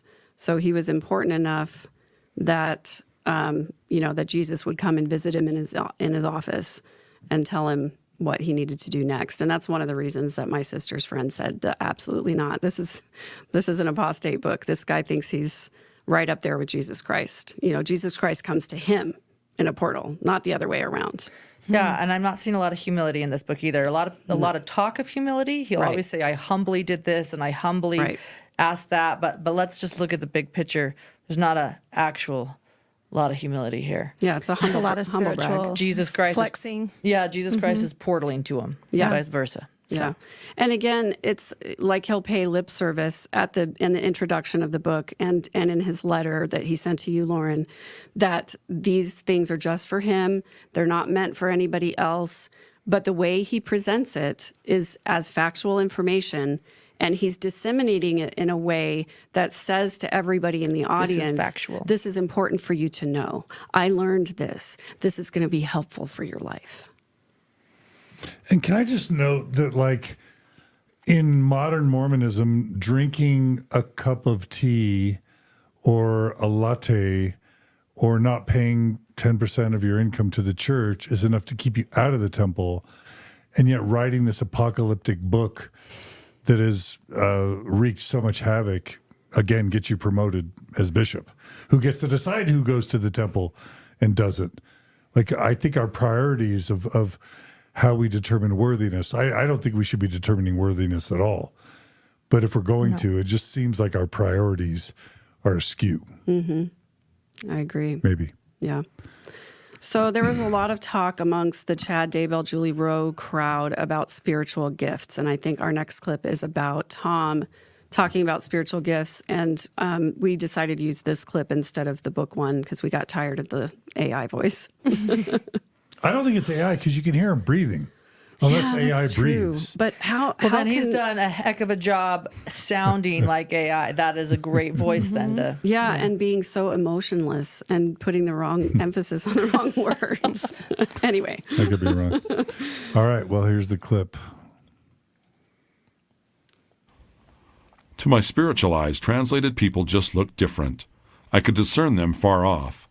So when I had the chance to talk with another newly translated person, we occasionally took the time to discuss what all this meant, and what experiences and new priesthood gifts we had experienced. We compared our experiences from the Great Conference and tried to piece together a larger picture. The more I learned, the more I realized that even with this great view of my own life ahead, I knew but a tiny part of the whole. It was a good grounding and humbling realization for me.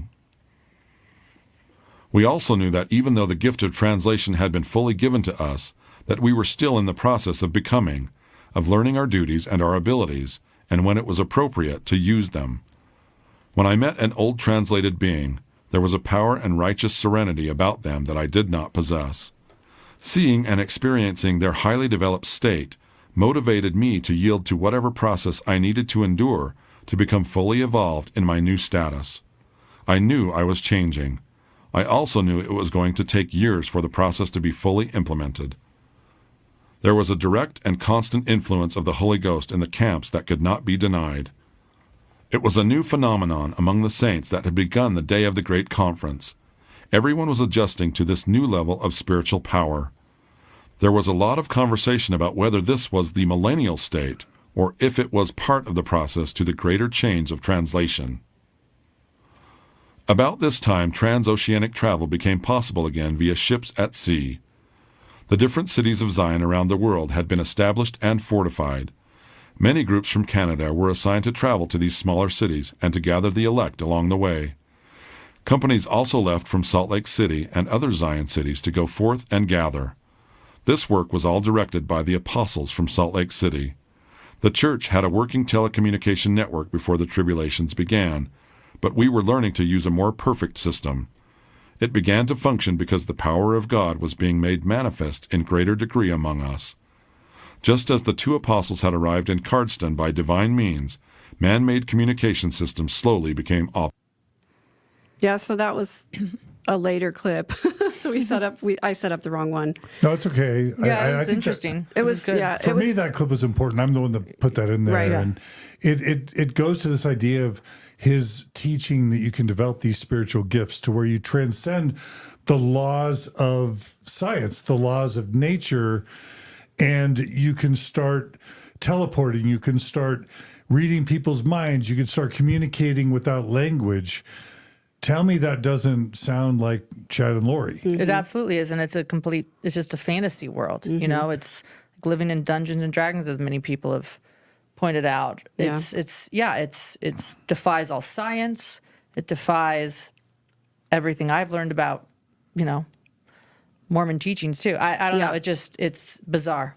Yeah, it's just another testament to the fact that this is not mainstream theology. It's made up. Yeah. Yeah. And he talks about this, isn't it like the science of spirituality or spiritual? Oh, there's a chapter called Spiritual Technology. Yes. Where yes. just like Yes. Scientology, he's trying to use the appearance of science and the appearance of technology, but is applied to this woo supernatural weirdness. Yeah, for sure. So there's another clip that's on seer stones. Did you want to play that one or? Yeah, because Okay. this ties it back all the way to Joseph Smith again, which I think is important. So many of you will know Joseph Smith.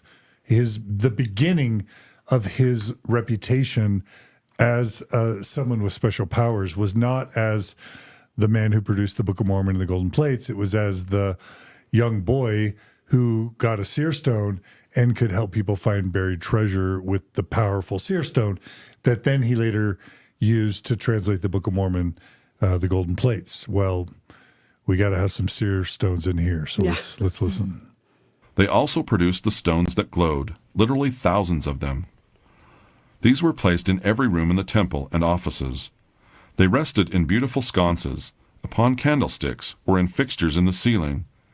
They responded to the desires of those in the room, becoming brighter or dim according to our desires. These stones could be asked to shine with enough heat to cook or to heat and cool a building, all without blinding you or even heating the surface upon which they rested. In time, every building and home in Zion used many of these stones, so that we did not need electricity or fire at all. Earlier in this book, I spoke of my premortal room that was like a giant Urim and Thummim. I also mentioned that it was mine and was linked to me and a part of me. When a translated person obtained one of these stones, it too began to function as a Urim and Thummim. It exhibited the same power as a portal, to show us everything and to take us there. In fact, the power of these things was not in the object itself, but in Christ and in our faith. Still, these objects increased our faith and served to empower us. Even knowing the truth of these things, everyone, including myself, initially found themselves better able to work powerfully with these spiritual tools. We learned that these stones could function to contact anyone who also had a stone, so we didn't need any form of electronic devices or communication systems. While speaking to them via the stones, we had the same profound insight into whom we were addressing. We could hand them things or go there in an instant when it was in harmony with God's plan. The greater our righteousness and the more one our alignment was with heaven, the more latitude we had in using the. Yeah, so we don't have to belabor the point, but this idea of a Urim and Thummim, of seer stones, 100% foundational Mormon. The idea we sustain the first presidency of the Quorum of 12 as what? Prophets, seers, and revelators? Yes. The word seer comes directly from the use of seer stones And, so this is founded in Mormon doctrine, Yes. history, and theology. And also, just like the talking trees, this, communicating through stones reminds me of Tolkien and the Lord of the Rings, where they had, the ball that they could see on the other side. They didn't need to talk to the person. They could just see what was going on. And then Chad Daybell also had a necklace. The pendulum. Yeah, Chad Daybell found a necklace while cleaning a chapel. It was an owl necklace that he decided was a pendulum. He also decided that whoever left it, he didn't need to return it to the lost and found because it was clearly placed there for him on the podium by God. So he took that necklace and then used that to tell people who they were in past lives and whether they were light or whether they were dark. So, also using tools, these sort of magical tools, Objects. objects. And somewhere in Rexburg, there's a poor 12 or 13-year-old little girl What who happened lost to their my owl owl necklace. I know. I've put it out so many times. I'm like, will the real owner of the owl necklace please stand up? I want to interview. No such luck yet. I've tried. I've put it out there. That's probably because it's, some kid who's... I know. Some 14-year-old is missing her cute owl necklace. I'm sorry, sweetheart. Yeah. So the next clip's about translated versus millennial. Yeah, this one's a little it's kind of important, so we should play this one. All right. Translated people did not have children, and they were not earthbound. Their labors were for a specific purpose, the building of Zion and establishment of the kingdom of God. Sometimes their work included other places, even other planets and other people. When their ministry was accomplished and their time was over, they prayed to God and ended their translated ministry. They were instantly resurrected and joined with all other such beings in the service of God. Was this the one? No, this isn't the one, but this one obviously says that translated beings don't have children. Not Do not have have children. That is profound. It starts with translated beings don't have children. So if you're wondering why he wasn't searching in his house, wonder why Thom Harrison wasn't searching in his house for his kids, well, he was translated and they don't have kids.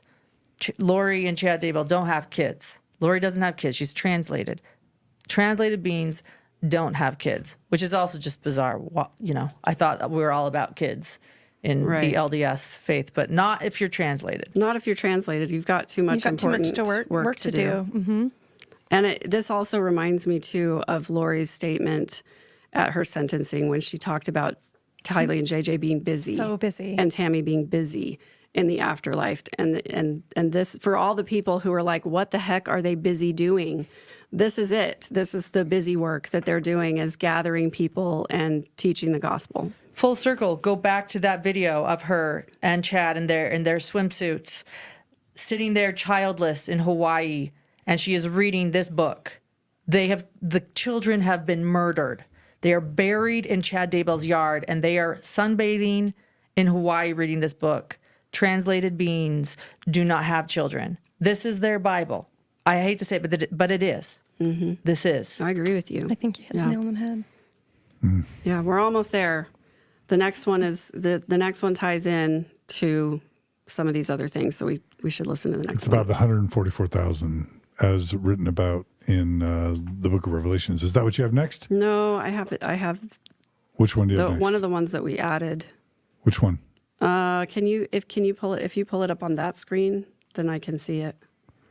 Sorry, I'm such a visual person. It's labeled in there. I don't have that in the It's slides. It's labeled in there as the couple's ruse. Oh, I see what you're saying. So, okay, so we have seer stones. Let's see. Sorry, everyone. That We should have be it, right Couples there. ruse. Yeah, Okay. the couple's ruse. Yeah, it's the 144,000. It's Okay, it's right. I It's right. apologize. No, it's good. It's good. Let's play it. Especially when our mission was to families or struggling women and children. Sometimes the brethren were called upon just to perform ordinances when the mission had reached that stage. Sometimes we posed as fellow wanderers, as husband and wife, or other roles. Yeah, and this is something that I was just listening on 1.5 speed. Yeah. And notice, I want to play it again. It's sort of Thom Harrison predicting or prophesying the couple's ruse, right? Right. And I just want people to listen Yes. again. He's saying that they what? Pretend as they're gallivanting around the world in apocalyptic premillennial America, Gathering people. gathering people is 144,000. Sometimes they have to pretend to be husband and wife. to be husband and wife. I'm going to play it again. Especially when our mission was to families or struggling women and children. Sometimes the brethren were called upon just to perform ordinances when the mission had reached that stage. Sometimes we posed as fellow wanderers, as husband and wife, or other roles. I mean, perform ordinances or pose as husband and wife. I mean, one of the two. And it's so bizarre. So translated beings don't have kids, and we just like, and then we borrow each other's husbands and wives, and we pretend we're each other. Like, what is this? What is Well, this state? because obviously, if you're gathering people to Zion, they're not going to believe that you're really gatherers unless you have a wife with you, you know, who can say that you're really a gatherer. I'm just trying to project, you know, Tim Ballard thinking onto this situation. Yeah. You know, nobody's going to believe we're They actually can gathering smell unless the we're. pheromones. Yeah, this is the couple's ruse, though. This is the couple's Yeah. ruse. Is now we all pretend we're married and act as each other's husbands and wives, and we don't have kids. Couple's ruse. Yeah, Yeah. it's wild. Yeah. Okay. So the next clip is Thom, and what is the label on that one? Evil people bringing judgment upon themselves. Okay, yeah, we need to listen to this one to set up the last one that's super important. All right, let's roll it. To turn back the enemies that were trying to destroy the people that God had sent you to save. Tell us a little about that. No mechanism against Zion works. And anytime you send something to destroy Zion, it just comes back against you. And that's a tragedy because when you're in that process, you start to be able to see them as the Lord sees them. And the last thing you want for them is to be killed in their wickedness. You don't want them to be destroyed. You want them to be saved. But they're bent in creating your destruction, so they bring all the destruction they desire on you upon themselves.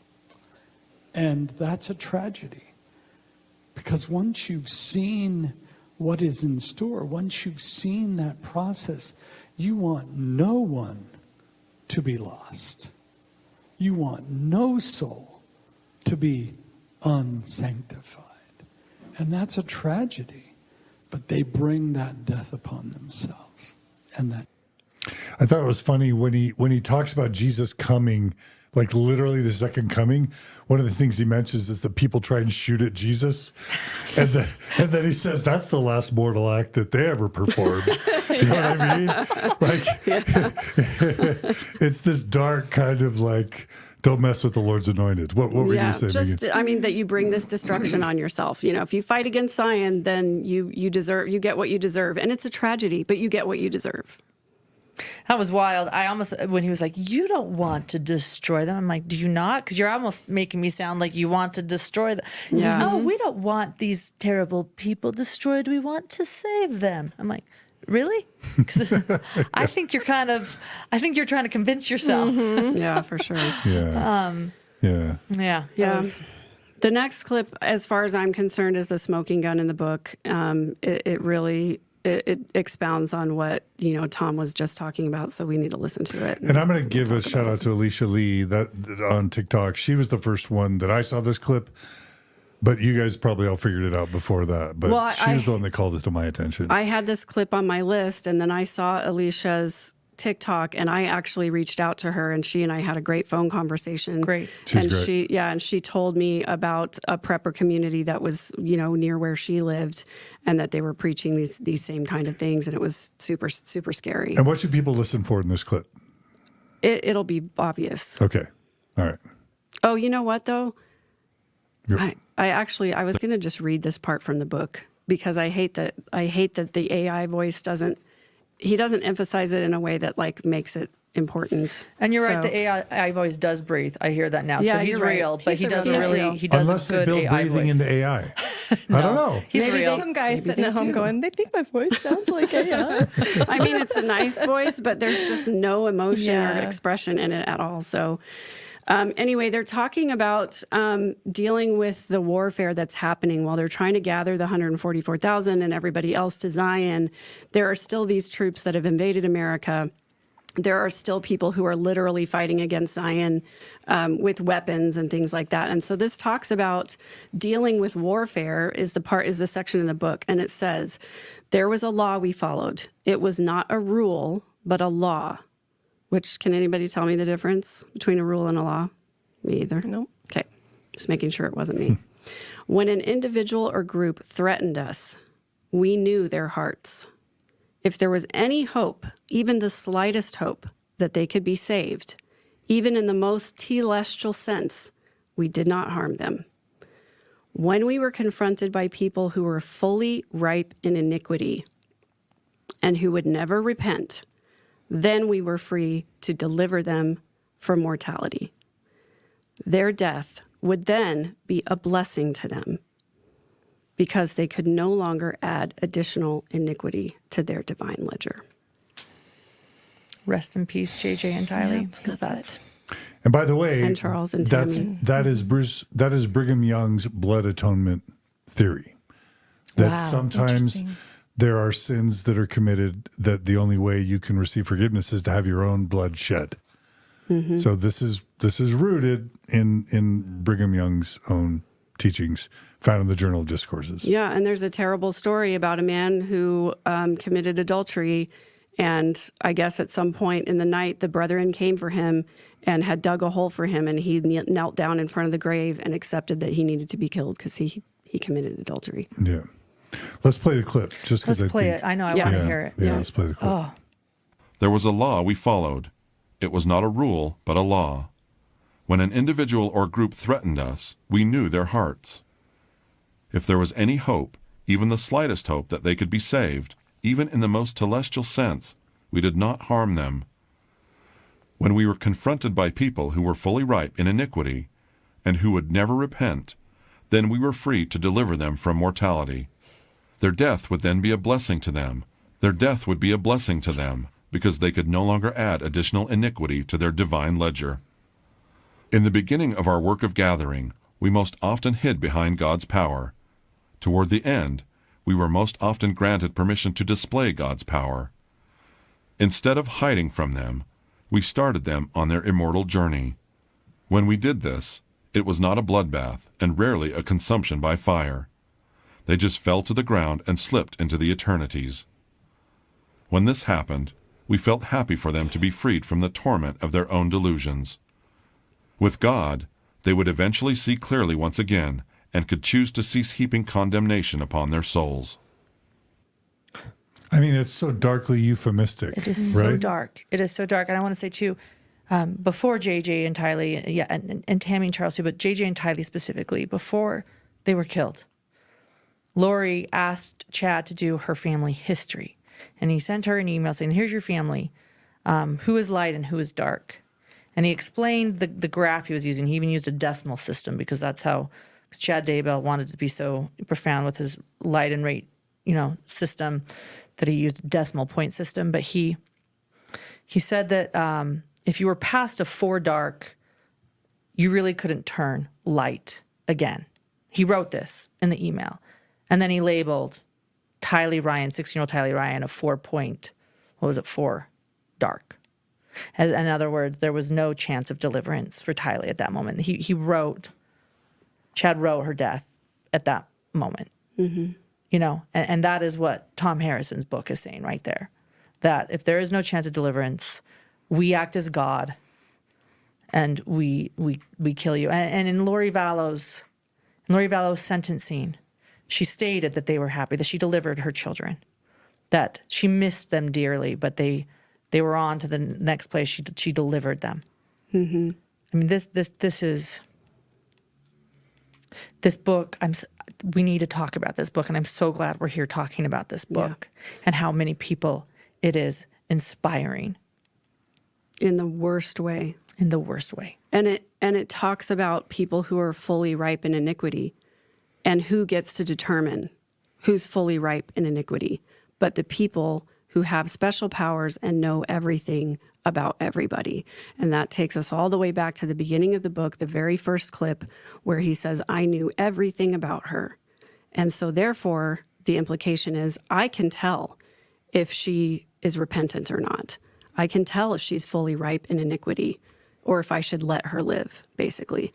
And I think it's so incredibly, horrifically despicable to insinuate that when you decide to relieve these people of their mortal lives, that they just fall down. Well, that's not what happened to JJ, and that's not what happened to Tylee, and that's not what happened to Charles, and that's not what happened to Tylee. None of them, to Tammy. None of them just fell down. They were brutally and horrifically killed. And it is a direct result of this book. And there are two other people that think they have these sort of powers too. You know, Chad Daybell believes he can see beyond the veil. Tim Ballard believes he's a visionary and can see beyond the veil. Thom Harrison believes he's a visionary and he can see behind the veil. Julie Rowe believes she's a visionary and can see beyond the veil. This is a book that they teach at the conferences I attend, Dreams and Visions, how to have them, how to be a visionary and see beyond the veil. There is a trend that is happening, and this book is this book has a cult following in these groups of like-minded people. And if any of you think we're exaggerating here, let me just read a couple comments that have come in just in defense of the book. Just to give a sense, basically Tina writes, this is really pathetic. You don't know what this guy experienced. I loved the book. The book was written with pure humility. I'm really disgusted with your channel. And Tina, we're actually very grateful you wrote in because you're helping prove our point that this book is much loved. So thank you for having the courage to come on Mormon Stories and help us And see. defend it, yeah. And defend it. Yeah, thank you. Many people have defended it on our channel. Jodi Hildebrandt believes she can see beyond the veil. I mean, like, who else? Yeah, just on and on. Right. Yeah. Who else is going to be next? And so there's a pattern, and it's going to keep going. Who's next to let us know they can see beyond the veil? Yeah. All right. What videos are left, Megan? Well, I mean, there's a few things that are left that basically just corroborate some of the things that Lori and Chad believed. That Lori, you know, there's a clip in there of Thom Harrison talking about how instrumental women are in the gathering of the 144,000, and I'm sure Lori loved to hear that. And he interpreted as Keep going. he makes a comment upward. about women, if you only knew how instrumental you were in the gathering. And it's like, well, the reason we don't know is because we're constantly told that we're less than, and we're constantly left out of leadership in the church, and there's no way for a woman to affect change in the church because we're not given a voice in any of the councils. And so for Lori to hear, you know, read in this book that women are there were more women in the 144,000 than there were men. There were more women gatherers.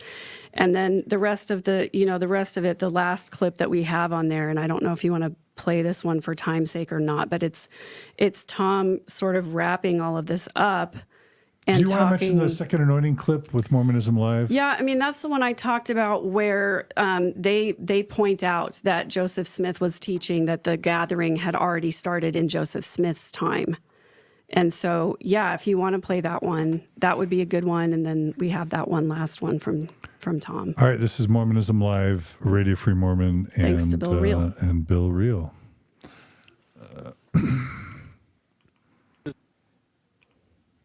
To form that number had already commenced.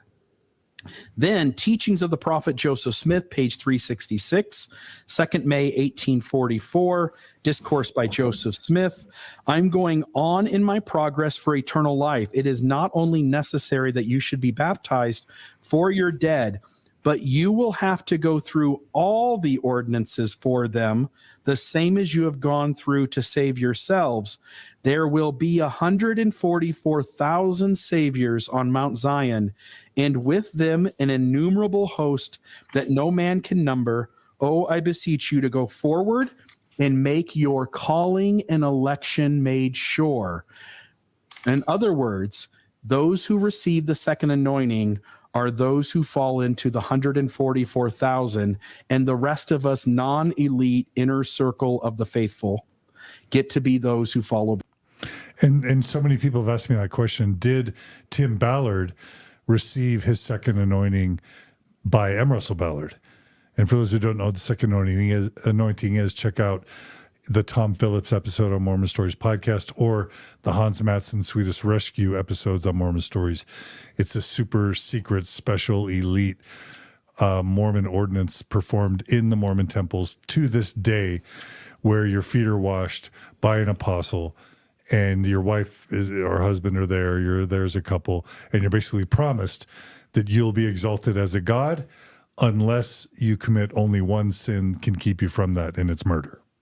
And people don't know about this. And it's usually the wealthy, connected family members of Mormon elite that get the ordinance. Yeah, again, another marker of high demand religions is super secret ceremonies that the entire population doesn't know about. And, you know, I'm sure it would have been a compelling idea to Chad and Lori to have, you know, receive a second anointing or to be qualified for one.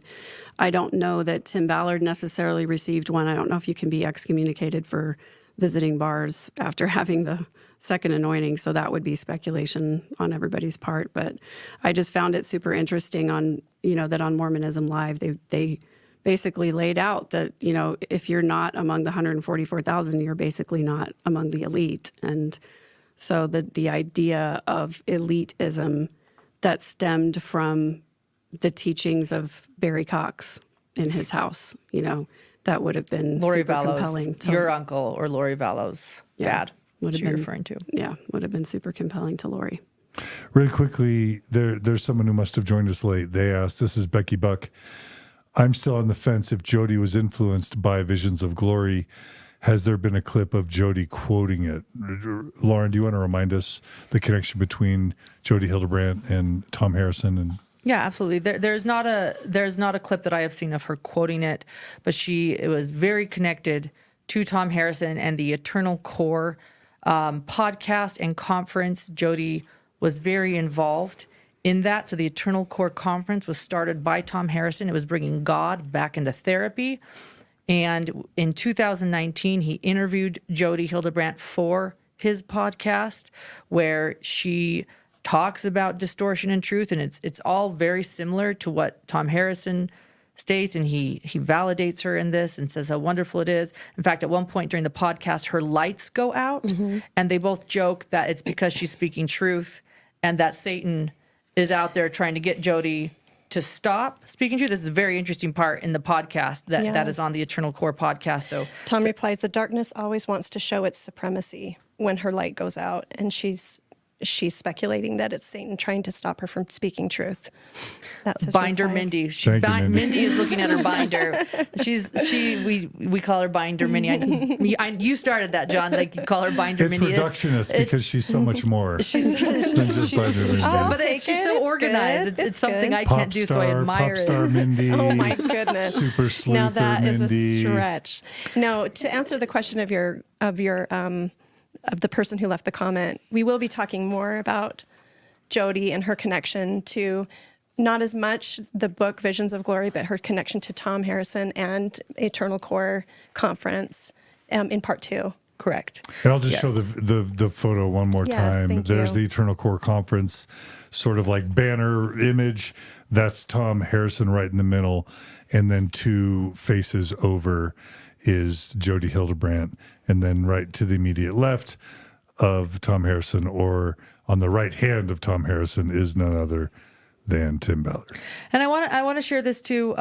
If my moderators could share something that we did on Jodi Hildebrandt, an episode we did, we actually walked through Jodi Hildebrandt's belief system, relating it. We used the Eternal Core Conference where Jodi Hildebrandt actually lays out her entire belief system. Again, that's Thom Harrison's conference where he invited her to speak.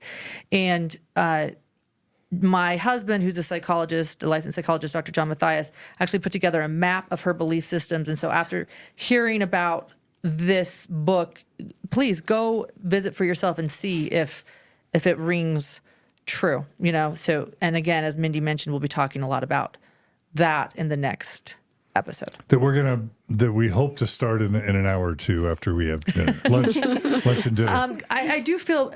Really quick. Do you want to play the final clip? Is it important? Is it, let's play the final clip, and then I want to circle back. We'll end with that letter. Yeah. For sure. Thank you. Yeah, it's important to me Absolutely. to share what Thom wants to share. Yeah. Absolutely. Okay, so this is a final clip, sort of the apocalyptic climax? What is it? No, it's Thom Harrison again speaking at the fireside, but sort of wrapping up where this theology goes. All right, let's play it. And if we stay with the earth, we will be glorified. And that is what is about to take place on this planet. For it is almost finished with its telestial process. And we will be moving shortly into that which is terrestrial.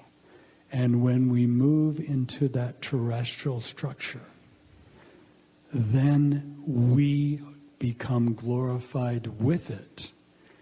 And that of the earth cannot touch us anymore.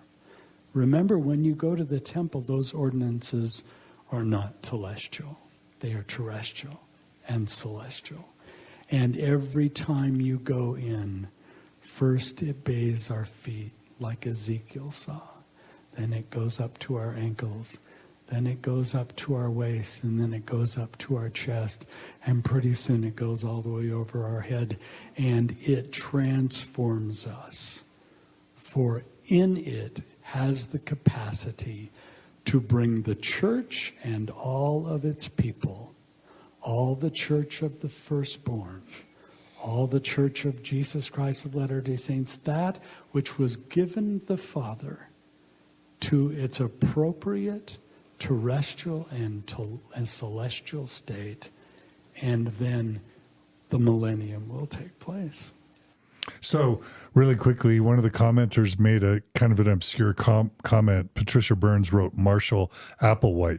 For those of you who don't know who that I know is, who that is. Tell us, Mindy. Oh no, you probably know more. No, Isn't he Devil's Gate? Heaven's Gate? Heaven's Gate. He Yes, was the cult leader of Heaven's Gate. And what she's referring to is his voice. Yeah. Sounds so much like it's trance-like. Yes, it is It trance-like. puts people in a trance. Yes. That was a great comment. Yes. Thank you, Patricia Burns. Good All thought. of y'all were nodding at that. Would you each share why you were nodding? For me, it's his mention of the Church of the Firstborn because it makes me think of Chad, and that's what he called his church, or his, that's where he was headed. And it makes me think of, Lauren, your interview with Heather Daybell, who commented that one of the theories she has is that Chad did a lot of research into the church and sort of came to this conclusion that the leaders of the church had been led astray, and that it was going to be up to him to establish this new Church of the Firstborn, to go back to fundamentalist teachings. And she thought maybe it was possible that Chad had approached Tammy with the idea of polygamy, and that Tammy rejected it, and that's what sort of led to her demise, unfortunately. Yeah. So yes, that's when she became the zombie named Viola, and in fact, it will be. She was killed in October 2019. We're 2 days It's like away the from 18th her. or 19th. yeah, That's the 19th. The 19th. Yeah. So in a couple days. 2 days. Yeah. Yeah, I agree. Yeah, the Church of the Firstborn. Chad and Lori had 7 missions to accomplish together, and one of them was to establish the Church of the Firstborn on earth. So, And when they would, like shortly before Megan's cousin and Lori's brother Alex passed away, Chad Daybell gave him a patriarchal blessing, and I think he cited his authority as from the Church of the Firstborn. Yes. So I think that they had already gone into that mindset of being translated and being leaders of that church. And that was one of the things that really terrified me, because I thought, it doesn't really matter that Chad and Lori are in prison, because that idea of the Church of the Firstborn is still out there. Right. There are still people who are using this book as another Bible. There are still people who believe what he taught. And again, I'm sure plenty of them will say, yeah, but we don't believe in murdering people. Well, don't you? Because if you believe what's in the book, then you believe at some point you're going to come across people who are past feeling and need to be delivered from this existence before the Savior can come again. So, examine your own biases and just look at it closer. Yeah. Look at the fruits. The fruits. Okay, so we began this episode letting people know that the book Visions of Glory was published in 2012, that John Pontius, the scribe, died shortly thereafter, which is frankly weird, but that sometime between 2013 and 2014,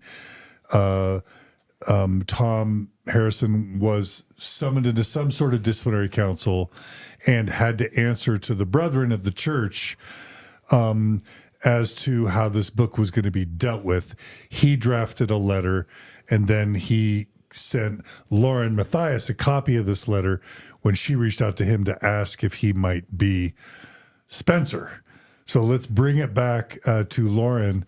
And Lauren, you want to kind of share your reflections on this letter now. Yes.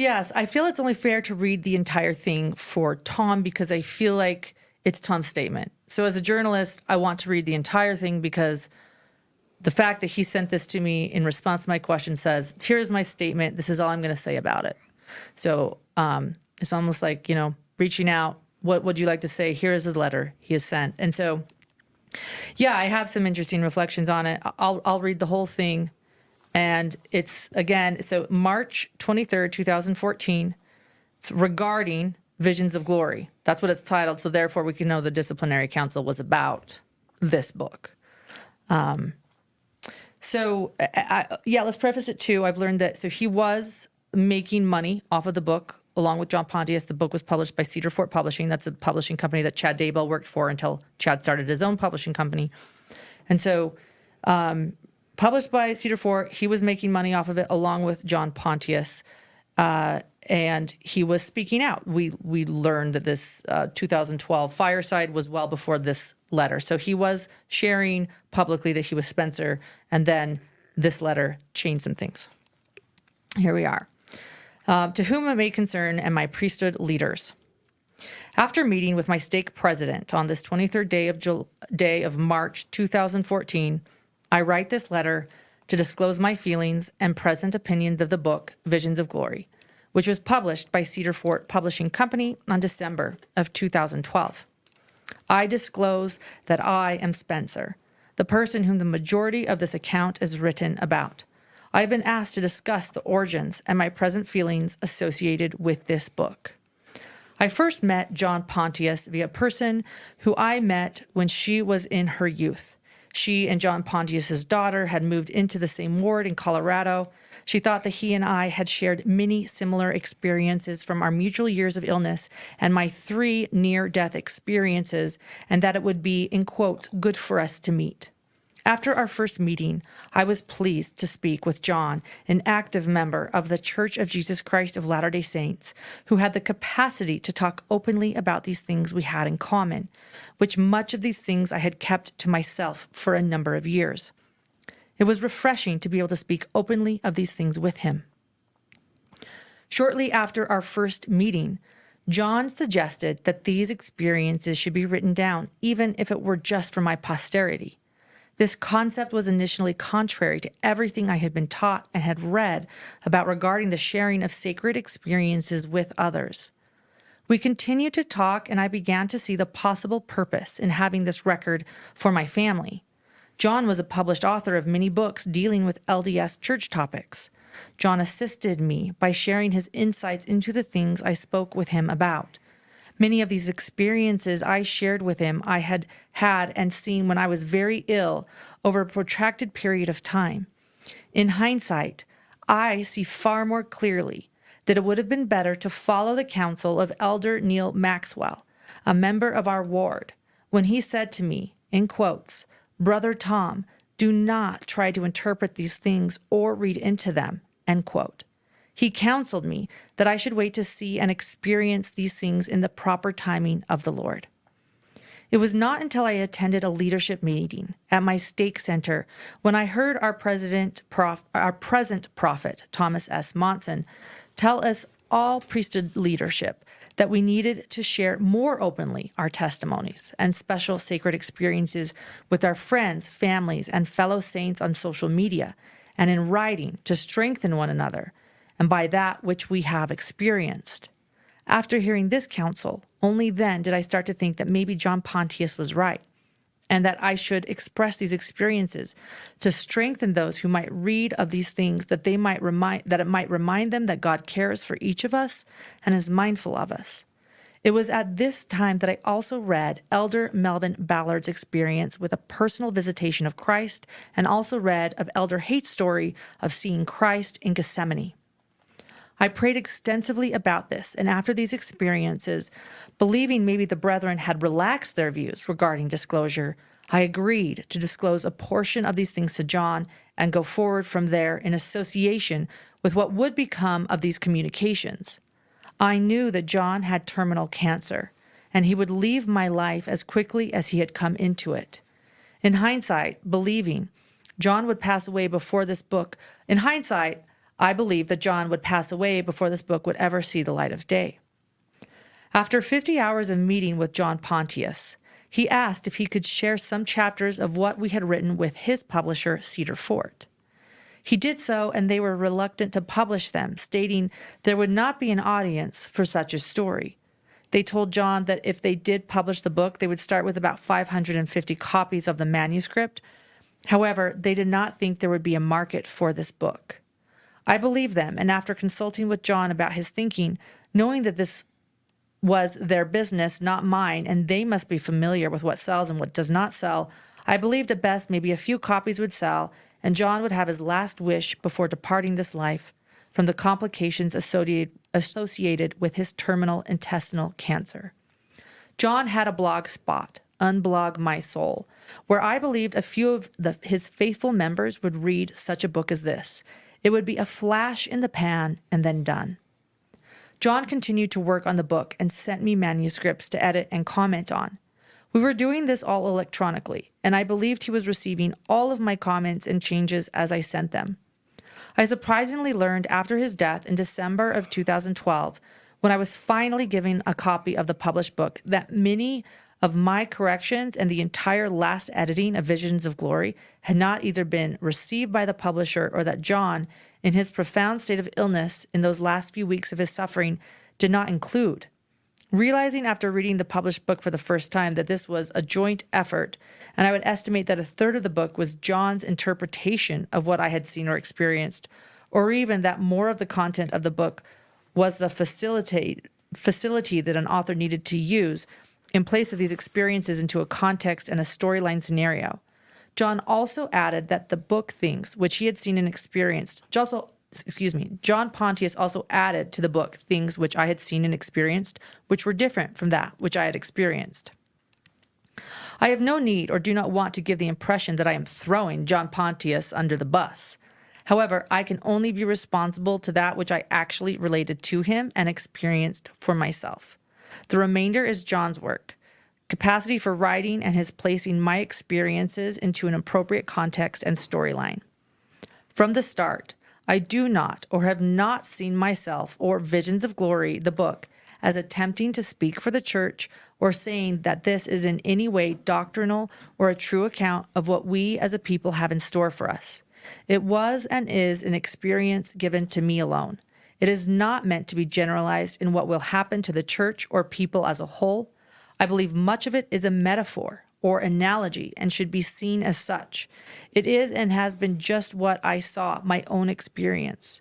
Not always depicted as I saw or experienced it, but more as a writer would take a story and try to flesh it out for the reading public. At this time in my life, I wish I would have kept it all to myself, that Visions of Glory, the book, was just those experiences one man had, and that no one else had ever read this account.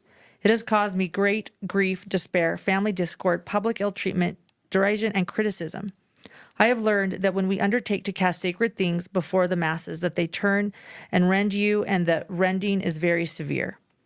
There are doctrinal, incorrect aspects of the book, some being my perception and some being errors in the transmission of the work.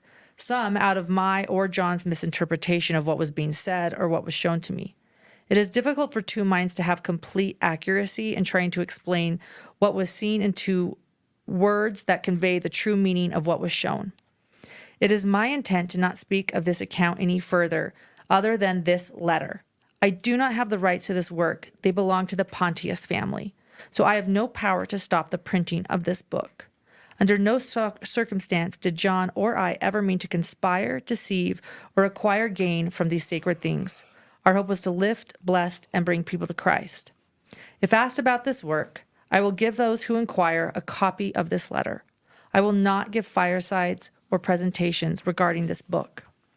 I hold my membership of the Church of Jesus Christ of Latter-day Saints as my most prized possession. I apologize for any injury or misunderstanding this has caused the church, my family, or any individual associated with this book. I am sorry for any offense this has caused any member. Sincerely, Thomas G. Harrison. Okay, firing round. What types of bullet points is he trying to communicate with this letter? Let's throw them out there. He's not to blame, throwing John Pontius under the bus. Okay. what Things else? were misunderstood. He was misunderstood. Mistakes were made. Mistakes were made, but not by me. He has no power or control over the publishing of the book. Yeah. He will no longer, he doesn't say he will no longer, but he says he will not receive financial benefits from the book. He can't control the book. I mean, somebody yeah. else has the book, and I can't control whether they continue printing it. It's beyond me. He claims that there are differences in the what was published versus how he told it to John Pontius, but by my account, every single video clip that we heard of him actually talking to Spencer was pretty, like, exactly spot on to like what was included in the book. Yeah, and John Pontius states, we didn't play this part, but John Pontius states in that fireside, I listened to, I have over 50 hours of recorded conversation with you. And he seems very happy with his Right. And transcript I then. want to Right, point exactly. out two things. One, that's one of the reasons why I felt it was so important for us to include Thom's words themselves at the fireside, corroborating what is in the book. Not only that, but there are multiple times, as we saw, through clips that repeated some of the same ideas over and over, there are multiple times those ideas appear throughout the book. The other thing that I think is really interesting that I actually didn't pick up on because I didn't read his whole letter until you just read it right now, Lauren, is that the publisher said they didn't think that there was going to be an audience for this book. So they published 550 copies of the manuscript. The number of people who attended the fireside from which we took the clips was 550. My theory is that they held that fireside in an effort to gain promote. notoriety for the book so that it could be published. That was The a promotional event. Absolutely. Yes. And the other point that I want to make is that at any time, upon seeing those manuscripts, those 550 manuscripts that got published before the book did, Thom Harrison could have come forward at that time. It's true. To correct any inaccuracies.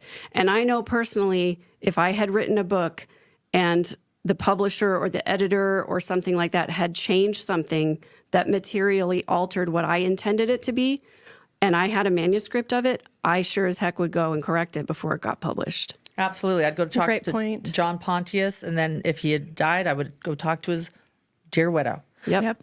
He becomes a victim in this letter. He's Yep. the victim. He says he's so sorry for the harm this book would have caused, but really he's a victim. He's been criticized. He's had public ill treatment.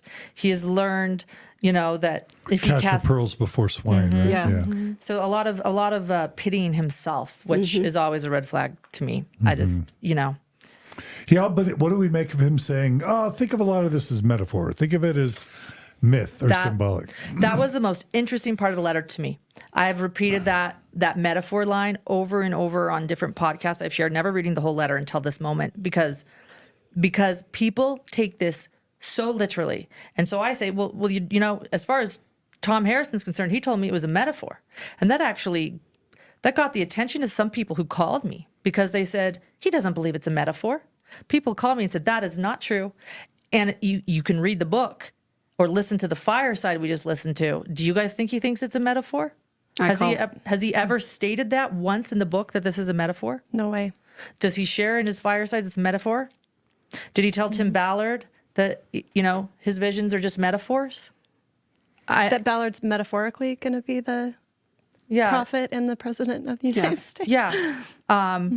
I can value the whole metaphor thing. I see a lot of the biblical stories as metaphors. I think that there are, do I think that Jonah was swallowed by a whale? No, but I think it's a metaphor to teach a larger lesson. So I can get behind this metaphor idea. I think that's why that line was so interesting to me. But I don't see any proof of that's what he thinks this is. And he seems to really love, as far as the groups I'm in on Facebook, they don't think it's a metaphor. I've threw that out there, by the way, on those groups. I say, well, Thom Harrison told me it was a metaphor. And they're like, no. The apostles approved this book. It's not. No.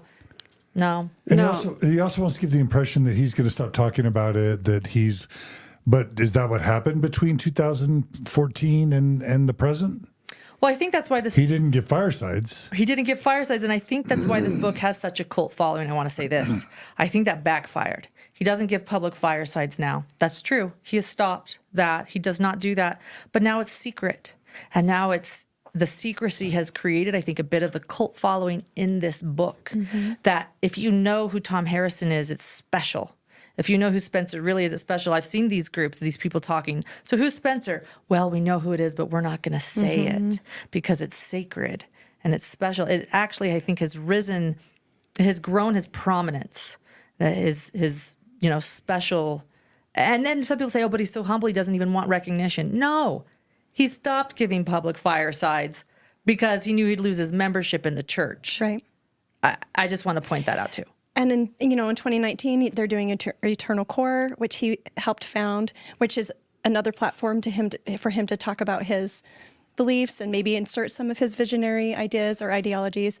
And now we've got 2023, and we're hearing about Tim Ballard, and he's obviously sharing some of his visions, specifically not even about visions of glory, but about Tim Ballard more recently. So it doesn't seem like he's trying to put his visionary talents, like hide them, under. It seems like he's still very willing to share his visionary skills. He's just meeting behind the scenes with Chad Daybell and Julie Rowe and Tim Ballard. Now he's just becoming some visionary guru. Now he's becoming the sensei type where you just meet with him in private. Now it's super secret and it's private and it's special. I would say it's even worse because he's having these private meetings with people who then go out and influence hundreds and thousands of other people. He's making himself into the oracle that if you come to Thom Harrison, he's going to tell you what your mission is, and then you go out and you teach it and you fulfill it.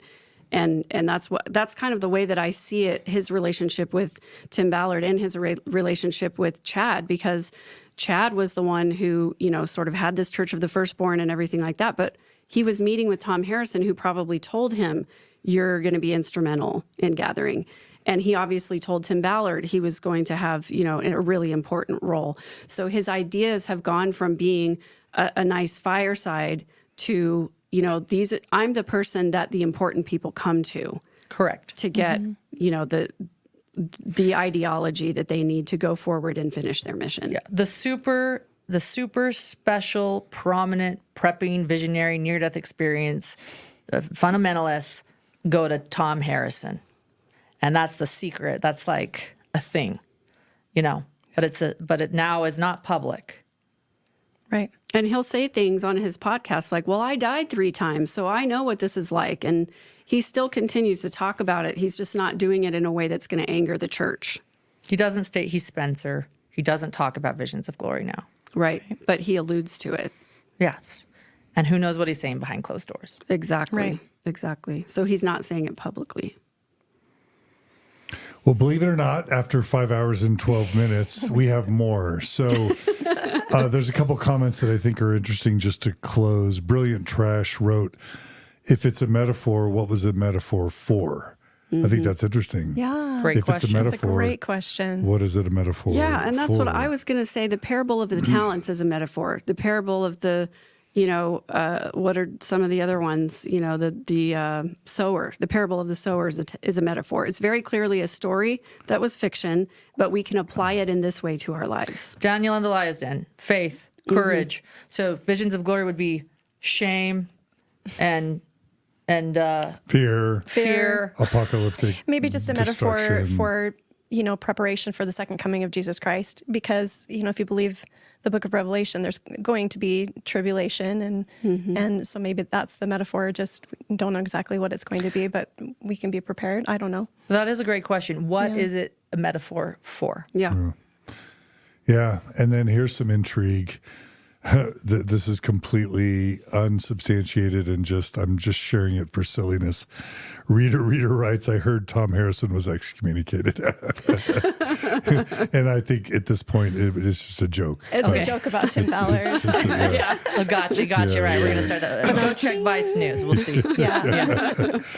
So, let's each have a closing statement. We got to run. But for me, it's Mormon Church. You knew about Thom Harrison. You had him set for disciplinary council, and instead you made him bishop. You need to clean up this mess. You excommunicated Sam Young. You condemned Sam Young for trying to save children. You excommunicated and condemned Natasha Helfer for trying to promote healthy, empirically supported, evidence-based therapy treatments. You excommunicated Denver Snuffer. You warned the world that Tim Ballard was a dangerous guy and that he had no relation to the church. You excommunicated me, Jeremy Runnels, so many other people. You know what to do, right? You know what to do. You know what to do about this book.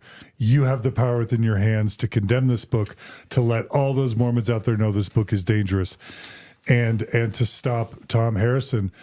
But most importantly, we said it before, if you think that Tim Ballard, Jodi Hildebrandt, and Chad Daybell and Lori Vallow, and who are the others?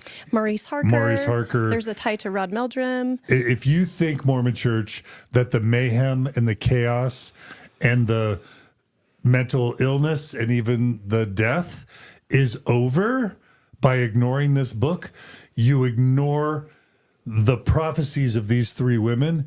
You ignore them at your own peril and at the safety of the members of the church you lead. That's my closing statement. Anyone else? Thank you. Mic drop. I agree. Please denounce this book. I am a member of the Church of Jesus Christ of Latter-day Saints. Please denounce this book. To members of the church, please let's stop talking about evil spirits entering people. Again, I shared how I changed a lesson in Sunday school. I do that for JJ, Tylee, everyone, Charles, Tammy, but, as I teach primary, I'm thinking of JJ and Tylee. I agree. I think that it's become a point where, this group is growing. I've gone to these conferences. They are not sponsored by the Church of Jesus Christ of Latter-day Saints. This book is not sponsored by the Church of Jesus Christ of Latter-day Saints. I understand that. I see that, and that is clear. And I think, though, that we think, okay, well, that's all we need to do is just stop talking about it, and everybody know it's not us. And even when Chad and Lori committed their crimes, it was, well, we don't want to comment because this has nothing to do with us.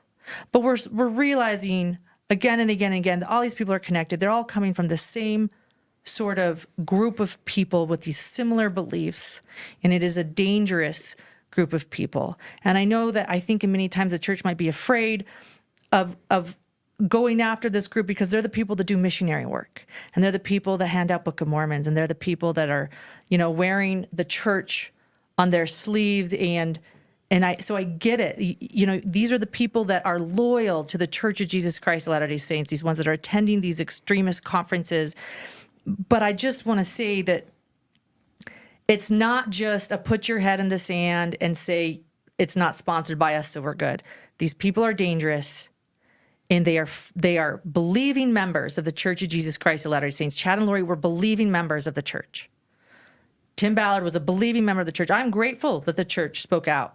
I give them props for speaking out against Tim Ballard.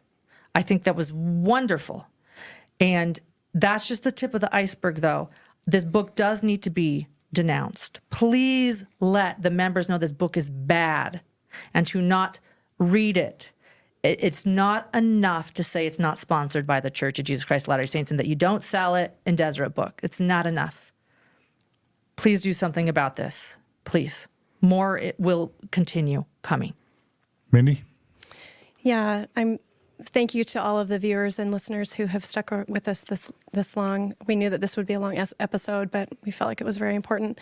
This book caused a lot of harm to my family, and it really damaged relationships, and it affected my family in a negative way, and I just don't want that to happen to other families.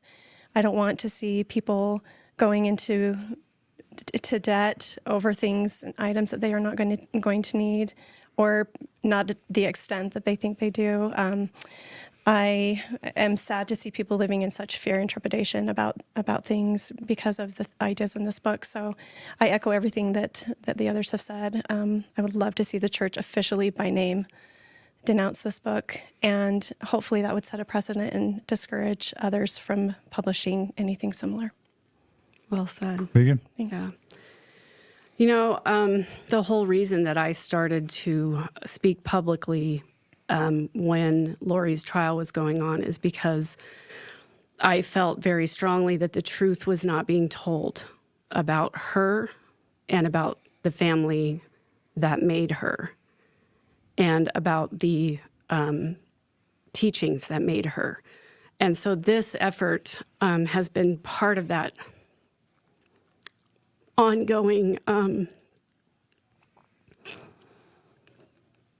singular mission that I have in my life, to tell the truth.